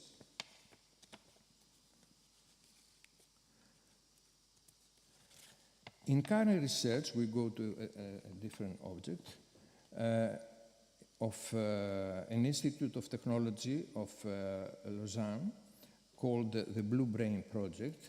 Neuroscientists, in collaboration with mathematicians, are processing data on the relation between brain structure and emerging information in order to understand the design of the connectome and to ask how it shapes the activity that emerges in the brain. They have discovered that the neocortex of the human brain possesses the two-dimensional information provided by our sense organs when interacting with the world we live in, and forms synaptic connectivity that corresponds to hyperspatial topological structures of up to 11 dimensions.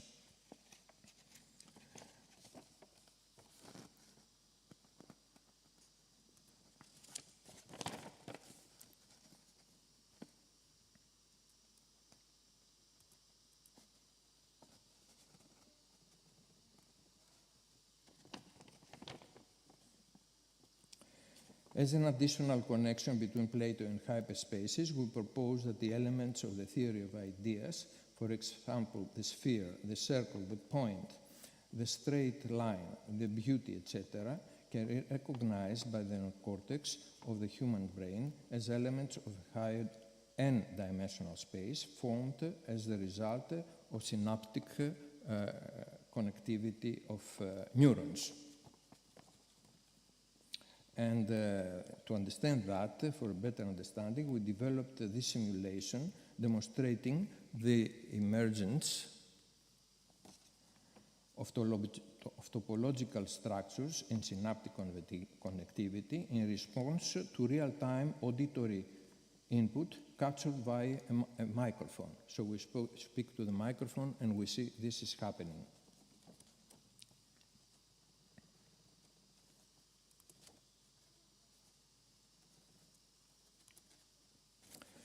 So, now conclusions. In this paper, among other correlations between Plato's work and hyperspaces, we propose that his concept of the world of ideas may be connected to the hyperspatial structures underlying the synaptic connectivity of neurons in the human brain's neocortex.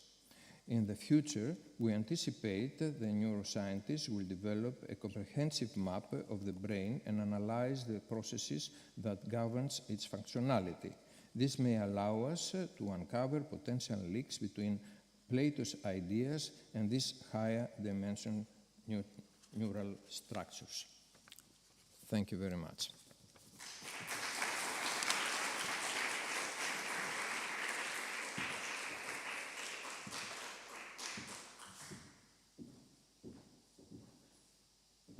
Well, not a very easy subject to comprehend.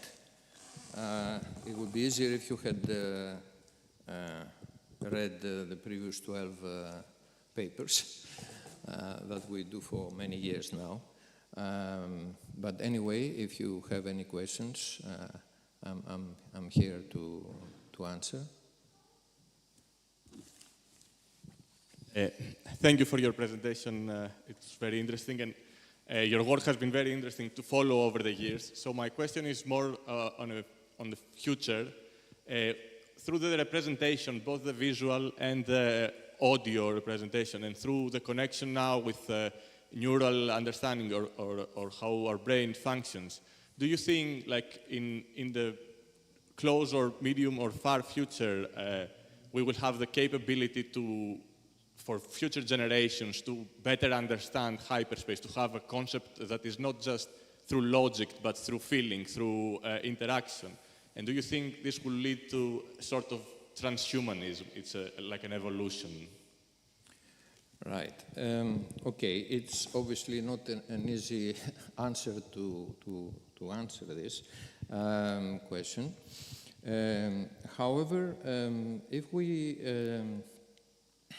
if we understand first that none of us in this room and in the world can see 3 dimensions. Our eye is a camera, and it takes photons on a surface inside the eye, and there these photons are recognized by, I'm describing the transducer, the eye, okay? These photons are exciting 2 kinds of systems. The ones that recognize frequencies, and therefore they can sense colors. And the other structure, which recognizes the intensity, light intensity, from 0 intensity, let's say, to black, to white, from 0 to, or grayscale, in other words. The second one gives us the space. You need the shape, sorry, the shape. You need a difference in 2 surfaces, even on a glass shining, or which this difference in light, in intensity, gives you the shape. Both this information, which is the only information that each eye receives, is 2-dimensional. And in effect, but we have something like between 30 and 40 frames per second for each eye, taking this information as 2D snapshots. Up to here, there is nothing to give us any information about depth. Therefore, no one can see 3 dimensions.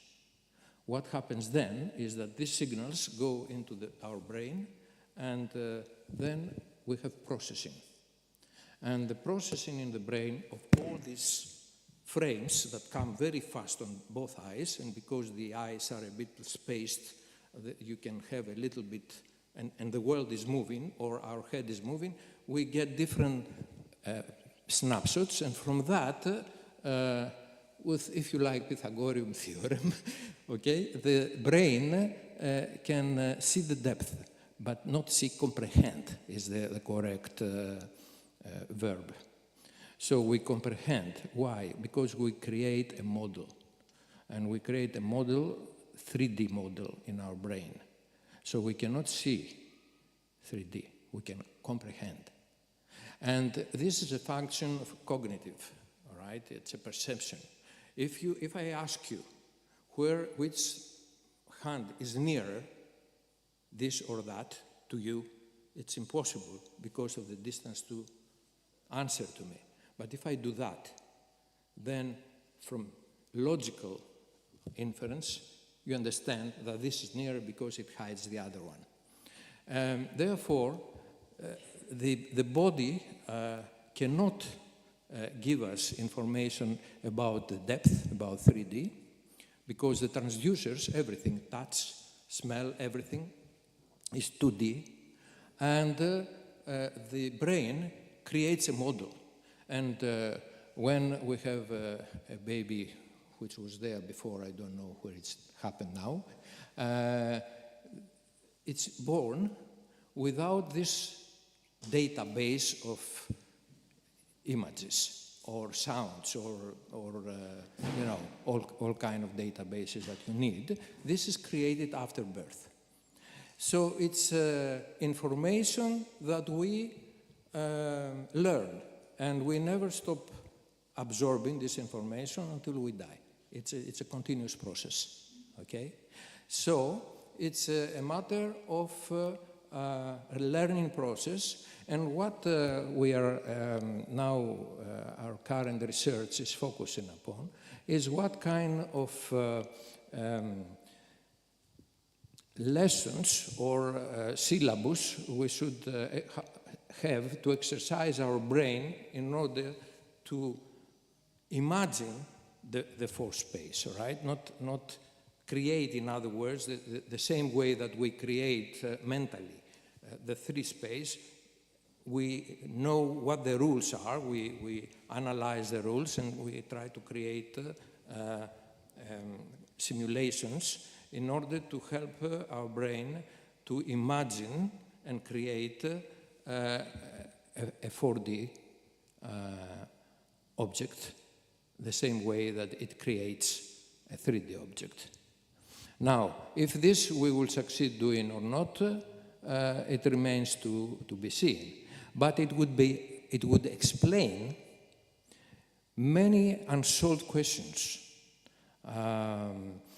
about many things that we cannot explain right now, like, for example, quantum bits and how they connect to each other, and how they, how it's possible for one quantum bit to know that the pair, it's twin, because they are entangled, okay?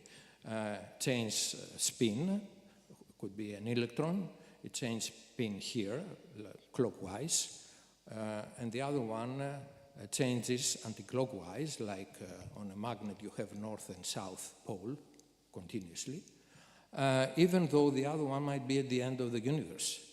The light speed is not enough to cover this distance in zero time, because it happens immediately.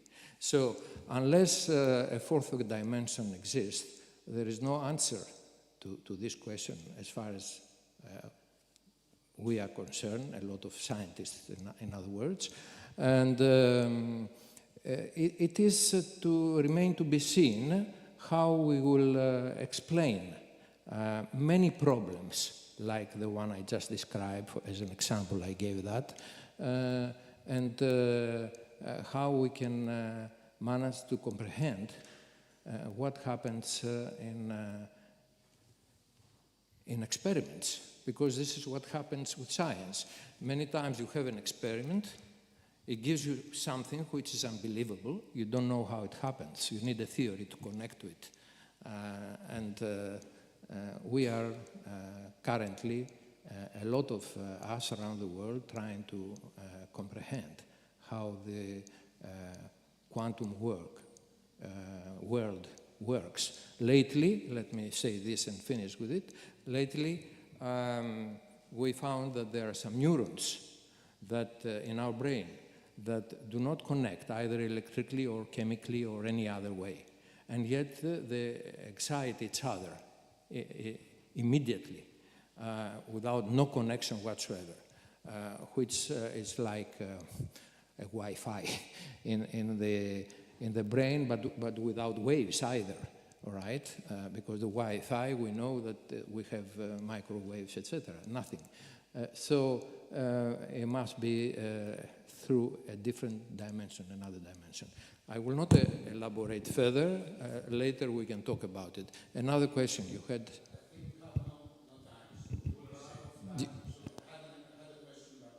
Yeah, okay. All right. If you don't have any other question, let's continue, and later on we can talk about it anyway further. Thank you very much for listening to me. Now,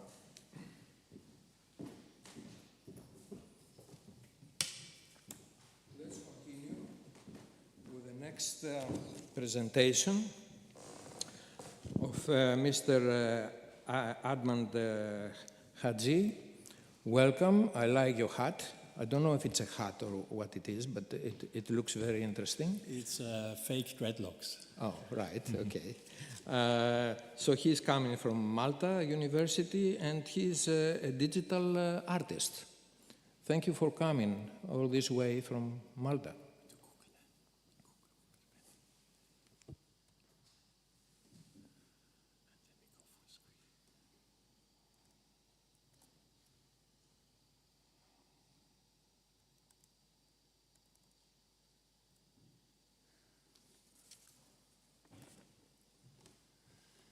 Great, thank you very much for having me. It's a pleasure to be here at the DCAC conference as usual.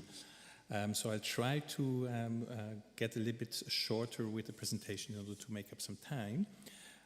Just quickly, this is going to be a bit of a sneak preview of an experimental publication we are having with the European Forum for Advanced Practices. So I'll give you a bit of a case study into artistic research and then also delve a little bit into how this kind of connects to AI, artificial intelligence, and also, of course, a kind of a critical view on that itself. Before that, just quickly I do have a Greek message here, but I think it's all good. Someone is expecting an email, I think. But at the European Forum for Advanced Practices, there was a cost network initiative, which just recently finished, and we are now hopefully by the end of this year, we should have an experimental publication available on a open access basis. So all of you should be actually able to then see and download this one. Just some impressions. The European Forum for Advanced Practices started in Madrid. We had different working groups in this cost network starting and then brainstorming also around the very notion of experimental publication, how this relates to artistic research. And at that time, we're talking here really 22, 23, the AI hype hasn't really taken hold, and it kind of came along with us actually going through the whole notion of artistic research and experimental publishing. You have some kind of ideas here, like exceeded expectations. I skipped those, research as an event, but I think I can make up some time here, forms of value as well. So for us, that was a working group on context. We started in Bucharest with a transit collective where we sat together and started brainstorming how could something come along with an experimental publication form for artistic research. And through those brainstorming sessions, we more or less settled then, I say of course, on a web-based platform, which now is with the University of Warsaw, who are soon hopefully being able to publish it. So that was kind of the brainstorming moments we had in the beginning in Bucharest, and we continued those then in Valletta, in Malta at the summer school, where we then had different content, kind of content approaches, and I'll give you two of these contents which we're publishing in several brainstorming rounds, like around home. The Pirate Care has a publication in its own rights now as well from Rijeka in Croatia, and also forced migration was also a topic we discussed. Here is framing the discussion around forced migration. And all of that came then together. First, we kind of thought about publication as an exhibition, and now we moved after COVID really into the web. So the first case study, quickly run it through, was actually done also during the summer school in Valletta. It's called Offshore Tour Operators. And why I'm kind of referring it to here is because there was a journalist, investigative journalist, Daphne Caruana Galizia in Malta, who was actually murdered for that very case of revealing the Panama Papers, the Panama Leak. And Reben is an artist collective in Paris, reben.org, you can check it out. They also have a new follow-up project which is called Who is ISBN, looking into the publishing industry and who really is behind all these ISBN numbers. But what they did with the offshore tour operator is actually downloading all the leaks and making them available through an app. So you can actually browse the city. In our case, we started in front of the government of Malta, in Valletta, at the main square. And behind on the right, you see a sculpture of Professor Briffa, symbolizing the union between Europe and Africa. But we started there actually using our mobile phones. It needs to be an Android though in order to download the app, and then starting to scan and walking through the city and seeing what kind of, let's call it, laundry services you may have, because that's basically really about laundering money more or less. And often you really do see the aesthetics. Here you see quite clearly the CCTV cameras coming up. This is kind of the first one we find, a letterbox company, which you then have completely anonymous, but through the GPS scanning we actually get at it. Also the Chinese Cultural Institute is there. And at the corner there is one of the record-breaking mailboxes. I think this is 20 different companies listed in the Panama Papers. You also have all the aesthetics, of course, all the CCTV cameras, often blinded and very clean aesthetics, so to say. Sorry? I think there was someone. Is that myself getting a feedback here, or is all good? I think all is good. Right, so these are the kind of letterbox companies coming up. Again, CCTV, and I'll really flick through them quickly because make up some time. And then we kind of continue walking through Valletta towards the end point. And surprisingly enough, we also found a lot of letterboxes around the Ministry for Economy, investment in small businesses, but the one which really was still at the Panama Papers leak and still is there is actually General Motors, GM, freighting, ship, yacht, maritime. You find a whole lot of there as well. And this is just opposite of the memorial of Daphne Caruana Galizia, which is controversial in the moment. This is basically Daphne Caruana's memorial opposite of the Palace of Justice. Kind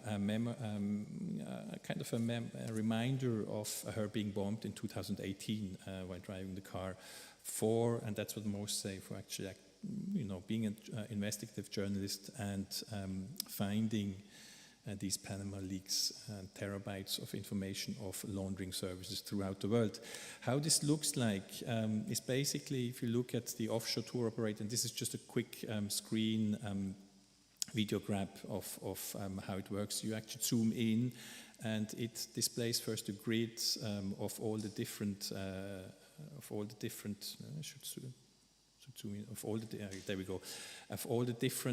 entries, and this is a database, so to say. And then you see all the red dots are basically an address, a company and there's also for sure a lot also here in Corfu, we'll find them as well. But this is how we walk through. So the phone was actually capturing the GPS data, and you see we kind of stop at each of those red dots where you then see the information concerning the offshore operation, so to say. So that was our group at the first contribution we have for this experimental publication, which will actually be a multimedia walk through Valletta, not only Valletta, several kind of performance, it's kind of performance artistic research into, let's call it offshore businesses. Let me skip this one as well and come to the AI one. And I want to have first a mention here, David Attenborough. Why I'm mentioning David Attenborough is because we kind of envisaged using his voice, AI generated, but I just want to give him credit for his latest film. It's playing now in the cinemas. It's called Ocean. And he is 99 years old and still kicking and doing films. So next year, let's see what he does for his 100th year. So well worth having a look at his film now playing in the cinemas. Why I'm referring to David Attenborough is because we used him in our speculative film script, which we used kind of a collaboration between Gen AI and humans. And before that, I give you a quick reference of the Cluster Duck Collective, which actually did the very thing we did more in the film script in real, so to say, as a film. You can find it if you search the web for The Future Ahead Will Be Weird AF. You can imagine what it may be or not. The Ultimate AI Core Experience by Cluster Duck Collective. I'll just give you quickly 2 minutes. We live in a strange time. Middle-class internet creators are remixing nostalgic videos about the end of the world called Corfu. Hollywood celebrities, politicians, influencers are now legally taking care of their synthetic personality. Gamers are laughing, and brands are creating disrupting advertising. But in truth, What is really happening is that everyone is trying to exploit the pop imagery thanks to artificial intelligence. As this is happening, our future becomes less and less certain.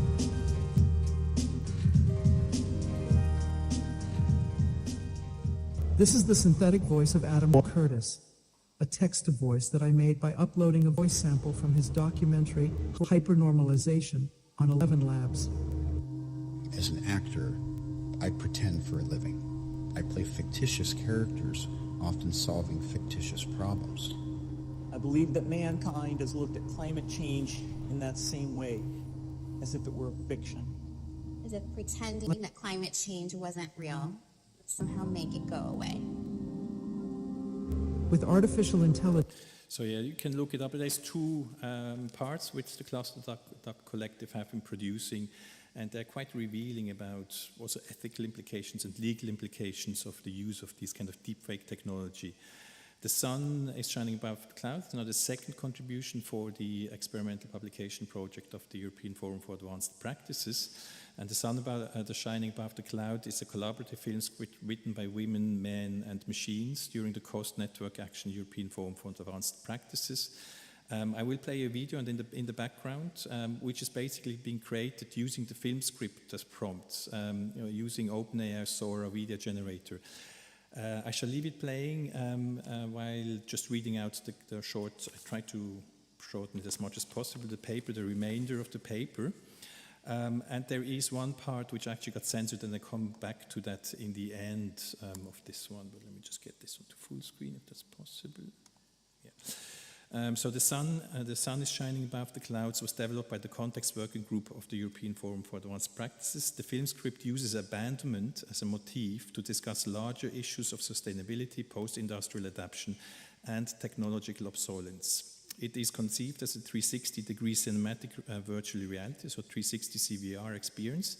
It merges ethnographic research, speculative fiction, and documentary storytelling. It explores themes of abandonment, renewal, and the blurred boundaries between human-machine narratives, all set within the haunting ruins of post-industrial sites. The film script incorporates field recordings, interviews, archival fragments, and holographic projections, drawing parallels between the Azores Hotel and the industrial ruins in Narva, Estonia. In this connection, the phrase, "the sun is shining above the clouds," found as an Estonian graffiti in the hotel in the Azores, becomes an emblem of resilience and transformation. As part of its speculative framework, the research team made the deliberate decision to write the script as if narrated by the digitally cloned version of David Attenborough's voice. The choice was influenced by experimental media practices explored by the Cluster Duck Collective, so they used Adam Curtis, and it's intended to provoke reflection on the ethics of AI-generated voices, authorship, and synthetic media, confronting readers with the question about technological impermanence and the moral dimensions of our AI. Sir David Attenborough's voice carries global authority, a unique blend of scientific credibility, emotional warmth, and narrative truth. For decades, it has guided viewers through the natural world with a sense of awe and reliability. Yet, when the very voice is cloned by AI and used in fabricated videos without his consent, it throws into crisis the very notion of trust in what we see and hear. If we can no longer trust what we hear, especially from those we hold as truth tellers, what foundations of communications and credibility remain intact? At the heart of the issue is the rapid advancement of voice synthesis technology, which now requires only a few seconds of audio to convincingly replicate a person's speech patterns, tone, and cadence. These AI models, previously the domain of the specialist labs, have become increasingly accessible to the general public. In the wrong hands, such tools are not mere novelties, but potent instruments of deception. The recreation of Attenborough's voice is just one high-profile example. It highlights a much larger concern. Deepfake tools, once confined to speculative fiction, are now embedded within our everyday digital ecosystem, challenging our sensory perceptions and traditional markers of authenticity. The ethical implications are profound. The use of someone's voice without their consent breaches not only personal rights, but assaults the very identity of the individual. A person's voice is a deeply intimate and recognizable part of who we are. Stripping them of agency over its use dehumanizes and commodifies their identity. Beyond the structural risks, there is a psychological toll. As the public becomes increasingly unsure of what to believe, a generalized distrust sets in, contributing to a societal fatigue. Despite those risks, the legal protection remain weak. Existing laws have not kept pace with the rapid evolution of generative technologies. In high-profile cases such as Scarlett Johansson's recent confrontation with unauthorized AI-generated replicas of her voice, the legal response has been inconsistent, if not altogether absent. There is a pressing need for a new regulatory framework that defines digital consent, criminalize malicious use of synthetic media, and hold platforms accountable for hosting and amplifying deepfake content. Without intervention, the law risks becoming complicit in this erosion of personal and public integrity. So for us, the unauthorized use of Sir David Attenborough's voice is not merely a cautionary anecdote, it is a microcosm of a much larger existential dilemma about authenticity and trust in the age of artificial intelligence. If even the most untrusted voices can be synthetically forged and circulated with impunity, what remains of our ability to discern truth? Addressing this crisis requires more than a reactive policy. It demands a rethinking of the role of trust in the digital public sphere. Our project itself also experiments with AI-generated imagery, which you kind of see now here. We just pulled through and this is the one which was censored, by the way, I'll come to that later. It pulls through those images from the script, using text-to-image models to visualize speculative future of decay and transformation. These images, rendered in styles evoking both documentary realism and digital surrealism, serve as a holographic projection within the film's script 360 CVR world, forming a part of its layered visual landscape. The inclusion of these artifacts within the immersive environment invites viewers to consider the aesthetic and believability of machine vision and how AI mediates our understanding of the past and the future. And I will skip the rest of it, just quickly explain this. This is kind of how AI is envisioning itself as a ghost, because we kind of do talk about the idea of ruins post AI, what happens with all this data center and what will remain. And so AI has a very human view on itself, depicting its own ghosts as strange kind of human creatures. And I kind of leave it there because I think I should really get going with the rest. And just talk a little bit about censorship, because that was kind of what I came across when I now prompted Sora. Was basically also one of those prompts which said this content might violate our policies. Reviewing the prompt, it was actually the pin-up girl you saw before. All I did is just adding a little bit more of words, and suddenly the prompt wasn't really censored anymore. So it's a very weird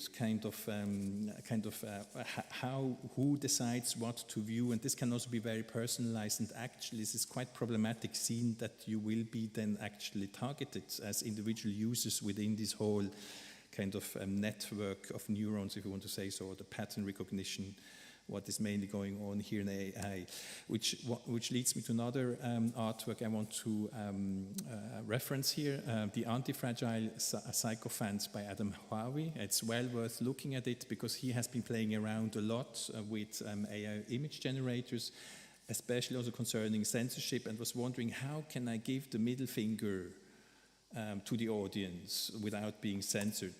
He finally did actually manage to give the middle finger, and AI was actually happily creating him by not saying, give me the middle finger, but put up the center finger in the image. So, you change a little bit the wording and off you go. You actually, bypass this kind of censor technologies. And I think this is really also an additional point we should kind of really consider when looking into the use of AI, is actually who's controlling what we see here and who's controlling what we work with, and because that is a bit troublesome, I would say so. But check it out, it's Adam Harvey, and he has a whole list of work. So now this is just quickly a comparison. This was actually the 360 videos we did in the Azores.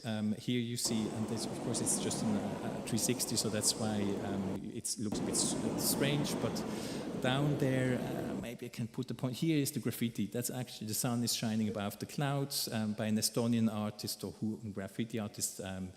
Painted there, and it is actually quite similar to what you saw before, what Zora was creating, which means Zora has a lot of image material about the Azores as well, because people have been uploading this brutalist architecture hotel onto several social media platforms, and so Zora is just scraping all the data and creating its own kind of vision. And even if you go then inside, it looks very much like what you saw before, the kind of idea, and I'm almost finished this last clip, with the graffitis going ahead there and actually showing the environment of the brutalist hotel infrastructure in the Azores. Wow, this is fantastic route. I leave it there, and I just want to give a reminder, and I think it's also to be critical viewed. I mean, often we do have this notion of the Gen AI is using a lot of resources, etc., but I think also that needs to be looked on a little bit critical. I leave it also, but on the collapsible systems, a friend and artist in New Zealand who's dealing a lot with the climate collapse. You can look it up, it's collapsible systems, which also critically looks into the resources use of these kind of systems. Thank you very much.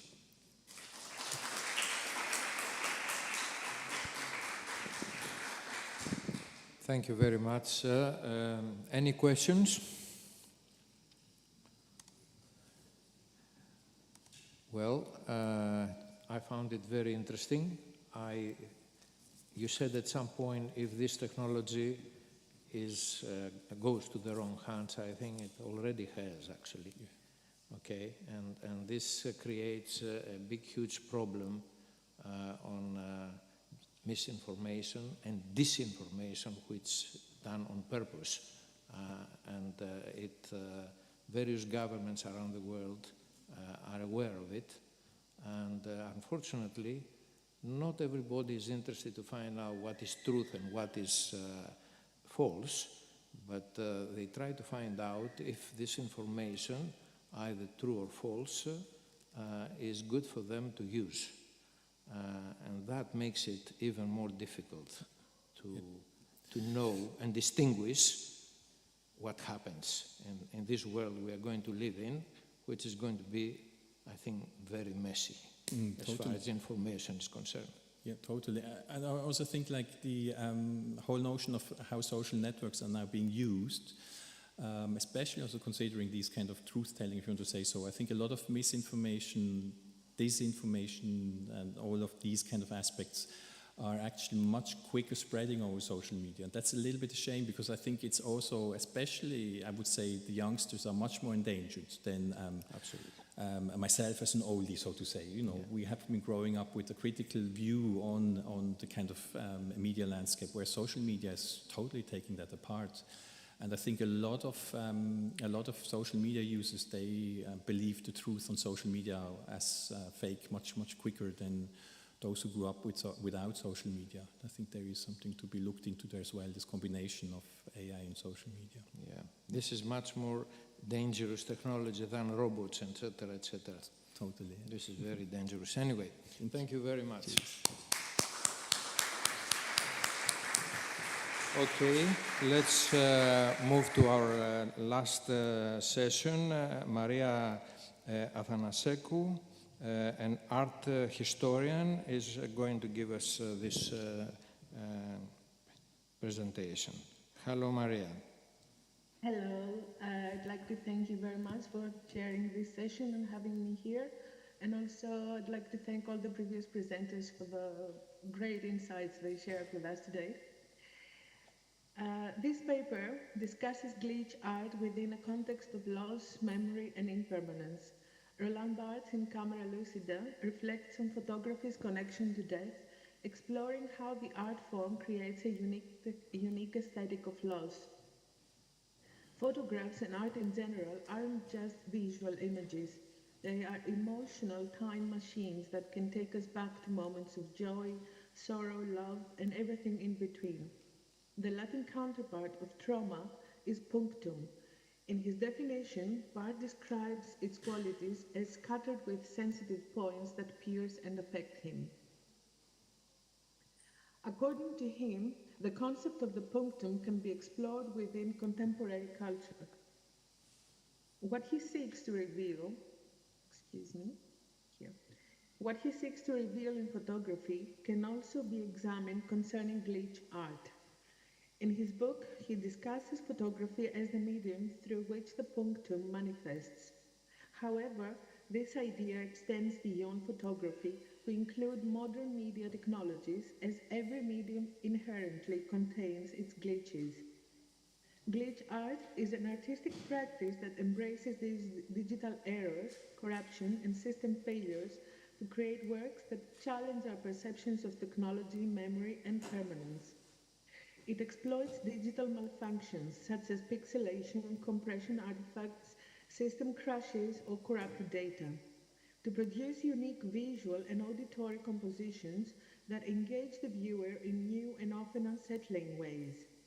In the context of digital memorialization, glitch art reveals the fragility of digital archives and how our attempts to preserve memory through technology are inherently unstable.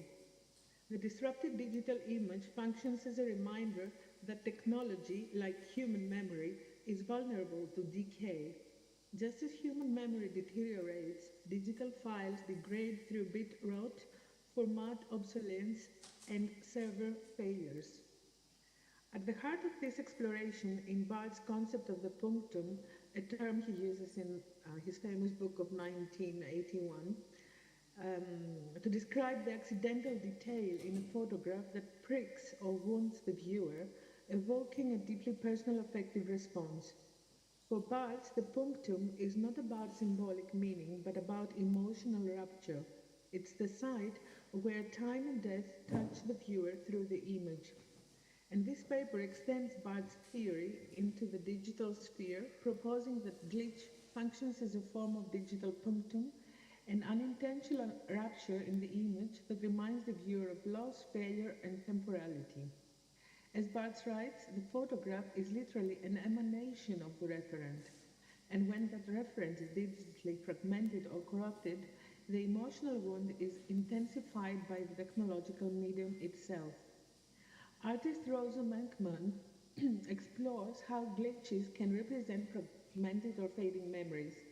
Menkman is a key figure in glitch art, known for her theoretical and artistic explorations of digital errors. Her work frames glitches as disruptions of meaning, revealing the fragility of digital memory and how technology itself is prone to forgetting, distortion, and decay. Glitch art is applied in several connotations regarding the dissipating nature of human traits. Memory loss conditions like Alzheimer's involve gaps, distortions, and failures in recall. Glitch aesthetics visually replicate this process. Philip Stearns uses glitch techniques to show how personal and collective memories break down over time. Fragmented Memory is an art installation that explores the intersection of technology, memory, and digital decay. The aesthetic of corrupted data functions as a wound or trauma or punctum in the digital image, an intrusion that disrupts smooth perception. Rosa Menkman and Philip Stearns' work also ties into Barth's ideas about photography's relationship with time and death. Just as Barth sees photographs as reminders of mortality that has been, their work highlights the fragility of digital information. Glitches like the unexpected puncta in a photograph serve as reminders of loss, technological impermanence, and the fallibility of digital archives. Rosa Menkman is one of the most prominent theorists and artists in the realm of glitch aesthetics, and her work serves as a critical touchstone in understanding how glitch can transcend its role as mere visual distortion, becoming a means to engage with broader cultural, technological, and emotional concerns. In the glitch moment of 2011, Menkman articulates glitch aesthetics as a way of illuminating the inherent instability of technologies, systems that are constantly in flux, prone to malfunction and obsolescence. Her work positions the glitch not only as a technical anomaly but also as a critical tool for understanding the fragility of both memory and technological systems, making it an aesthetic of failure, loss, and transition. Philip Stern's glitch-based art installations delve deep into the themes of memory, decay, and loss, using technological malfunctions as a powerful metaphor for the breakdown of both personal and collective memory. Stern's practice blurs the boundaries between digital and physical realms, often transforming data errors into tactile, physical forms that invite viewers to engage with the ephemeral nature of memory. His projects such as Year of the Glitch of 2012 and 13 exemplify his engagement with the fragility of digital media, creating hundreds of corrupted images through hardware and software manipulation. These glitches, manifested in distorted pixels, tribes, and algorithmic noise, are not just aesthetic disruptions, they function as poignant records of system failure, offering a visual representation of the instability inherent in both technology and memory. Through glitch art, digital decay becomes more than an inevitability. It becomes a reflection of our own fragility, reminding us that just as technology will deteriorate and fade, so too will the memories it attempts to preserve. The glitch in its raw, unfiltered manifestation becomes a poignant reminder of the death drive at play within digital culture, a perpetual return to entropy where meaning emerges not from perfection, but from the broken, the fragmented, the decayed. Barthes wrote that photography is a kind of primitive theatre, a kind of tableau vivant, a figuration of the motionless and made-up face beneath which we see the dead. For Barthes, the photograph was not simply a representation of the past, but a manifestation of death itself, a visual reminder of what once was, but is now lost. Glitch art continues this theatrical tradition, but moves beyond the static image of photography. It is no longer a photograph frozen in time. It's now a flicker, a pulse, a corruption. The glitch becomes not only the face of the dead, but also the face of the dying machines, which are constantly breaking down, decaying, and eroding into obsolescence. In glitch art, the corrupted digital image or file becomes a living metaphor for our own fragility. It speaks to a collective and personal mourning, reminding us all that all things, even the technological marvels we have created, are susceptible to breakdown, decay, and eventual dissolution. The glitch, like the punctum in Barthes' theory, is an emotional rupture, a disrupture that forces us to confront the painful reality of loss. Just as photography immortalizes moments that can never be repeated, glitch art captures the impermanence of the digital, where moments of clarity are interrupted by corruption and decay. The glitch's intrinsic beauty, therefore, lies in its ability to transcend its role as an error or malfunction and become an expressive form that connects us to memory, loss, and mortality.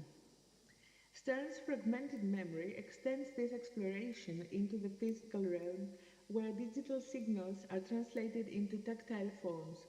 In this series, he uses weaving techniques to transpose corrupted digital data into fabric, transforming abstract glitches into tactile material objects. This materialization of digital decay offers a poignant commentary on the fragility of memory and the need to preserve it in new, hybrid forms. By embedding the glitch in fabric, Stearns gives the impermanent digital artifact a lasting physical presence. The resulting textile works function as a mnemonic archive of loss. Each piece serves as a testament to the breakdown of digital knowledge and an attempt to preserve this loss in a more tangible, embodied form. The notion of digital decay is further supported by digital preservationists who have long warned about the myth of perfect memory. Infrastructures of memory, whether digital or analog, are always at risk. Technological obsolescence, economic neglect, and environmental degradation place immense pressure on the systems designed to preserve our digital legacies. For example, older digital formats become unreadable over time due to hardware and software incompatibility, and entire digital archives may be lost as servers degrade or are decommissioned. These concerns underscore the inherent mortality of the digital world, highlighting that the illusion of permanent, accessible memory is precisely that, an illusion. Glitch artists in many ways respond to these threats by embedding decay directly into their work. They harness technological failures and glitches not as side effects, but as central aesthetic and conceptual devices. By allowing these failures to become the focal point of their practice, they offer a visual grammar for the entropy of the digital, challenging the prevailing notion of digital permanence and highlighting the fundamental instability of technology. In doing so, glitch art transforms decay from a threat into aesthetic, revealing not in destruction, but in the elegiac beauty of impermanence. The glitch is not simply a malfunction, but a marker of the inherent transience of all things technological and human. In embracing the glitch, we do not simply mourn what is lost, we acknowledge the presence of memory in decay. We understand that even in the breakdown of technology there is beauty, a certain elegance in the imperfection. The glitch offers a space where memory, time, and death intersect, capturing the frailty of existence in its rawest form. It's ultimately a digital memento mori, a visual and auditory reminder of the passage of time, the inevitability of decay, and the persistence of memory, even in the face of impermanence. Thank you very, very much for your attention.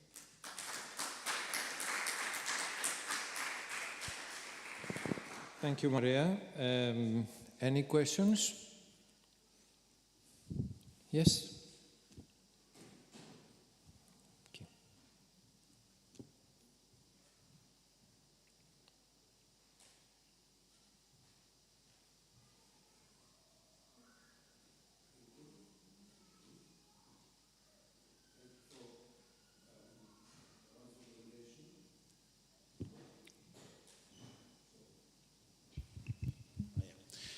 Thank you for a wonderful presentation. It was very interesting to have these connections between glitch and the notion of loss or the notion of imperfection.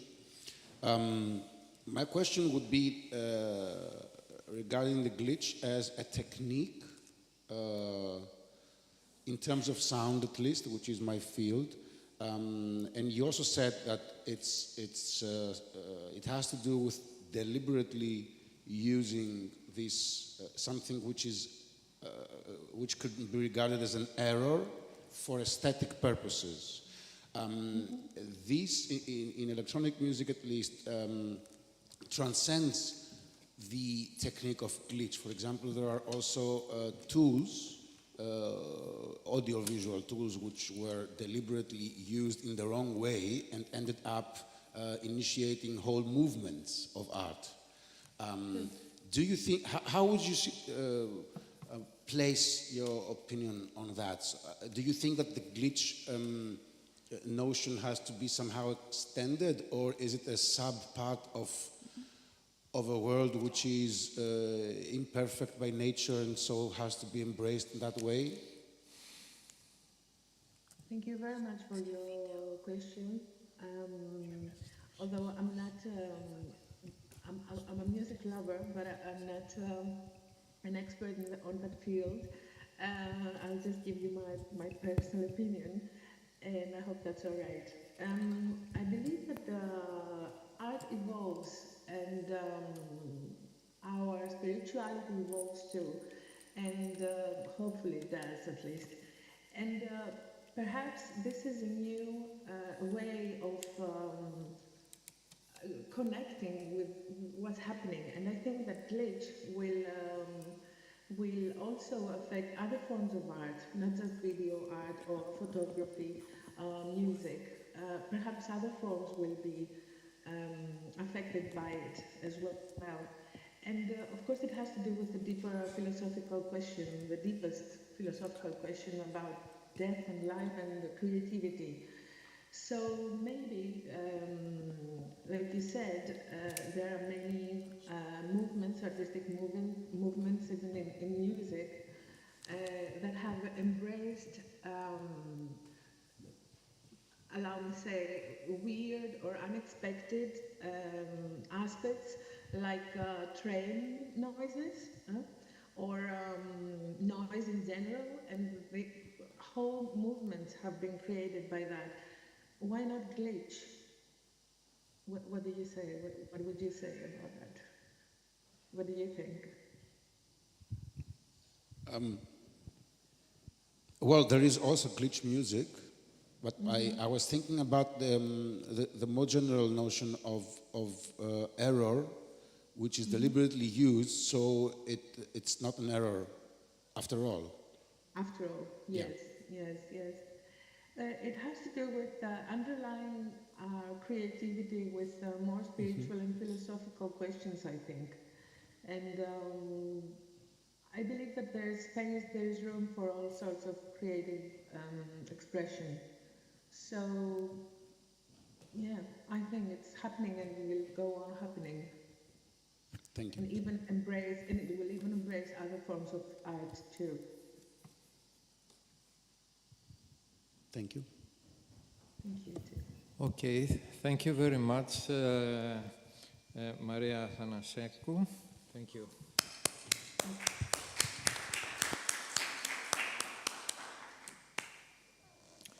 Okay, and we go to the next session. Maria, who is coming now? There you are.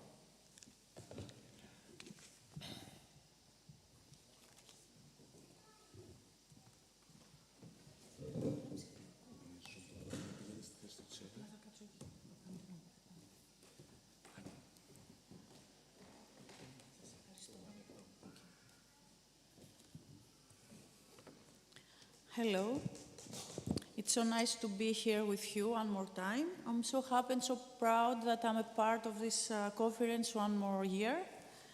And we are in a little bit hurry, so we'll start immediately with Mr. Apostolos Kordas, and he's going to speak about cinema and the city, the urban space from living city to the cinematic city. So we're waiting for him. Okay. Welcome. Hello. Thank you for the invitation.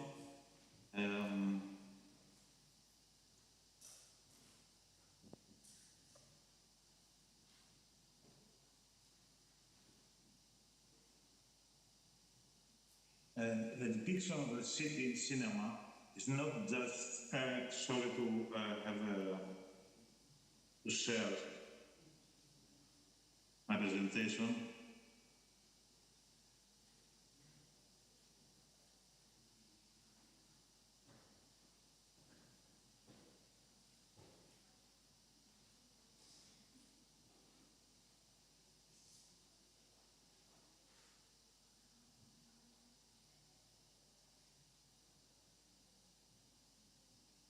The depiction of the city in cinema is not just a scenographic background, but an organic factor of the narrative, influencing the dramaturgy and the meaning-making of the cinematic image.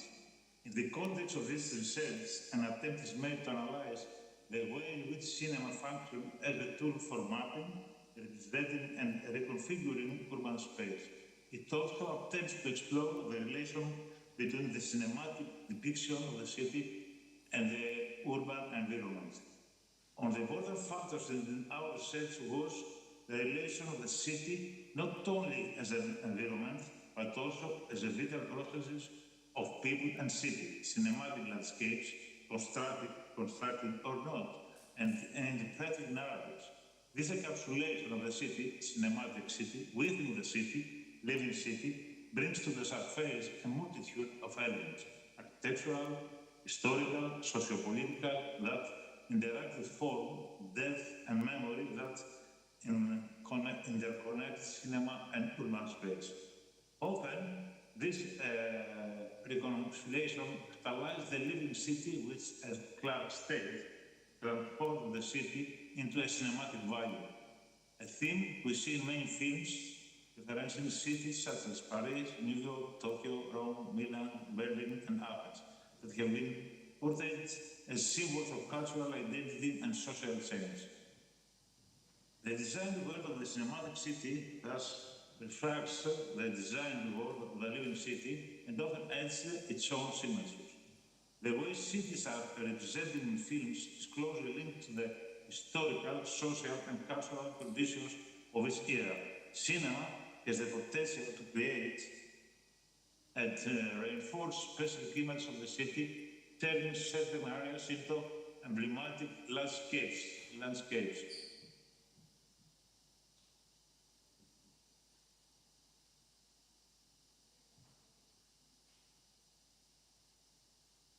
Cinema does not simply document the city, but reconstructs and interprets it through cinematic techniques. The use of camera, lighting, and editing helps to set a specific perception of urban space. For example, the use of handheld camera in films such as Soviet's La Haine conveys a sense of immediacy and proximity to the reality of the marginalized suburbs of Paris. Night filmmaking, on the other hand, transforms urban space into a landscape full of mystery and tension. A typical example is film noir, where the use of shadows and contrast reinforces the sense of danger and isolation of the city. Editing can also be used to create a fragmented image of the city, as in DCAC-2025's films, where the city is presented as a set of successive images and rhythms. Cinema is a valuable tool for understanding and interpreting the urban landscape. Through the mapping of cities, the presentation of everyday life, and the use of cinematic techniques, films can function as archives that capture the constant change of urban environment. Moreover, cinema contributes to the formation of collective memory and political consciousnesses, making the city not just a setting, but an active element of narrative.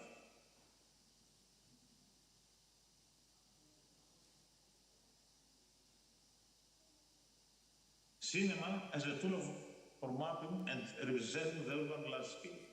Cinema is a powerful tool for understanding and analyzing the urban landscape. From the early days of silent cinema to modern film productions, films have functioned as a means of recording, representing, and renegotiating cities and their social structures. The cinematic image offers a unique opportunity to capture urban space, and it provides not only static but also dynamic depictions of the city. Cinema as a medium allows for the observation of the relationship between man and the built environment, as well as the social political changes that take place in it. In the analysis of cinema as a mapping tool, the contribution of film genres such as documentary, neorealistic cinema, and science fiction films is important. Documentary, in particular, is used to record the transformation of the city and the capture of the everyday life of its inhabitants. The neorealistic films of Italy after World War II, such as Rome, Open City by Rossellini, Bicycle Films by Vittorio De Sica and Miracle in Milan, as well as others, use the city as a living setting for telling stories that capture the social reality of the time. The way cities are represented in cinema is closely linked to the historical, social, and cultural conditions of its era.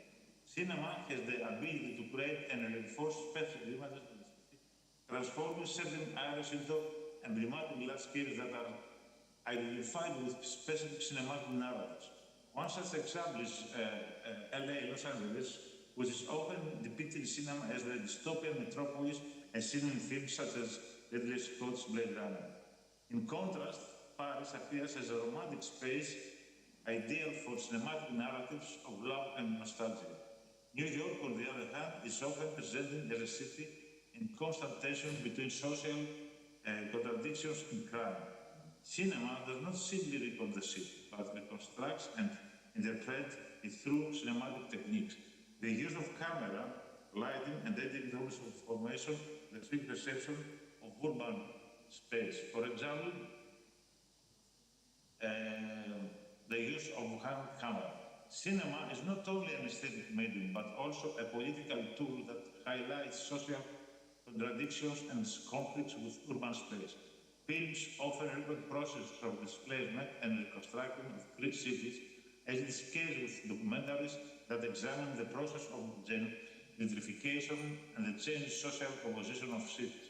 Films that focus on ghettos and slums, such as Meirelles Erland's Cidade de Deus and Matteo Garon's Gomorrah, highlight the social inequality and violence that prevail in marginalized urban areas. At the same time, cinematic depictions of urban process and uprisings, such as for the Corfu Badgers, reveal the role of the urban landscape as a site of political conflict and resistance. Theoretical approaches to the depiction of the city. The city has long been fielded as reflection and analysis for philosophy, sociology, and urban theory. Gordon Benjamin, Henry Lefebvre, and Gilles Deleuze have offered important theoretical approaches to this depiction, focusing on different dimensions of the experience of urban space. The aim is to examine the theories of this 20th century thinkness and highlight their interaction and differences. Gordon Benjamin understands the city as a space of mediation between the individual and historical memory. In his work, Passagewerk, or Le Livre des Passages, written between 1927 and 1940, the flaneur, the figure of the modern observer, emerges as a key subject of urban experience. Wandering through the streets of the city functions as a mechanism for revealing the hidden meanings of the urban landscape. The concept of phantasmagoria is central to Benjamin's thought. According to him, the modern city is overwhelmed by commodity symbols that create an illusion of social cohesion, while in reality, the conceal of contradictions of the capitalist world.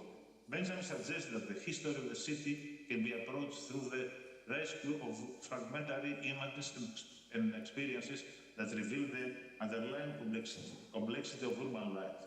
The concept of the right to the city in the work of Henry Lefebvre refers to the claim of urban space by its inhabitants. According to Lefebvre, the modern city is dominated by capitalism, which transforms into commodity, limiting access to public spaces and social infrastructures.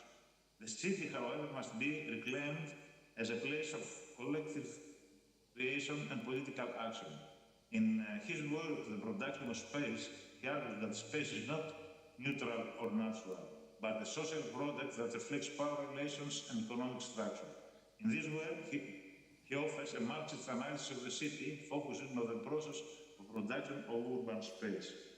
Gilles Deleuze, in 1987, in collaboration with Félix Guattari, introduced the concept of reason to describe the non-hierarchical and dynamic organization of systems, including urban space. In 1,000 levels, the city is presented as an open system, constantly changing and recomposing itself without fixed centers of strictly structured hierarchies. For Deleuze, the city is not simply a structural environment, but a field of flows, densities, and multiplicities. Its streets, squares, and structures create fields of interaction where new social relations and political dynamics emerge. The city, therefore, functions as an organism connected to the body of its inhabitants and their daily practices, highlighting the concept of the city of becoming.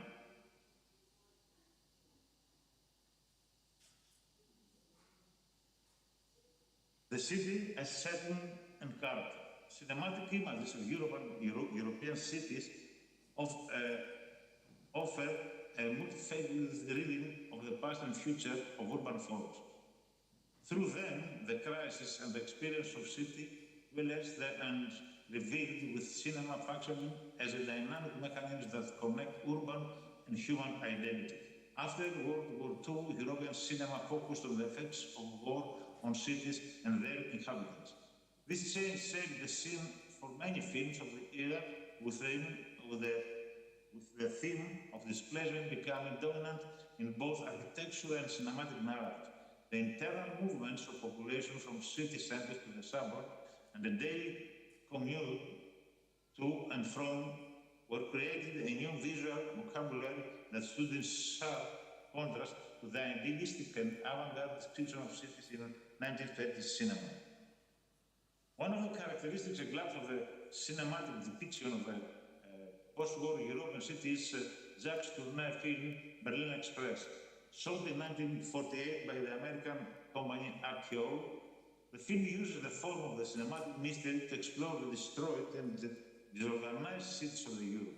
European directors of the time depict urban space as an environment in a state of constant decay and destruction, highlighting a deep fear to the loss of Europe, whether as the cultural heritage or contemporary reality. During the 50s and 60s, this sense of loss was embodied in cinema through images of cities that seemed to be under the mysterious curse or to have been irreparably fragmented, erasing their historical, cultural, and national identities. The contemporary cinematic depiction of the city has a wandering character, conveying images from different cultures and cities. Cinematic images are created through decades of conflict and power struggles, connecting continents, countries, and city space. I'm sorry that I'm interrupting you, but you have 2 minutes to come to a conclusion. Okay. Thank you. And summarizing this research, we can say that the real city can be understood as an indispensable form, as a product of the cinematic city, real to real, with the virtual and the material aligned in parallel spaces. Cinema proves to be a multifaceted and multidimensional tool for understanding, representing, and interpreting the real city and urban space. Since its beginning, it has not only recorded the external appearance of the city, but also highlighted the deeper social, political, and cultural structures that consist. The relationship of cinema with the city is not unambiguous. On the contrary, it is a two-way process where the urban landscape shapes the cinematic narrative and at the same time is influenced by the images and narratives that cinema projects. Through different film genres, from the documentary to neorealism and science fiction, cinema offers an alternative way of mapping the city. The camera functions as a tool for visual education and meaning construction, capturing the everyday practice, social tensions, and thought for lives that manifest in the urban fabric. At the same time, filmmaking techniques such as use of camera, light, and composed narrative that transform the way we perceive urban space. Thank you very much. Thank you for the nice presentation. Do you have any question? Okay, thank you. Thank you very much. Let's proceed to the next. Mrs. Christina Pita. Hello. Είναι στην επιφάνεια εργασίας. Το ποντίκι πού είναι? Κάτσε, γιατί Καταβασίλη από εδώ. Ναι, το χειρίζεται. Ναι, το χειρίζεται. Εδώ. Αυτό είναι. Αυτό. Hello, I'm going to present you about the impact of the animation on Greek cinema. My name is Christina Pita.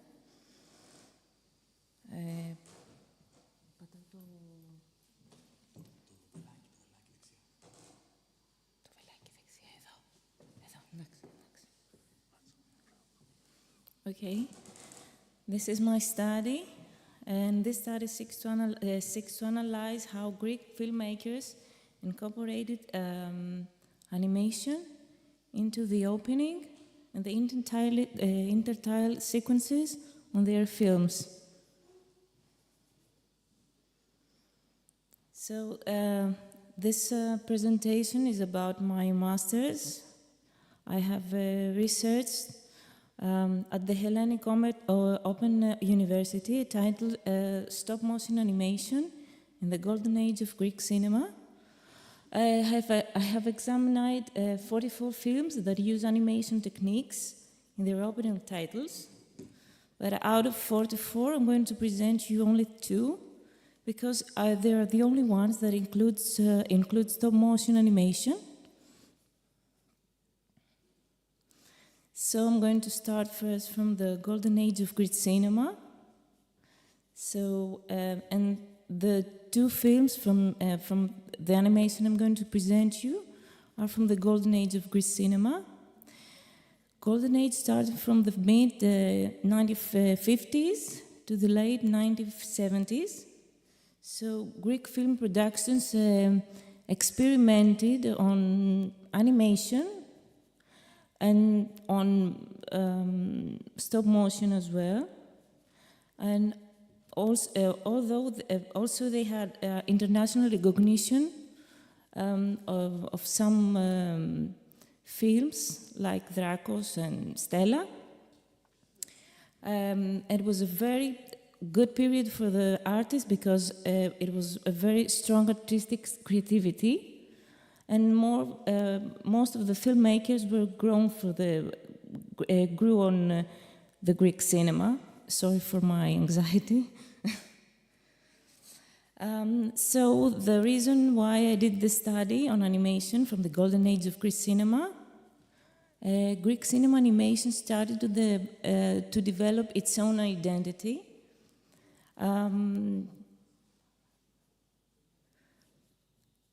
The power of imagination and artistic courage during a time of limited technical resources. And the Greek cinema gives us an historical and social insight into the Greek society, because during the films we can see the films reflects the society and how it works. So early pioneers like Yorgos Dissikiridis, who were studying that I'm presenting right now, has opened the path for the Greek animation. So what's the stop motion technique? The objects are photographed many times with most small movements in its photo. When played quickly, it looks like the objects are moving. In Greek cinema, it was used for full animated. It was not used for full animated films. We can see only the starting titles, only in the middle of the film. Mostly at the beginning with puppets to create a special style and introduce the plot of the film. So the presentation of the 2 films, the first one is Για σένα την αγάπη μου, which is translated For You My Love. This film is from 1961, and the second one is Γάμος αλλά ελληνικά, Greek style wedding in English, in 1964. Both films are created by Yorgos Dissikiridis. So the first one, we can see the pictures from the starting titles. This small film was the first experiment of Yorgos Dissikiridis, is at the open titles, and it is the first Greek stop-motion animation. The short films is played with puppets, and it has a romantic atmosphere that creates an emotional feeling to the audience. So, stop motion here is used in a romantic way. So we can see in the pictures that the puppet couple is in love.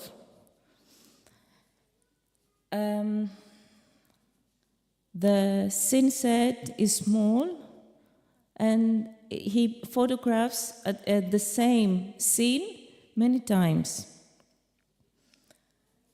There's an innocent feeling, and the movements are very soft and gentle and quite slow.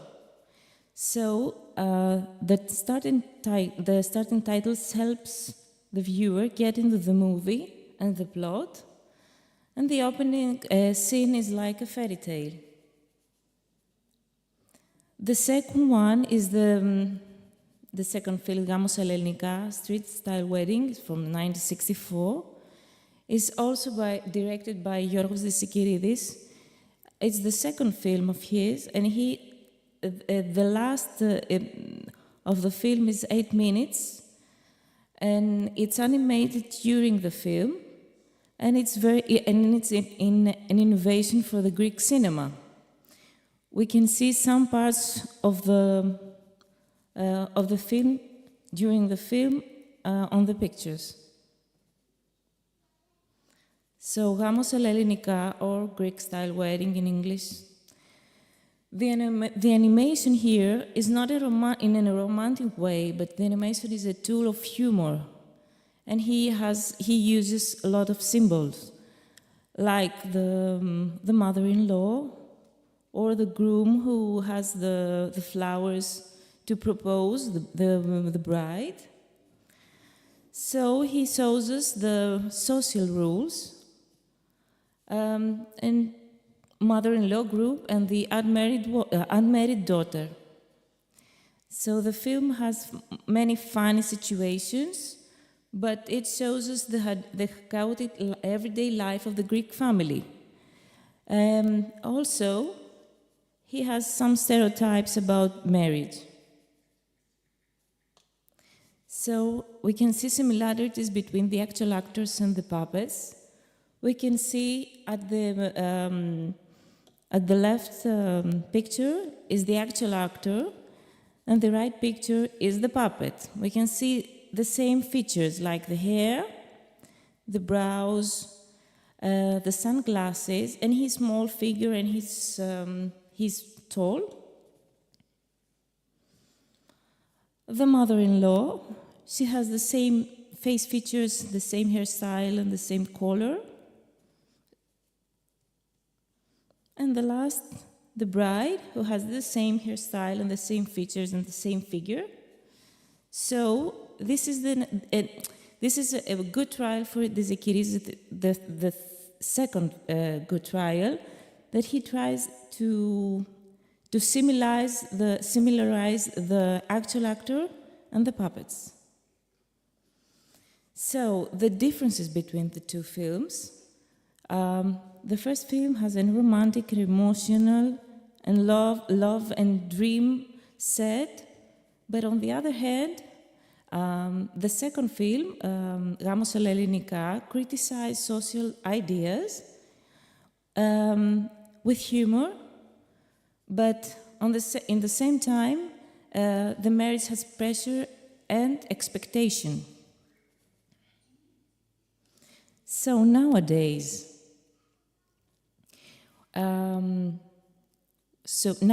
we use stop motion technique in modern animation. Stop motion creates a unique atmosphere that stands out from digital animation.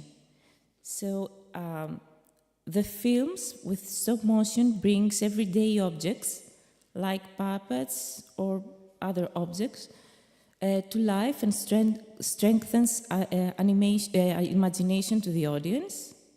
So it offers artistic freedom and experimenters to the artists.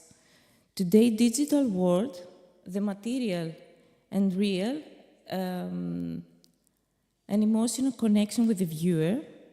They convey these films a real emotion. Today's stop motion films.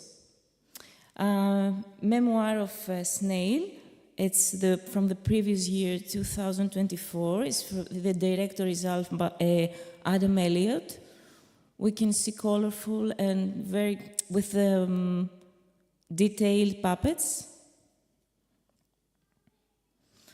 We all know Pinocchio from Guillermo del Toro. The whole film was made from stop motion. And the last but not least, Son the Sheep. I didn't write the direction because it is a TV series for many years, so it has lots of directors. How does stop motion connect with new technologies, even though it is an old type of animations? Today it is supported by modern tool digital cameras with good analysis, editing softwares, and 3D printing. So it makes the process faster and more precise without taking away its handmade charm. This mix of all the new shows that stop motion is not outdated, and we can do stop motion films working with technology and have a very good result.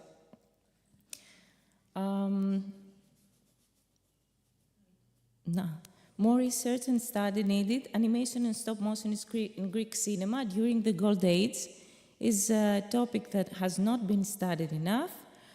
Early Greek animators like Yorgos Dizikiridis deserve more documentation, deeper analysis of how animation reflected Greek society and culture. Studying early works, we can understand the development of visual storytelling in Greek films. Stop motion, as both an historical and modern technique, offers a valuable field for artistic and technological research. Thank you very much. Thank you. You were on time, but wait a minute. Do you have any questions for Christina? No. Thank you.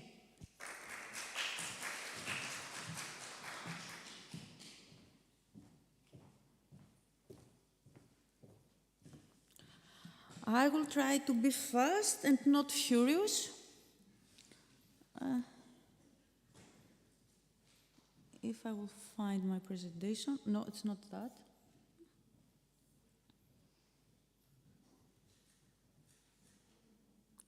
No, it's not that too. I will not be fast. I think the last one. I think the last one it is. Okay. This one. Perfect. Okay. Perfect.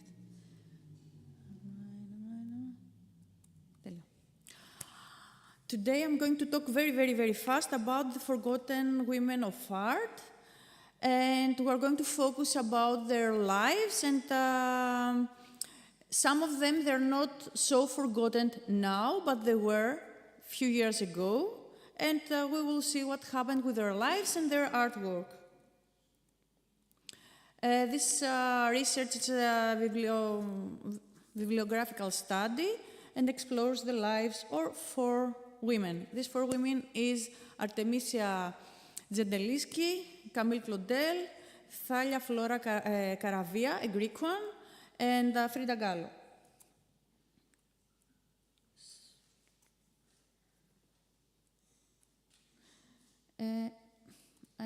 Okay.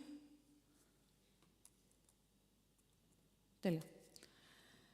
The aim is to explore their work and their lives of these 4 artists, and to see what's happened in their lives in an environment that only men were surviving in that. Κάτι συμβαίνει, δεν μπορώ να αλλάξω τη διαφάνεια. Πατάω το... Okay. We can see that now the environment, it used to be before, but also now it's a male-dominated environment, the artist life and the artist environment. And many women artists, they've been lost in this unfriendly environment.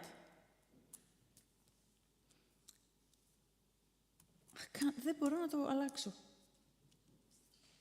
Okay. Μου το αλλάζουν από πάνω, αλλά δεν μπορώ να το αλλάξω από εδώ. We can see that the feminist movement seems to be dealing with other issues than how women are in art and how they showing their work and how they're living in this world. And also at the same time, it's a male-centered history of art, and they ignore women art, and also the time that we're talking. So, one of the works that I want to talk about, it's Artemisia's work, Susan and the Elders. And there are three men that they are trying to rape a married woman, and they're saying lies that she was sleeping with a man. It's a biblical story.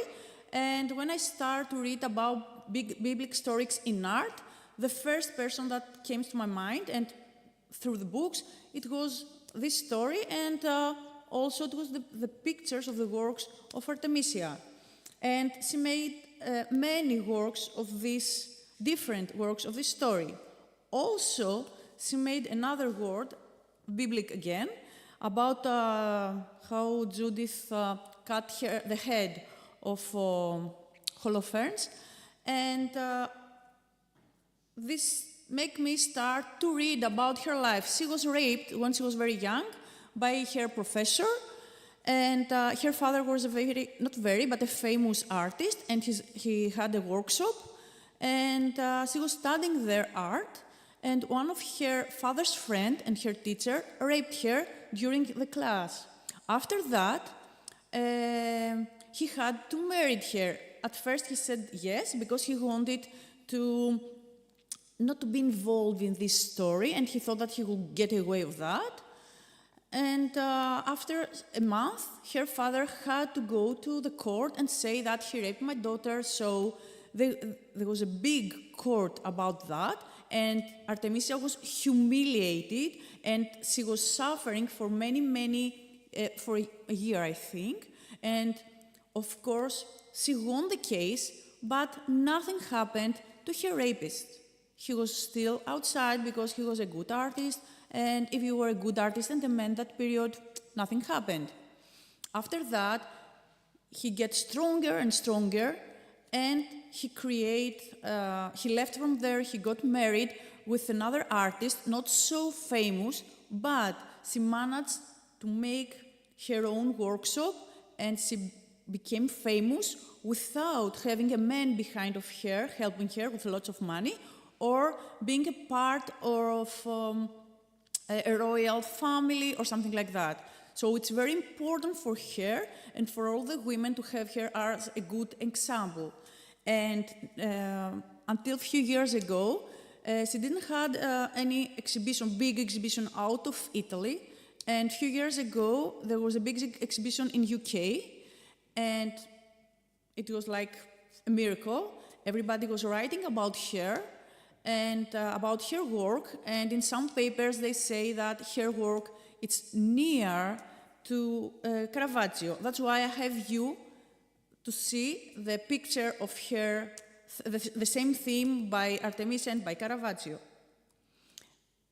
And they said that Artemisia took the same subject, that only men were using that subject, and only male artists were making this work for male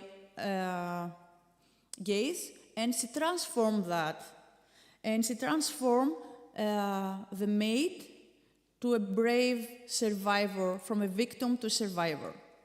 Another lady that I want to talk about, it's Camille Claudel.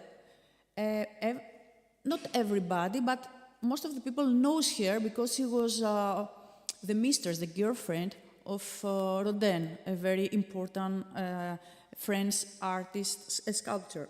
She was also a very unique artist. She was very young.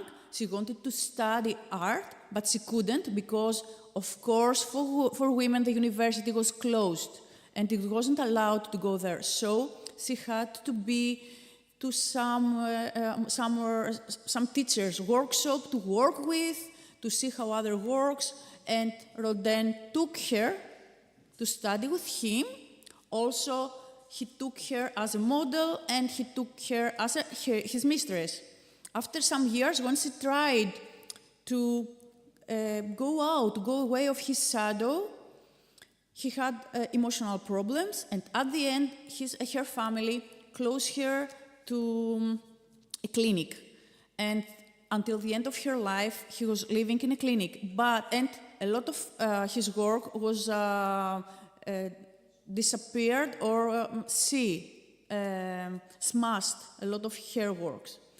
There are two very important films about her life. One film from 2013 focused on her life, especially on her life in the clinic, and how she reacted, how she lived, how she remembered everything. Another film, an older one, with Gérard Depardieu in 1988, it was focused on the connection between Rodin and her. For them, the most important thing is to show the love life, the sex life between these two people, and not about her work or to highlight her character as an artist.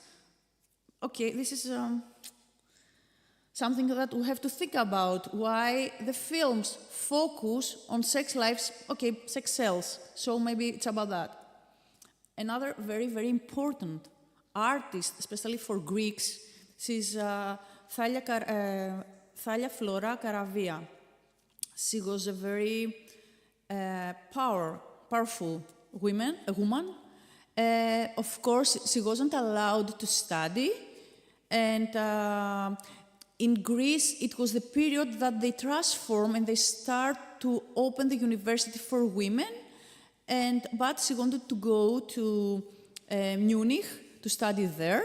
But in Munich, they didn't allow women to study at the university. So she had to go and study nearby some famous artists, Greeks or German, in the period. Also, she was a lady, a woman, that she didn't want to stay in a place. She traveled in France, she traveled in Turkey, in Alexandria, where she get married. But when the war started in Greece, and we had the Balkan Wars and a series of wars, she decided to be a part of this war. She decided to go to the first line of the war as a reporter, and she was painting, and she made after that some books with her work and all the notes that she had from the war. This is a very important thing for women. She didn't decide to stay home. She didn't decide to travel around the world as many other artists did, but she decided to be on the war. And that until her really old age, she participated in 3 wars, if I'm not wrong. And at the end, she wasn't in the front line. At the end, she was behind, but still she was helping the Greeks. Her work, this one, it's Constantinople. It's one of the most important paintings, and she shows a clean view of the port. How is Constantinople? How was the water of Bosporus? Her colors, they're not so bright, but they're showing the atmosphere of that period. This is another work of hers. And last but not least, we will know this girl. It's Frida Kahlo. She had a problem with her health from her young age. And in his 18s, she had a great accident with a bus, a tram accident. And she was for more than 30 years, she had problems with her back. She couldn't move, so she wanted to be a doctor, but she couldn't do anything with her life because she was in a bed. And her family decided to help her by making her a special, how I'm going to say that? Okay, to help her to paint. She was in her bed and she could paint without moving her body. So it was a good opportunity for her. The painting for her, it was a healing first of all. So we can see that now as art therapy. After many years, she met Riviera, and she started to have a connection with him, and her whole life, her love life, her life as a partner of Riviera, her life as an artist, it was like one. The thing is that the film, Frida, 2002, made her well known to everybody, especially with the lights and the colors of the film. It was very unique. But the thing is that all the film was focused in her sex life. They didn't focus in her work. And this is something that it must put us in things. Why? Okay, sex sells, we say that before, but why we should remember Frida Kahlo, because she was a mistress of Trotsky, she was sleeping with Trotsky. Why we should remember her? Because she was sleeping with another ladies, about her sexual revolution, about her sex life, and not about the way of her art. It's an artist a naive artist with a lot of surrealistic elements in her work. She has also have folklore elements from from Mexico. Her work, it's very unique because she has got so many portraits. But we highlight some elements of her life that we shouldn't care about. This is what says the film. It's a bibliography about Frida Kahlo, who she lived in her pain and her very difficult injury, and how she connect marriage into her work. So, we can see now from the research that in 20th century, as we see from history of art, history was ignored. Many female artists, and in the best history, underestimate their works. So we have to think about all these things. Thank you.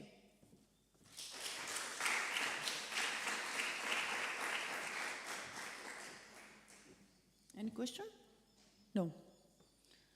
We can proceed in the next session.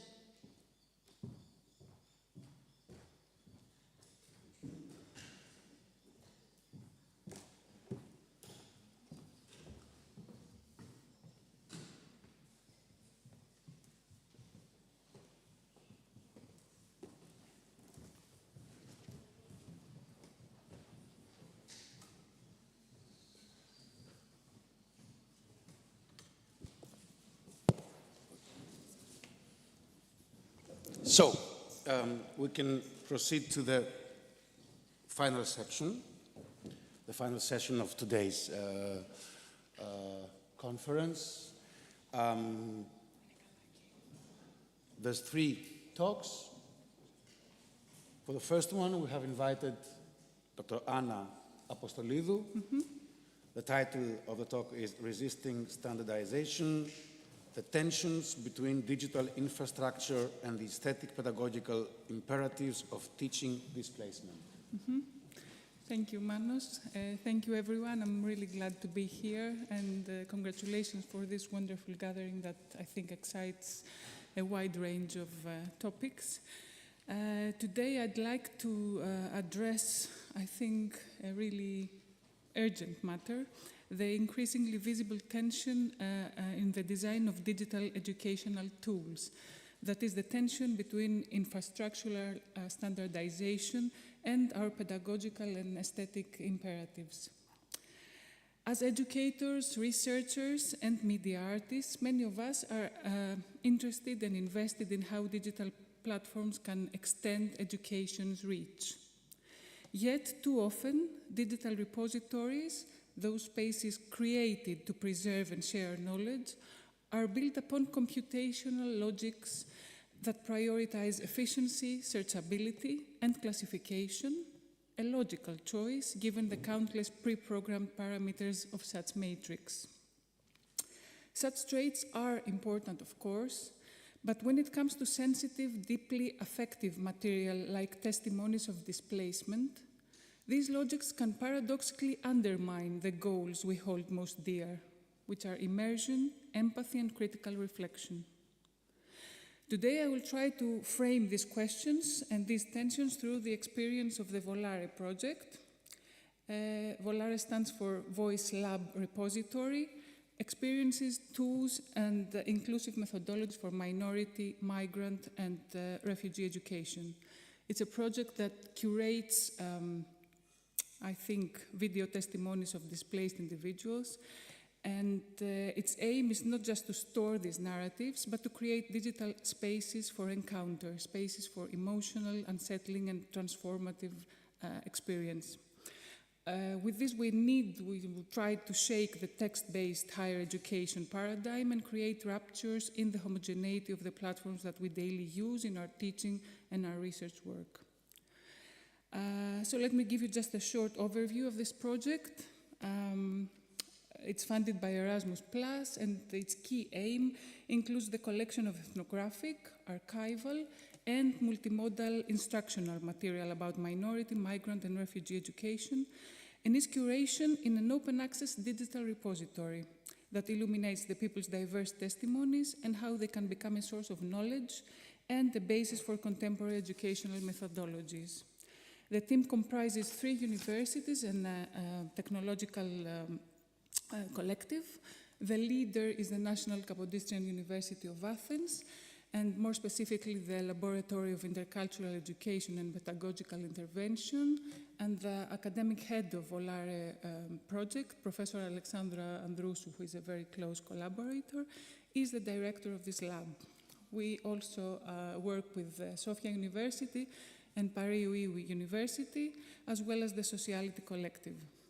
We also have 3 associate partners that act as critical interlocutors in this effort to create this methodological proposition, and these are the Aegean Observatory of the Refugee and Migration Crisis, the Contemporary Social History Archives, ASCII, and the Research Unit for the History of Migration and Refugee Movements at the Pantheon University.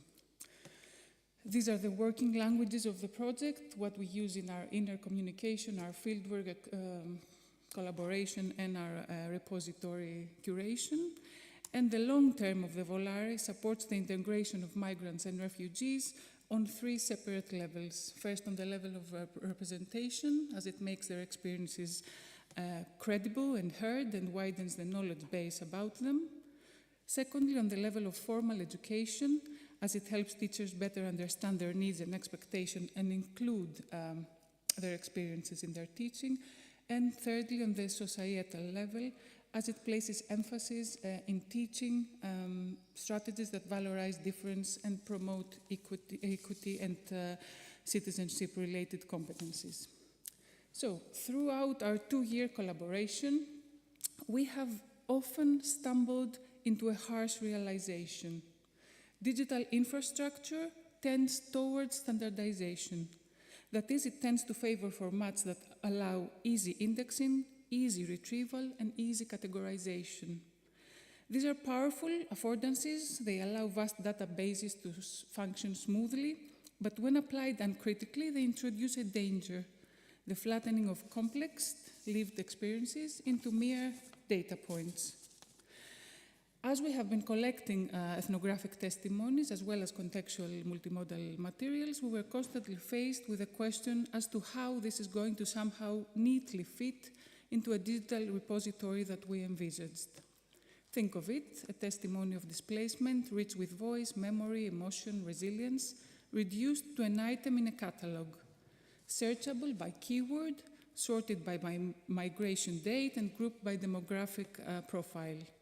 We attempted numerous experiments with different tags, categories, themes, keywords, which never quite fit the raw ethnographic material, but I guess this is true of any research project. What we soon realized is that this was hardly a technical misstep. It was an epistemological and ethical problem at the heart of our project. Using all the available ready-made platforms bore the danger of shifting the learner's engagement from an affective encounter to a consumptive act, retrieving information about migration rather than being drawn into a relationship with a person's story. The intuitive standard format used nowadays in millions of online publications and social media platforms is indeed easy to use, and the visitors have indeed been accustomed to how this thing works, where the key buttons and information are, and more or less what to expect in terms of content variation and format. Yet in our preliminary study of other similar platforms, we noticed that when testimonies become modular, when they are designed primarily for searchability, they lose the very qualities that make them pedagogically powerful. Their emotional density, their demand on our attention, their ability to unsettle us, make us pause and think. In the context of teaching displacement, this is a profound failure. Our goal is not and should not be to transmit facts about migration. It is to cultivate ethical, critical, and compassionate engagement. What we wanted to do as a methodological proposition of how one approaches the testimony of a migrant or a refugee was the exact opposite of what platforms usually do. To upset this ease and to invite some discomfort, A, through the design that was aesthetically different and grasping, and B, through functionality that was not standardized and pre-prescribed, but followed our own pedagogical and epistemic grounding. You can certainly imagine the tension this has created between pedagogists and anthropologists and our technological partners in the project. The solution came from art and the semiotic language of collage. Midway through the project, we invited architect, researcher, and visual artist Irini Kubarouli, who lifted the burden of creating handmade designs and collages for each testimony, which incorporated the aesthetic impairment and the learning moment of puzzlement, experimentation, and sometimes discomfort. So from the outset, we aimed to design for difficulty, not ease, to resist the impulse towards ease and flow that typifies much of today's digital experience.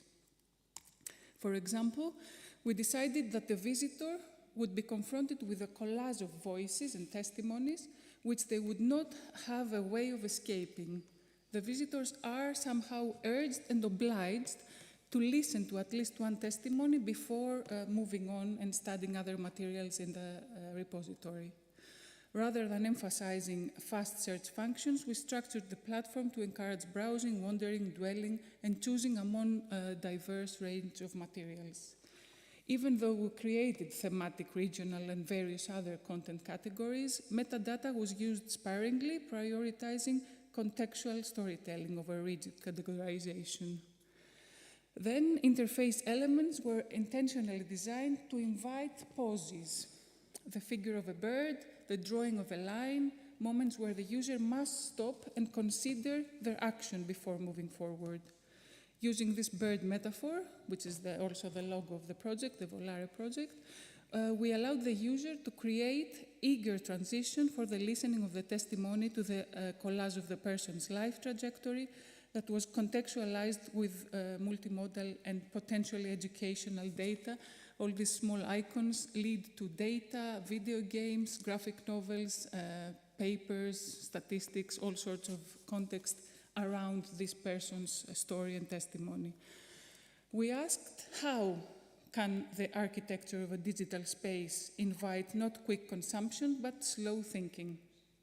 This approach led us to reimagine the very notion of a repository, not as a warehouse of data, but as a curated space of encounter where learning is affective, reflective, and ethically charged. We also created a front page of testimonies that were all interconnected with other materials, but a similar page with artists here, and educators, activists, and other persons who we also interviewed in the framework of the project. And apart from the tank of the repository items, these entry points of the experts' voices allowed for a most personal, individualized, and rhizomatic wandering in the platform. Our project was deeply informed by critical theorists who have engaged with similar questions. We rested on the critical pedagogy's notion of the transformative educator, which is a loan from Antonio Gramsci's transformative intellectual. And we thought of teachers as those who create languages and tools and actively, through new tools, create critical spaces for emancipation for their students and for their potential audiences. We also used ritual theory on how they view the ecologies of learning, which argues that through this initiative, learning is not merely a cognitive transaction, but a symbolic, participatory, and communal process shaped by embodied experience. Just as rituals function as structured yet dynamic spaces where social meaning is negotiated, so digital environments should promote affective education that depends on relationality, discovery, and the performative enactment of knowledge. Moreover, Ariella Azouley's concept of potential history calls us to unlearn imperialist ways of categorizing the world, an invitation that resonated profoundly with our project and our struggle against archival standardization.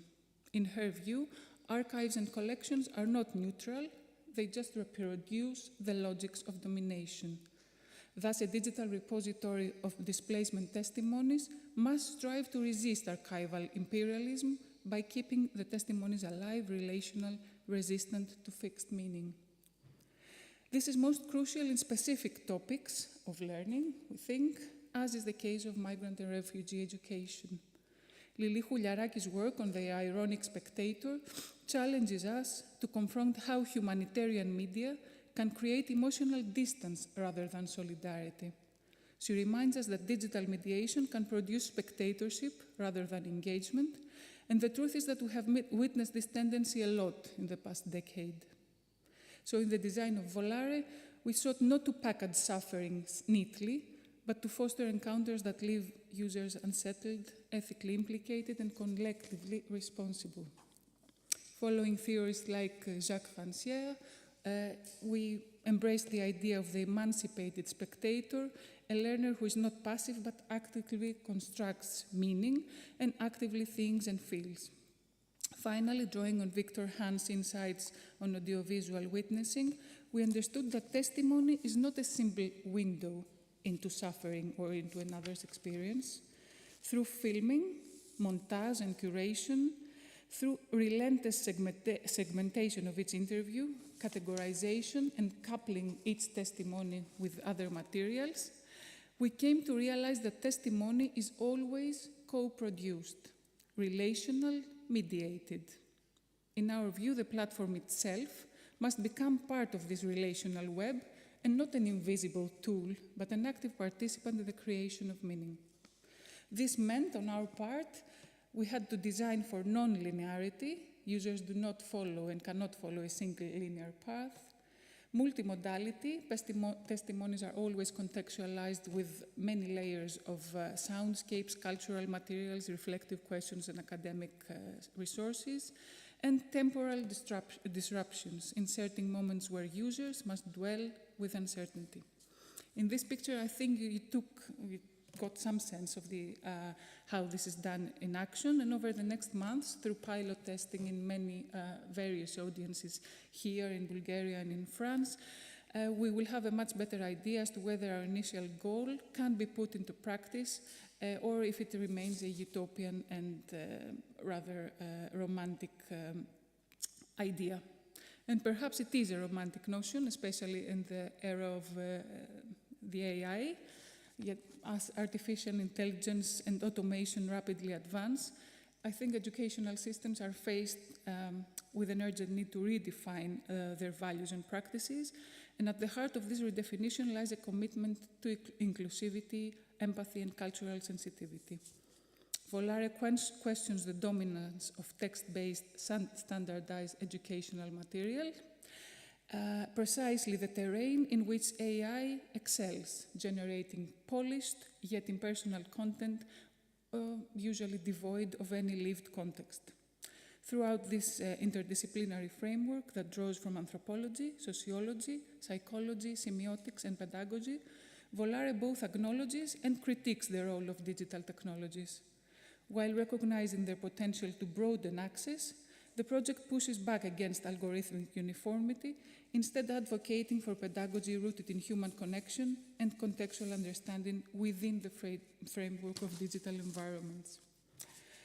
Let me conclude by emphasizing, if we are serious about fostering critical, ethical, and compassionate learners, we must resist the seductions of standardization, which is a really hard thing to do. Digital infrastructures today often prioritize ease, speed, classification, but teaching about certain topics such as displacement demands difficulty and slowness and reflection. Staying with the question and the ethical burden.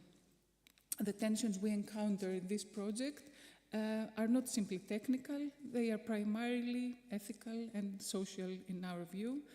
And as Donna Haraway always underlines, it matters what matters we use to think other matters with. It matters what stories we tell to tell other stories with. It matters what knots not knots, what thoughts think thoughts, what descriptions describe descriptions, what ties tie ties. It matters what stories make worlds, what worlds make stories. With this in mind, we hope to encourage the proliferation of stories and testimonies of displacement, not only in formal education, but also in our future very complex societies. Thank you.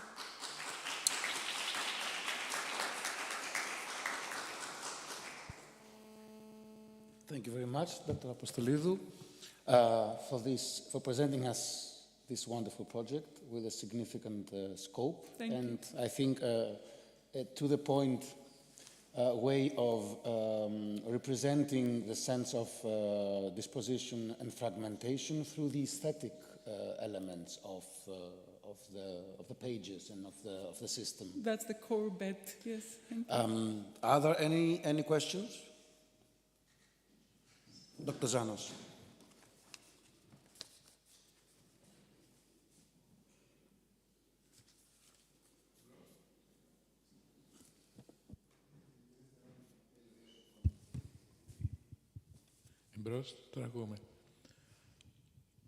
Thank you very much. This was a very impressive presentation, very moving presentation, excellent presentation in my view.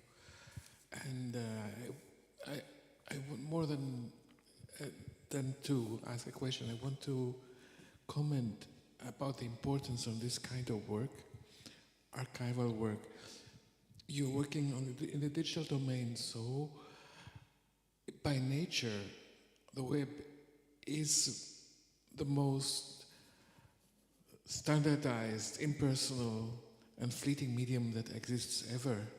And you are trying to regain the personal, the singular, the unique. I just wanted to state what it reminds me of in the region, because you are working in the Balkans, you're working in Asia Minor, and this is a place with a very ancient history. And if we move to in Asia, Mesopotamia, we have the tablets telling stories, love poems from 1000 BC, or telling stories about contraband adventures and secret things and family stories that come to us about 3,500 years. And then we have those letters in Tokharian language in the Gobi Desert about a wife writing to her husband who has gone down to Turkmenistan and never returned, and complaining that it's difficult for her to live. That is what it reminds me of. And I hope that you are following in this, and your work, being archival, will survive and keep those very personal stories alive for hundreds of years. I just wanted to fantasize. Thank you for an excellent presentation, though. Thank you very much for sharing, because this brings the whole genealogy of how we tell stories in human history. And I think we're in a critical point in this time in history that we need to take responsibility of what's going to remain and in which narrative form this is going to go forward, starting from education, which is crucial when we talk about suffering or deeply personal and complex testimonies. So thank you very much. Thank you, everybody.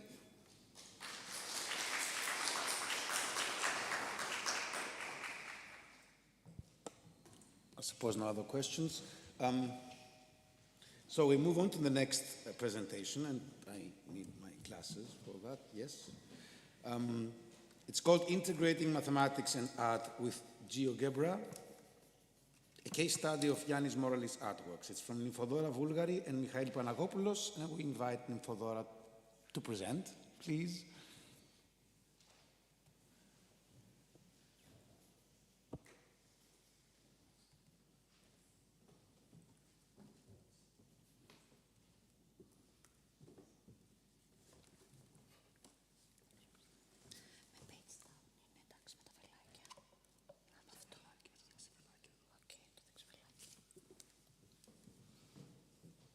Good evening. Thank you for being here.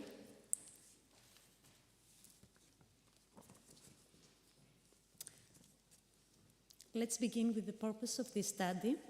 The article aims to present an innovative interdisciplinary teaching approach by integrating mathematics and art through GeoGebra software. It specifically focuses on linear and quadratic functions.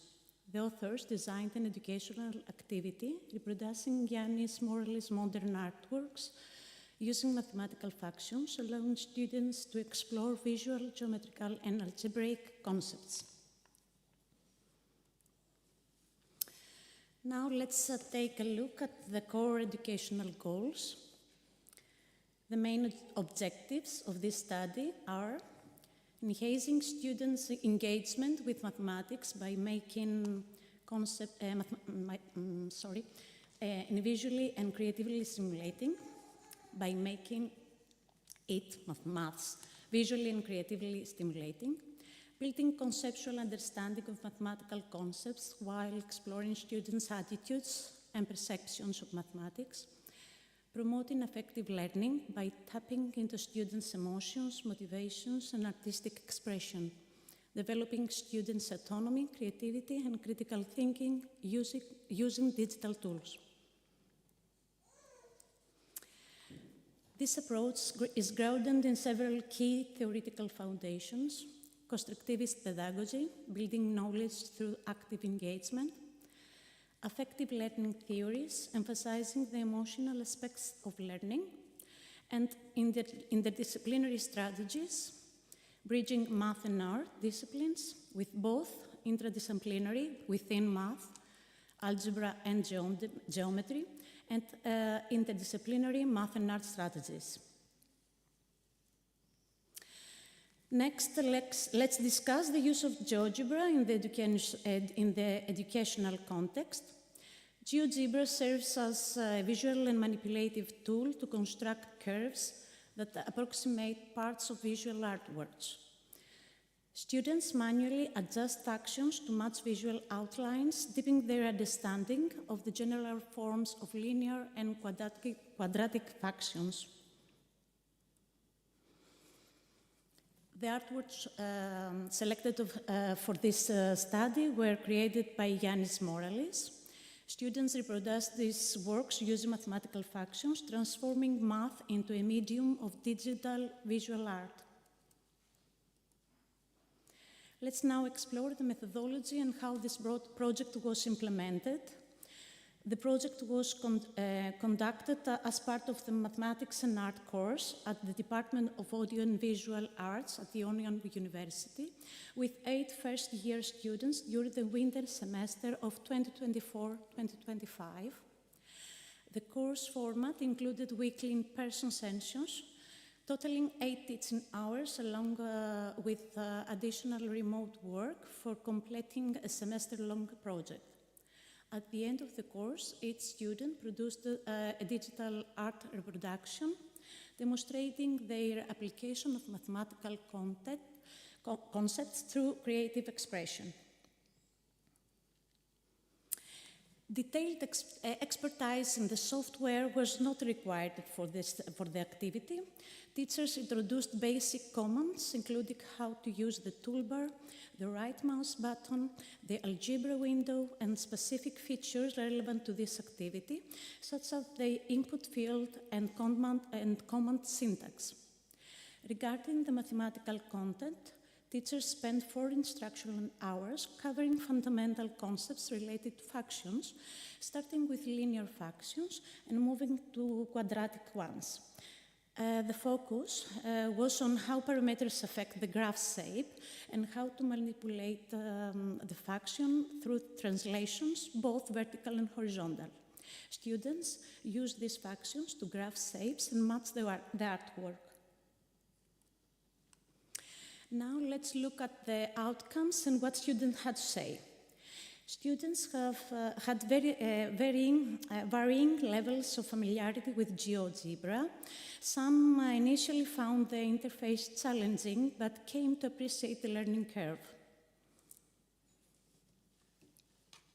Many students were excited to create artwork using mathematics. They described the experience as painting with formulas and enjoyed exploring creative possibilities through math. There was a noticeable shift in attitudes toward mathematics. Some students who had previously struggled with math found it more enjoyable and creative. Some of them said, "I began to view geometry and mathematics from a new perspective. I didn't have a positive relationship with mathematics. I ended up feeling very pleased. Mathematics is not just a tool for calculation, but also a means of creativity. My pre-existing interest in mathematics was further enhanced, highlighting how creative engagement positively reinforced their existing attitudes." Students noted improvements in cognitive, visual, and affective learning. They were able to define and construct mathematical functions visually, which enhanced their understanding. Throughout the project, students experienced a range of emotional highs and lows, which notably enriched their learning journey. One student shared, "I enjoyed every stage. The challenge itself was enjoyable," emphasizing how the process was not only educational, but also personally fulfilling. This highlights the emotional engagement that comes for overcoming a challenge. There were also moments of uncertainty, as one student reflected. It began with enthusiasm, followed by disappointment, then optimism returned. This illustrates the emotional fluctuations inherent in learning and personal growth. Finally, one student who shared their experience with dyslexia said, "I didn't stop trying," showcasing the insistence and determination that fueled their journey. This demonstrates how creative learning fosters personal growth, enabling students to overcome challenges and succeed despite obstacles. GeoGebra is a dynamic tool that bridges the gap between art and mathematics, transforming the learning experience into interactive and creative journey. Students have expressed how this integration makes mathematical concepts more engaging and visually stimulating, enabling them to explore mathematical ideas through artistic expression. Using GeoGebra, students have gained a deeper understanding of the mathematical structures behind artworks, enhancing their appreciation for the intentional design choices made by artists. This approach not only helps visualize mathematical principles, but also fosters an understanding of the intentional behind artistic creations, emphasizing the interdisciplinary connection between art and mathematics. One student said, "It is exciting to create a painting using mathematics. GeoGebra helped me see mathematics differently. It felt like painting with formulas." This reflects how GeoGebra transforms the perception of math from abstract concepts to tangible artistic creations. Beyond visual art, the students expressed interest in exploring animation. As one put it, I want to explore animation. This helped me get into the mindset. This demonstrates GeoGebra's flexibility in applying math across diverse fields like digital art, animation, and other creative projects, showing how it can guide students to explore various creative outlets through mathematical functions. Finally, let's conclude with some pedagogical insights and contributions. The approach promotes multimodal learning, cognitive, visual, and affective. It encourages the use of digital technology in traditional math instruction and allows learners to create artworks in the Morley style using the curves they found. GeoGebra can act as a digital lab, making learning possible without the need of physical infrastructure.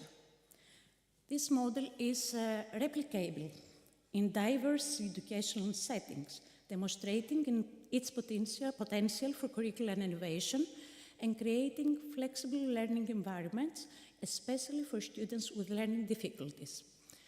Thank you for your attention.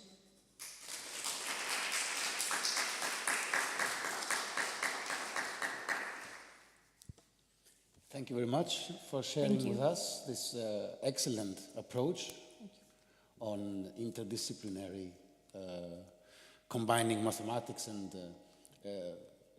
if I understand it correctly, they paint with formulas. Yes. Yeah? Yes, with me the GeoGebra, with me the digital tool. Mm-hmm. The bridge between maths and art. Are there any questions? Well, thank you again. Thank you very much. What? Sorry? Sorry? If this is by moralists or This is by moralists, but I had before some here, not here. Here it's a picture from work from students, and here too. They just graph the outlines of the shapes from the painting using the linear and quadratic functions. Thank you. Wonderful, bravo.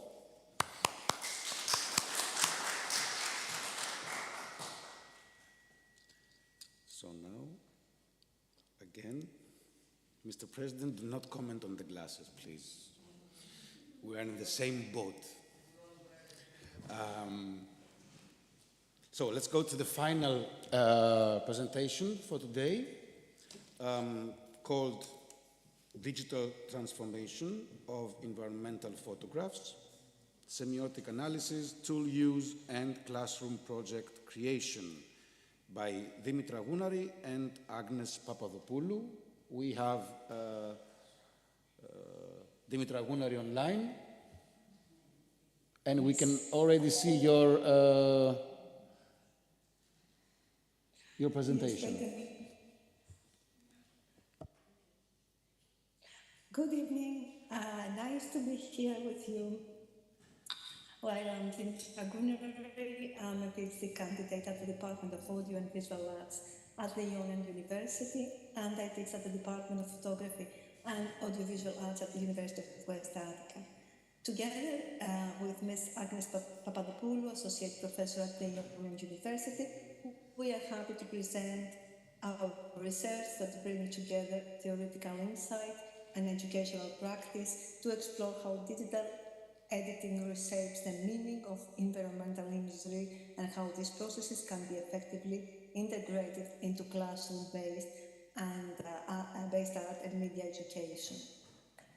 In a world saturated with images, particularly of our natural surroundings, understanding how digital editing transforms not only visuals but meaning itself becomes essential. This study looks at how environmental photographs are digitally altered with an emphasis on semiotic analysis, the use of digital photo editing tools, and their application in the educational process. The transformation of images through commercial and open source software affects the semiotic of photography, modifying the relationship between reality and representation. Drawing on the theories of Bath, Flasser, and Benjamin, the study explored how digital processing redefines the interpretation of photographic images. The research is conducted with the participation of students from the Department of Photography and Audiovisual Arts at the University of West Attica. Using inquiry-based pedagogy and qualitative methods, including effective journals, critiques, and visual portfolios, the study reveals how editing becomes a rhetorical act. Reinstallation is one of the students' digital composition that depicts animals from diverse ecosystems reclaiming an urban rooftop, symbolizing nature's quiet return to human-dominated spaces. The contrast between the grey cityscape and the animals' vivid colors highlights nature's resilience and enduring presence. Functioning as visual allegory, the image challenges the notion of nature as a passive victim.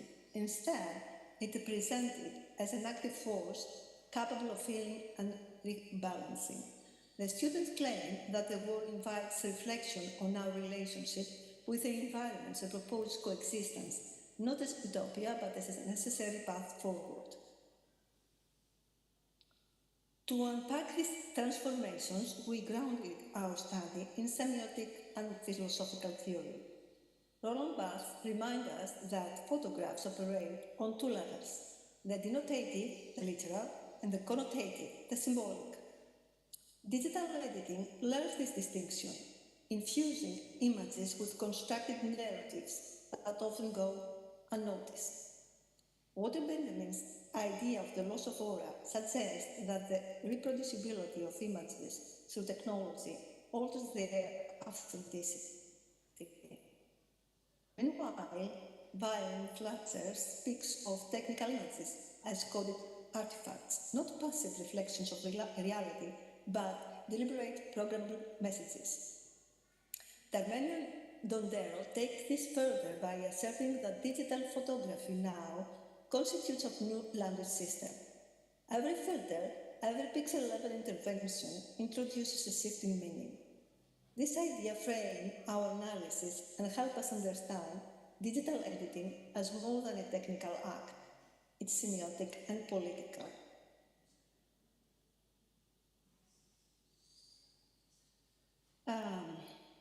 Methodology and teaching practice. In this section, I will describe how the pedagogical and methodological structure of the study supported both critical reflection and hands-on digital practice. Drawn on inquiry and experiential learning, the course was designed to help students move beyond surface-level editing and develop a deeper understanding of how digital intervention changes not only the appearance of environmental photographs, but also their narrative and symbolic meaning. Students used both commercial software like Adobe Photoshop and open source platforms like GIMP and Darktable. These tools were applied to their own environmental photographs. Importantly, editing was never presented as just a technical task. It was introduced as a semiotic act with communicative and ethical consequences.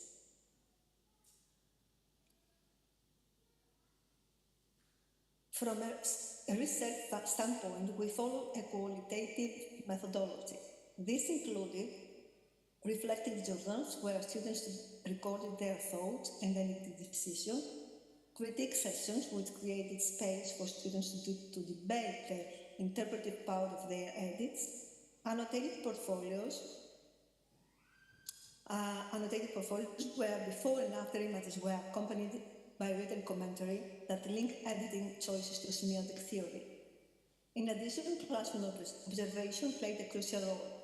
We noticed spontaneous student decisions, such as debates about the visual ethics of saturation or whether to amplify environmental damage to make a rhetorical point.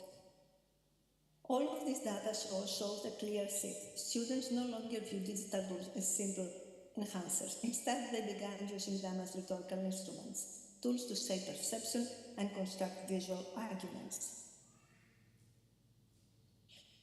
I want to present to you part of a project inspired by the daily experience of students from Kifissos Street in Athens. Through a fictional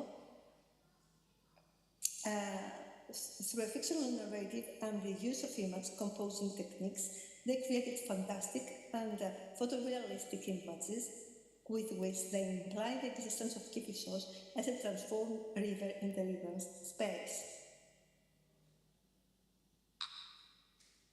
Here is the, sorry, I make something, oops, sorry.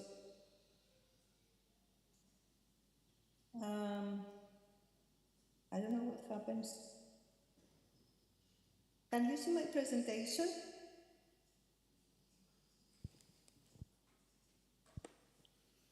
Right now we are looking at your desktop, I suppose this is your desktop, a purple one. But now?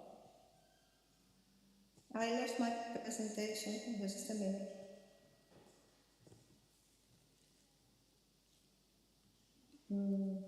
There's something.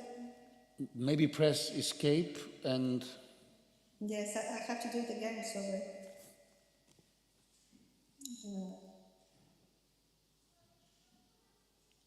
Yeah. Okay. I'm really sorry, I have to. Okay, here we are.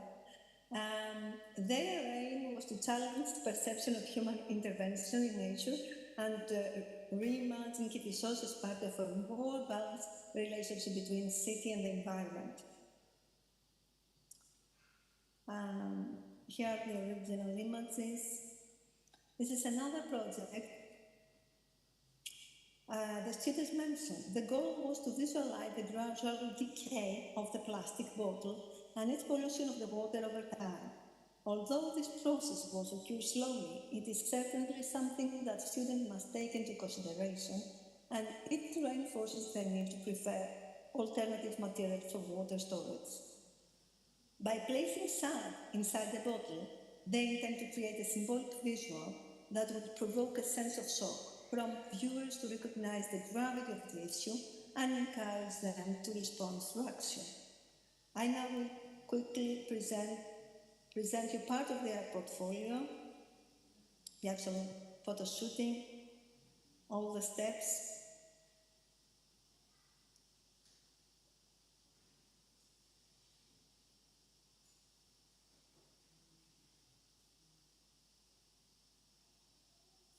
And finally, the result. Across all qualitative sources, it became clear students increasingly saw themselves not as technicians, but as visual authors. They recognized that they were simply documenting reality. They were shaping environmental narratives with symbolic and ideological intent. This marks a powerful transformation in how they engage with both the medium and the ethical implication. Students came to view software not as passive platforms, but as structured visual languages, each with rhetorical possibilities and ethical way. This recognition reflects a transition from tool use to semiotic fluency, from editing for clarity to editing for meaning.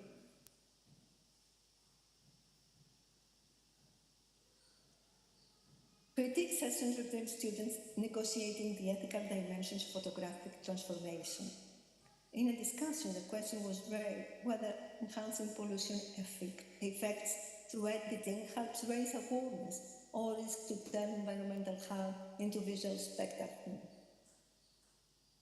The study offers a replicable model of photography, media, and environmental education.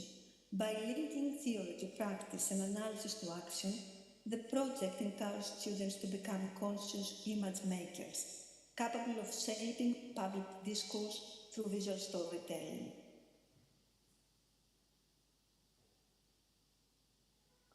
Here is another example of students' work. This image highlights the impact of plastic pollution on marine life, symbolically echoing the phrase, "We are what we eat." It calls for urgent environmental awareness and action. And here are the original images photo shooting. So the final reflection, digital editing, when critically applied, enables students to engage with photography as a form of visual storytelling and cultural critique.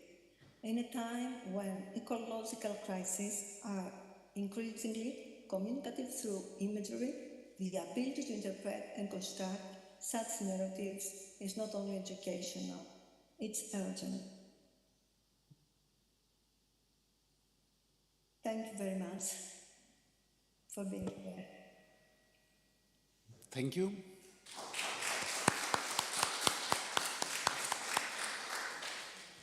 Thank you very much. Are there any questions?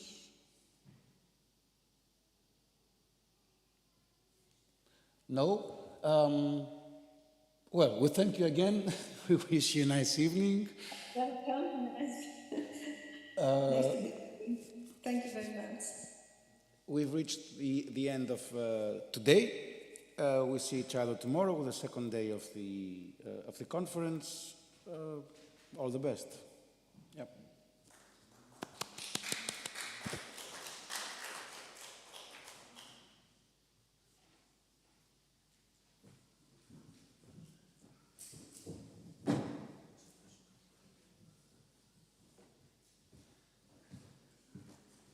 Τα γυαλιά